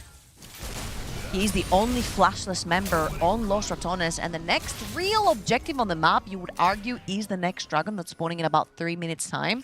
And the one member that I'm looking at that I have yet to see shine on the side of Team Phantasma is Excellent. He has been given the tools to succeed. He's got his 2 items onto Sivir, and we all know what happens when Sivir starts getting 3 items plus with all those ricochets running around. Very, very true. Infinite wave clear hack and infinite crits that are like invisible because you don't see the ricochet. And as soon as you group, yeah, you're right. Like any choke, and it's just over. It's over. But for now, I will say Crownie is a full item ahead. Also because he went rapid fire cannon, so he has a cheaper item, but nevertheless, he's got range and the Infinity Edge finally built up. Pressure applied from top as Los Ratones move into Fog of War, clear out any defensive vision. And Crownie, as he gets mid-push, you can see that Baus is going towards bot to make sure all these 3 waves start lining up and they can start taking more turrets. Yeah, I would like to see potentially, like, maybe even Velia consider using that ultimate, because it's 2 minutes until Dragon. He'll have it back up. You know, the same way that the Ornn ultimate is being used a lot of the times for pressure and to take towers, you can do the same with Maokai. Crownie is just walking up. He is Crownie is just walking up, no flash. I mean, I was going to say, what Team Phantasma doing? Excellent, almost dead though, but Crownie, you're right, has nothing except the barrier. Sitting on a Blasco doesn't matter. What? 4 members group mid, it was looking like a bit of an int play because of top setup, but it was the biggest bluff of their life. I feel like that was the case. But this is the thing. Team Phantasma don't think like this. They see Champion, they kill Champion. It was very obvious. They had no vision behind Crownie, right? So the whole team could be hiding behind that Jhin. Los Ratones were on the top side of the map, but this wasn't the case. No one was around. A big shutdown, if I'm not wrong. Well to excellent Sivir. And another mid lane tower going down for Team Phantasma. 1.7k now only the lead for Los Ratones. It's pretty much almost dead even. Excellent getting that kill was a massive shutdown. When you said already that Siva, excuse me, is going to become a very big deal. It does feel like with that Last Whisper now in hand and a Cloak of Agility, we can start saying that more and more. Only one more item to go before we start being a little bit more serious about it as well.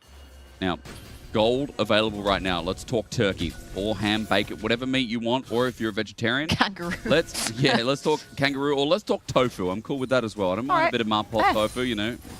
Fantastic Chinese dish. Baron is one big major objective. Lost Ratones is going to start it off, and the Team Phantasma, look at where they are in mid. This is going down mega quick. And they've got a feast. Yeah, I don't think they have the setup to actually contest it. They're a little bit too late. They're going to lose on the Baron right here. That was a bit sus. They had no setup, they had no vision, and this is the thing. You snooze, you lose versus Los Ratones. They're so fast on the map. You give them an intel, take the mile. I know it's like a very cliche phrase, but it is what it is the reality right here. These guys have so much experience among them that they have the luxury to make these calls whenever they see Team Phantasma have no setup, no push lanes, no vision. Also, I mean, they had 2 blue wards. I don't know. I just feel like with that one mistake, they've just given over another 1,500 gold at base value. Dragon as well. You can see that mid-wave was contested. Manatee looking for a steal in the back. He has flash available, but that feast is up and available once again as well. He's almost dead. Baus is just going to take it. Curtain call. You're right, Pepe is getting fired at. Tempered Fate almost catches him by a toe. Riva has to flash and get out of there too as Nemesis looks at the chase up. But while the Nala's up in top, he might have to come and help. Pepe on top of the support stands his ground and gets fired at for it. Nemesis looking for yet another, and he flashes over, he thinks. But he does not find. Riva is still in the wave though, while meanwhile there's a dive through mid. I mean, it just goes back to hands diff, doesn't it? Even though Team Phantasma thought they could find a little bit of something, a little bit of spice. The rats just keep on gnawing at the cables that are keeping the connection of this team going. Team Phantasma thought they were going to bring the brawl to Los Ratones, but Los Ratones were born in the brawl of the NLC. Oh, Manatee, I respect it, but he might die before he can do anything. The Baron minions have made that a reality. Keo has just hopped in on no Mega Naba. He flashed away from the deadly flourish while you see Nemesis finds his range again. Crowning takes that kill. A blast cone for free. Let's go Mega Naba. That'll fix it, I'm sure. This game is falling by the wayside, and this series is an absolute slaughter that just can't end for this spooky ghost. And mid lane's going down as well. Nemesis and Crowny are taking control of this entire game. Keo doesn't die fast, but he'll die for sure. Then this is a full Baron down team. Los Ratones might just make finals. Baus, he ate blue buff. What a way to finish. He ate it at 3k HP as he might not have feast available, but he flashes in with Halo Blade. He's making fun of them. It was a rat versus a ghost, and in the end, who knew that the plague would consume Team Phantasma?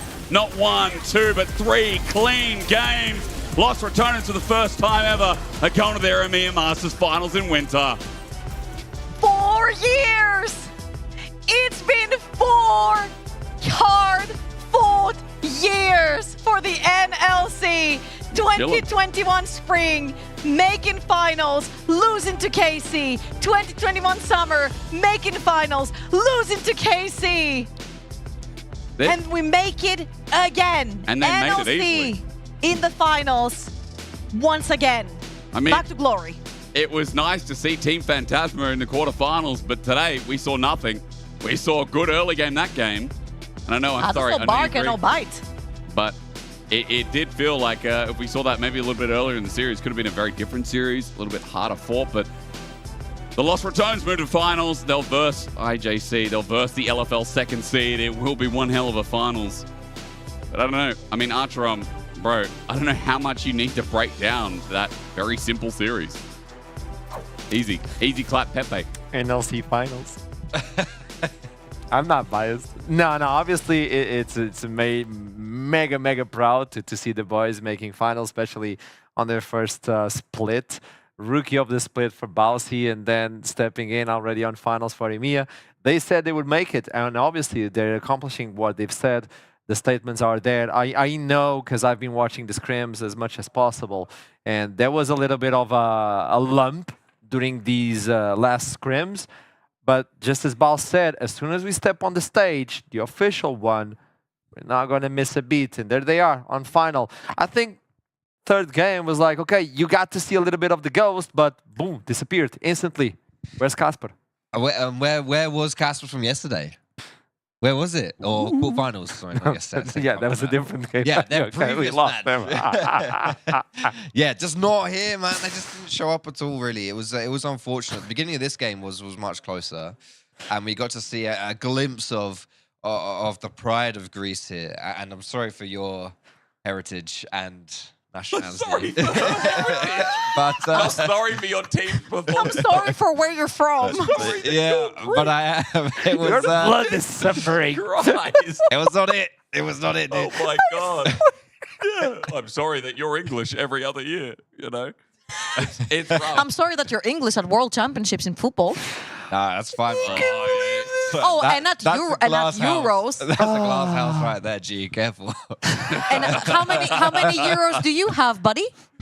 Huh? How many Euros does your team have? We're about to Euros is in EMEA Masters, right? Yeah. Obviously, that's what we're talking about. Obviously. Well, you've got 0 there too, so don't worry. we got 1966. That's all that matters, bro. Nice. So, hey, welcome back, Jake. Thank you so much. Good to be here. That was, yesterday was like stompy. This was more so. This was clean from point A to point B. Game 3 was the only time where we actually saw a draft that could play off the early game for the first 15, 20 minutes of the game. They had very particular setup, and it came off the back of Nah that, like, even though they found an early lead, if they don't get this setup, like the mini Nah that I know Trouble talked about on cast, that teleported in with no bar, it's either Deer does it or no one does it. And that's why it was so easy for them to pick off in the end. I feel like that was the start of the end for Team Phantasma right there, because they realized very late that Los Ratones have a very long-ranged composition, that they don't necessarily have to commit bodies. They've got a Jace, they've got a Jhin, they can hit you from so far away, set up with Bard and with Maokai all. They don't have to commit their bodies into a Lilia or a potential Mega Gnar as well. And your whole composition in Team Phantasma is pretty much built to peel or play man-to-man when bodies are thrown in. And Los Ratones, after they figured out that this is what they wanted in the early game from the side of Team Phantasma, never gave it to them again. Yeah, Los Ratones, once they get a whiff of victory, it does not take them long to figure that out, right? 20 minutes they spent behind in that game, and 28 minutes on the clock, they win, right? And it's just, it is so ruthless once they have that. They get that, like, blood in the water, sharks, like you're talking about your fauna in Australia and the sharks. There's another one. It was crazy. And also, I think we had more pauses than we had game time in the end. I don't know. Like on this last one, yeah. Might have been. It does feel like over the course of today that there's been more time like thinking about when we're going back to game than we have had in game, because like the 3 games were so quick. Game 2 was the longest, and that was like 35, 40 minutes.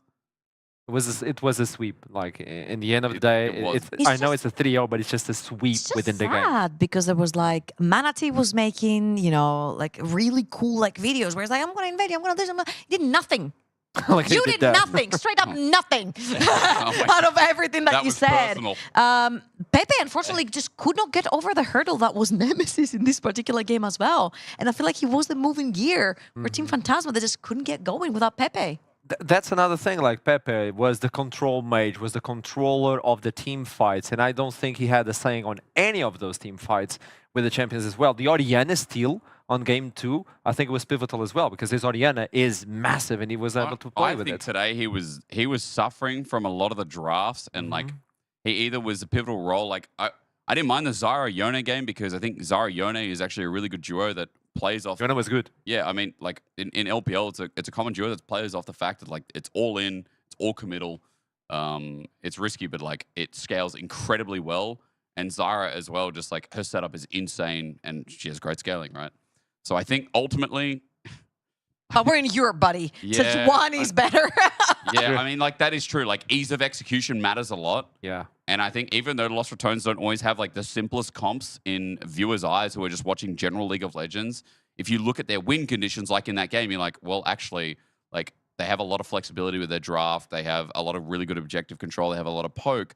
Wait a second, they've got utility AD carry with like simple engaged support that plays off range. Well, wait, this is a poke comp. Wait, this is actually really hard to play into when you don't have long range engaged like Leona up. And it gets simpler and simpler as you break down lost returns and think like it might be unconventional champions, but they fill a very simple, like a simple composition that like no other teams are really playing. I think when you break it down for Los Ratones, I know the scrims lately have been complicated. They talked about it on the interview and all that. Yeah. But I also think it was because they were teaching BO5 what it is to lane swap.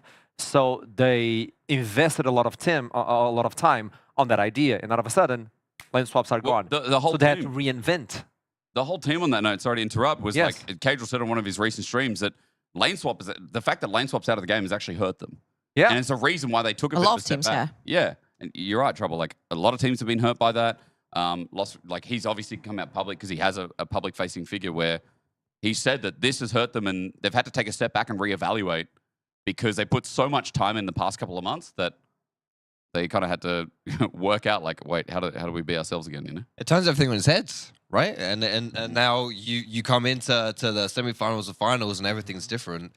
Obviously, it's going to affect a lot of teams. Yeah. So, but the thing is, it affects everyone equally. So it really comes down to a factor of adaptation and that clutch factor as we move into finals. And now they're playing versus LFL. I know. That's what I'm about to say. I'm saw getting your face. excited. I'm getting excited because I'm like, we get Certus versus Nemesis in the finals. boy. And Certus is going to pull out the Yone, is going to pull out the Akali. We might even have LeBlanc coming through. I mean, these old picks were banned in the previous best of from IJC. So it's very exciting because it's like ex-LEC versus ex-LEC. And a lot of people are talking about them being the two best mid laners that are outside of the LEC currently. We're about to have a huge showdown. You know what else we have? And this is quite important. We have a birthday boy. Oh, Velia is with us. Yeah. Happy birthday! How are you doing? Hey. Thank you so much. How you doing, That's a guys? good smile. How are you feeling after this really sweep? Well, I didn't expect it to be 3-0 in semis since we had a really rough quarterfinals, but I think we played really good. And yeah, I'm just so excited for tomorrow.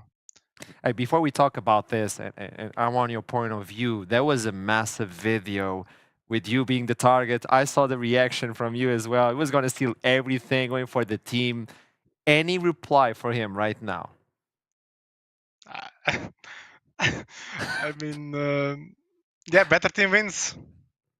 Hey, there you go. That's it. That's it. Now, talking about the team with the 3-0, obviously a lot of people were talking about scrims and all that. We started talking about the fact that removing the lane swap kind of hurts a lot because you were investing a lot of time. Do you feel like the mojo is back for the team?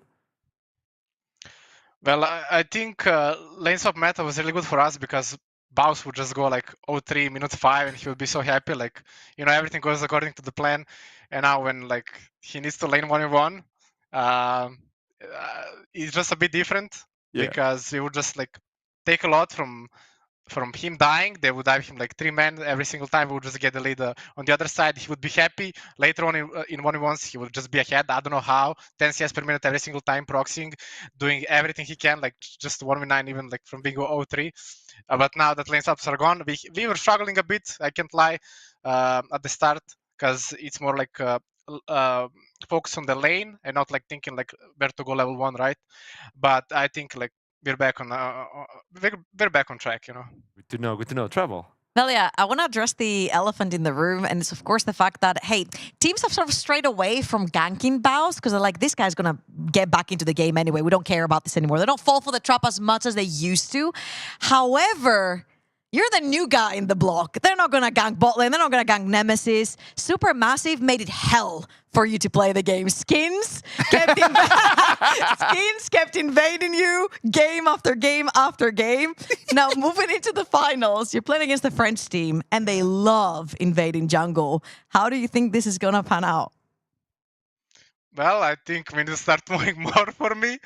And dropping waves, you know, because I think if I go behind, I don't know how to get back into the game.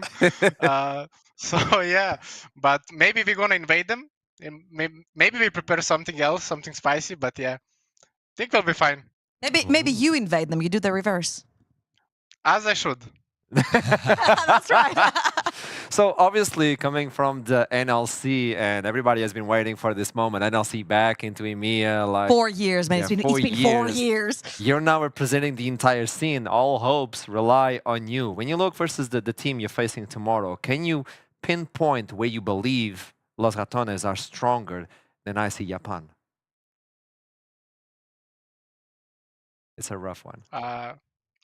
I'm just thinking, well, I think they're really good, right?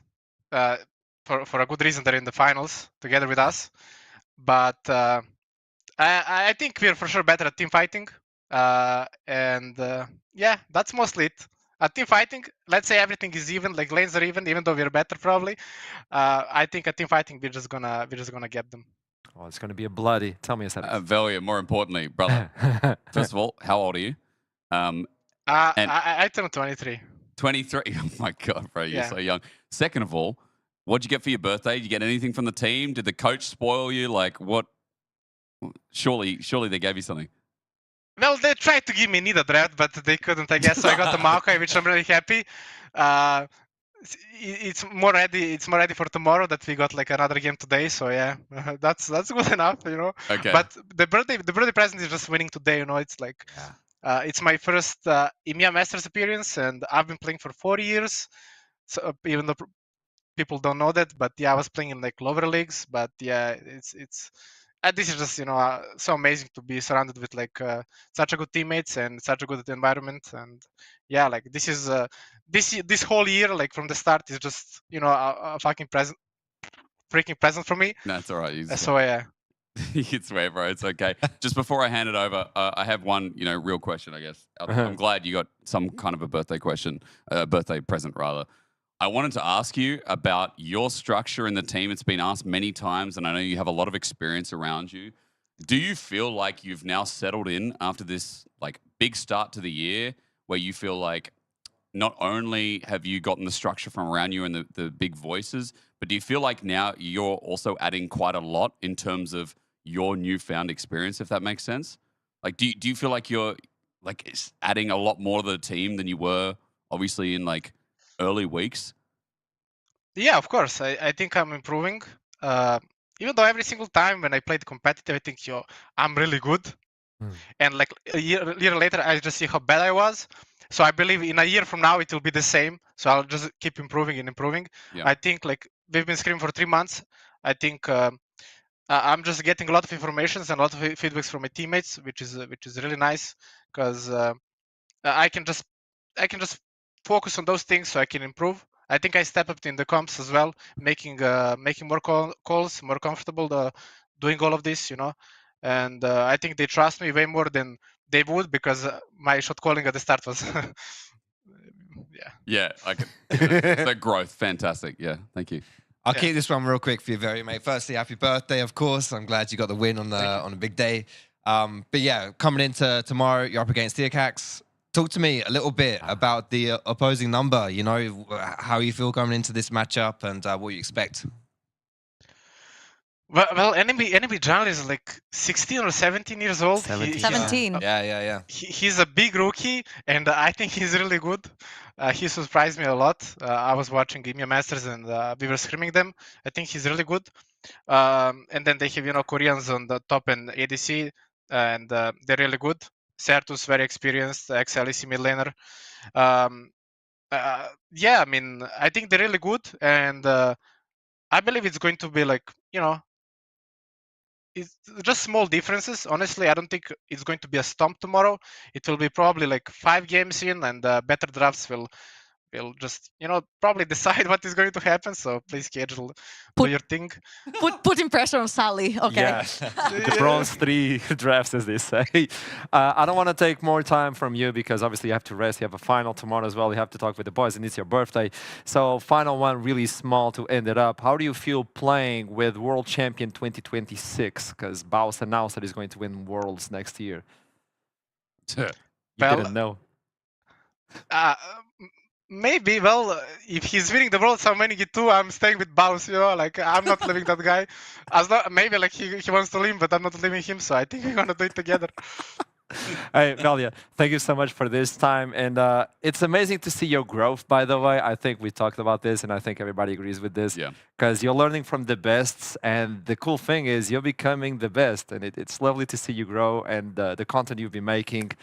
Happy birthday, and celebrate everything you achieved so far. You're a great one. Thank you so much for this interview. Thank you so much, guys. Thank you I'll so see you much. Good luck tomorrow. Good luck. Happy birthday. There you go. I'm You know- getting excited. Do you see his face playing versus Skins? Yeah, that when you asked that question about Supermassive, I have actually heard in general from solo queue that Skins is in general one of the hardest junglers to play against. He's so aggressive, and you give him like the smallest inch, he will take your entire jungle and make your game insufferable. And you saw Velia's face right there. He made it so hard for him to play the game. And I wonder if Theocax can do the same, because I'm just gonna address the elephant in the room. NLC has made 3 finals in the EMEA Masters. All 2 out of 3 so far have been stopped by the LFL. Okay, I don't like the way this is going. Yeah, I mean, I'm getting a little bit scared. Right, third time's the charm. Third time's the charm. Third time's the charm. It worked for EC Japon, and It can work works for for NLC. NLC. I don't know. With that in mind, I want to give you some information before we jump for tomorrow. EC Japon picked blue side. I already got the side. I mean, these guys are blind picking a Cali B1, so Yeah. I'm not surprised. Do you know what came from side selection? Like, why did they get side selection? Is it game time? I'm assuming you're getting an answer as we speak. Okay, I got information from Might be coin production. flip. They don't have that information. Okay. Because, yeah, if we're talking about series I fun, think it might Lost just be Ratones coin won. flip, right? Maybe it is. Yeah, maybe, yeah.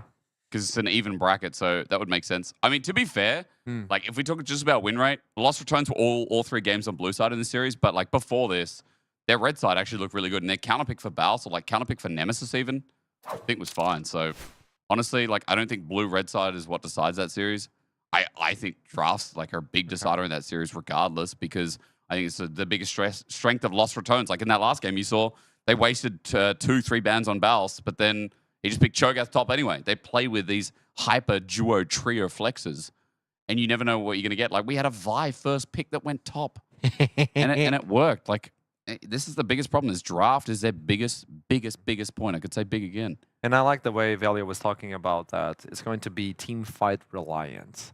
And do you believe that EC Japon is going to give that early game and then let it go? I think there's a massive difference from getting the early game versus Los Ratones and saving it and closing it. Because Team Phantasma was a team that liked to close with the early advantage. They did. And they never got it.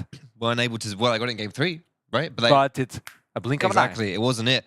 Yeah, EC Japon were a great team fighting team yesterday. And I actually said that right. It was yesterday when they played their game. You got it. Yes.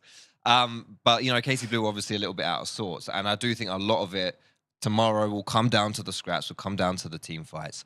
And I'm also, while we, you know, when it comes to the red side, that, you know, the draft superiority, as Velia was alluding to as well, you got to look at Howling in top side. I know Baus, you can't really shut him down in draft, but getting him a good matchup at least, I think that's really important. I think that's super important because this guy is a big carry top, and he can certainly leverage that to his team's advantage.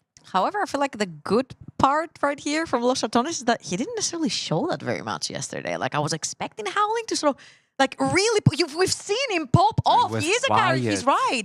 But in the series yesterday, he just wasn't necessarily there, right? He was a little bit muted throughout the entire game. And I feel like maybe getting those tanks for Baus on top lane, like his Gragas, his Poppy, his Volibear, I feel like this is what he shines on. I feel like the biggest strength for Los Ratones is protecting Velia in the jungle. Theocax is not necessarily the most aggro jungler that we have seen. He plays very much calculated for his team, but specifically when you have Certos jumping onto things like Akalis and LeBlancs, and you get like those really strong mid-jungle duos, this is where you really need to defend your jungler. Yeah. I hate to say it. I'm sorry. I hate to say it. It's the boy's birthday. Oh, you had some questions specifically, Trouble, about Velia coming into this series, about potentially being a weaker link on Los Ratones. Okay. I don't think today that he was stressed enough or like pushed enough to answer those questions. So I think those questions will still be relevant for tomorrow, and he will have to come up big to, you know, to see if that's actually something that's potentially a weakness for him. I mean, I just think overall, like if we're talking about what makes or breaks tomorrow, I think like the biggest weakness today was that Team Phantasma just didn't know how to trade sides of the map. Like their planning and preparation wasn't there. Like what are we doing in the next 3 minutes? And you need foresight. You need advancement in your game when you're versing Lost Returns, because every single time, like, okay, Bals is not just getting caught out, like proxying a wave for the sake of it. Like we've committed 3 members top.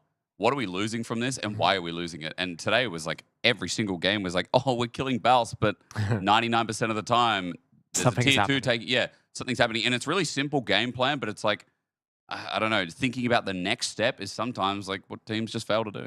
I like it, and I would like to link this with Theo Cax, for instance. You saw it, like he's more surgical. He doesn't like to take those risks.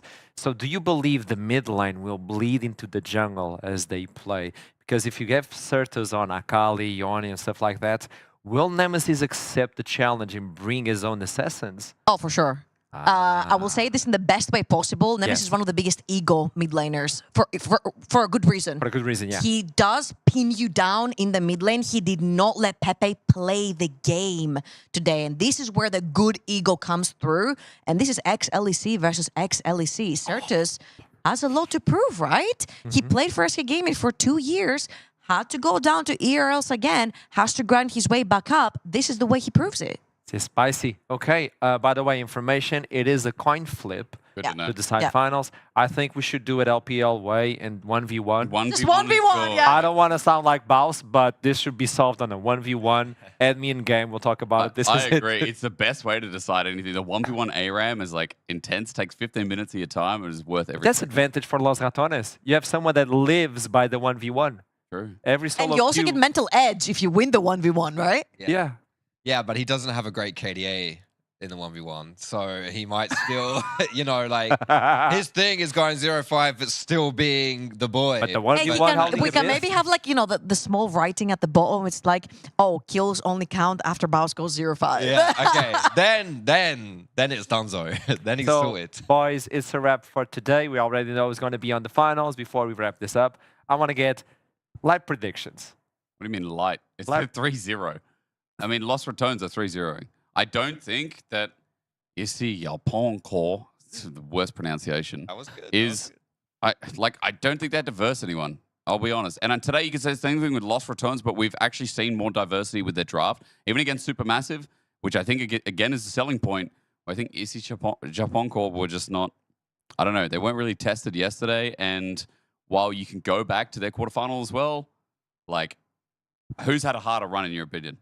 I think today, yeah, it was easy, but Lost Returns, I think getting here, like versing the best version of KC Blue, in my opinion, or at least one of the better versions. And then quarterfinals against Supermassive. Like Supermassive was. bro, I think they had a harder run to get here. Ooh, A 3-0. spicy. I've been hurt by the NLC before, twice. Are you ready? Really, really bad. Really, really bad. I'm just going to say, I just want 5 games. Up to this point, I don't care who takes it. I feel like both teams are very Doing that thing again. fair This is and the square third time going we've done to this, G. to the You finals. said 5 games, but not given a name. I'm not gonna give it. I'm not Tragic. gonna do it. I've been through 2 heartbreaks. I can't suffer a third I one. know Okay. you too much. I see it in your eyes. You want LR to win. But Yeah. you've never You had- want to He does. believe When again. have you had an NLC team that has been like this stacked as a Yeah. roster? Yeah. 2021. Yeah. Name But the the roster I wasn't around. prophecy is coming. What was the There was 2021 roster? Marku, and then we had Dayer, Bean. Like, that was hello. a big team. That was a big team. Yeah, but now we've got Reckless Crowney, who was with BDS at Worlds in 2023. You've got Nemesis, who was one of the best Fnatic mid laners, right? 2026 world champion, Baus. Yeah, Baus. I mean, when you put it that way, the weakest elements are playing some of the best league on the team. Like, tell me you don't want it. Tell me you don't believe it. You can't compare Markoon to Velya in his current. Oh, okay, maybe you could, but like What? Markoon well, was Markoon insane in Markoon was 2021. insane, I remember- Anyway, I know you believe. but I know you believe. Velya's like the next. You know, he's the next David versus Goliath. Like he's David. Copperfield or? No, the first Goliath. All right. Velya's the next coming of like He's like magician. I don't right. know. Velya's the next Yike. Like Oof. Wow. yeah. Okay. She's not gonna say it. Yeah. Tell me. All right. So I am going to not be as bold as Hysterics, but slightly bolder than you, G. And actually choose someone. Thank you. Someone else to do it. Thank you. I think it'll be a 5 gamer. I really do. And it's going? And I'm gonna say it's going to the Rats. Okay. That's okay. my heart talking. Listen, Certus, you're washed, bruh. Whoa! Yeah, get him. I was gonna go through every single one, but no, that's my NLC coming and he's through. so nice as He's well. lovely. He's lovely. No, I'm just kidding, sir. I'm just kidding. Theocax, Just want to be my main game. Is he washed? NLC Take that champion. clip. Oh, okay. NLC champion Theocax, right? Okay, just saying, before he could even drive, he was an NLC champion. True. So I'm just going to throw that one out there. It's, yeah, it's going to be a good matchup for sure. I think it's going to be a lot Before he closer. could even drive in which continent? I don't know, bro. There EU? you go. I mean, EU? in UK, it's EU, like 7. yeah. Okay. So As it 'Cause should be. I think in Probably America should it's like be 16, I think, or higher. something. Yeah. I mean, that's might when you be, get yeah. like your L's and you got to have someone next to you. Though, Well, these guys can't drink, so who cares? Bear in mind. 21. The real losers here are America. They're not even in the competition. It doesn't. Stop. That's right, and you shouldn't be. It's like Eurovision. Why is Australia there? True.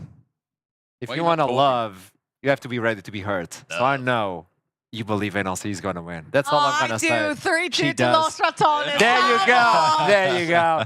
If you want to be a believer, you got to be ready to be hurt. And with that in mind, we have ici Japan versus Los Ratones tomorrow. It's NLC versus LFL.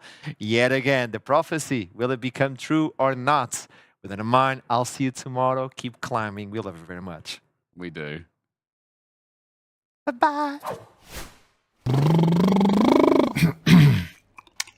Freely using Katarina's cook. Kindred cautiously cooked Kit Kat cupcake. Kindred cautiously cooked Kit Kat cupcake.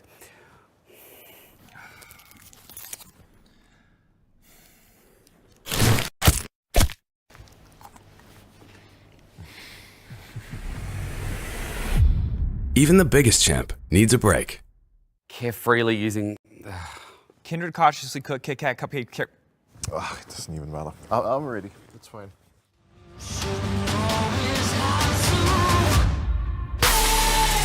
Yeah. You better go and start meditating. Yeah, we coming for you, no hesitation. Look. Yeah. No holding back, no preservation, no off days, this dedication. Game time, get out the way, we coming through. Check the hang time, been on top, ain't nothing new. A lot of talk, whole lot of noise, but ain't cutting through. Word on roll, you got a couple L's, you'll have another soon, don't sweat. Whole lot of sacrifice, no regrets. Whole lot of dubs, but ain't done yet. Say you the one, but ain't one yet. Running the game, ain't take one step. Hold up. Yeah, all emotions aside. There's nowhere to run, there's nowhere to hide. How you gon' play when the game on the line? Game time, don't expect us to play nice. We got plans to take every record home. One thing you know is how to. Yeah, you better go and start meditating. Yeah, we coming for you, no hesitation. Look.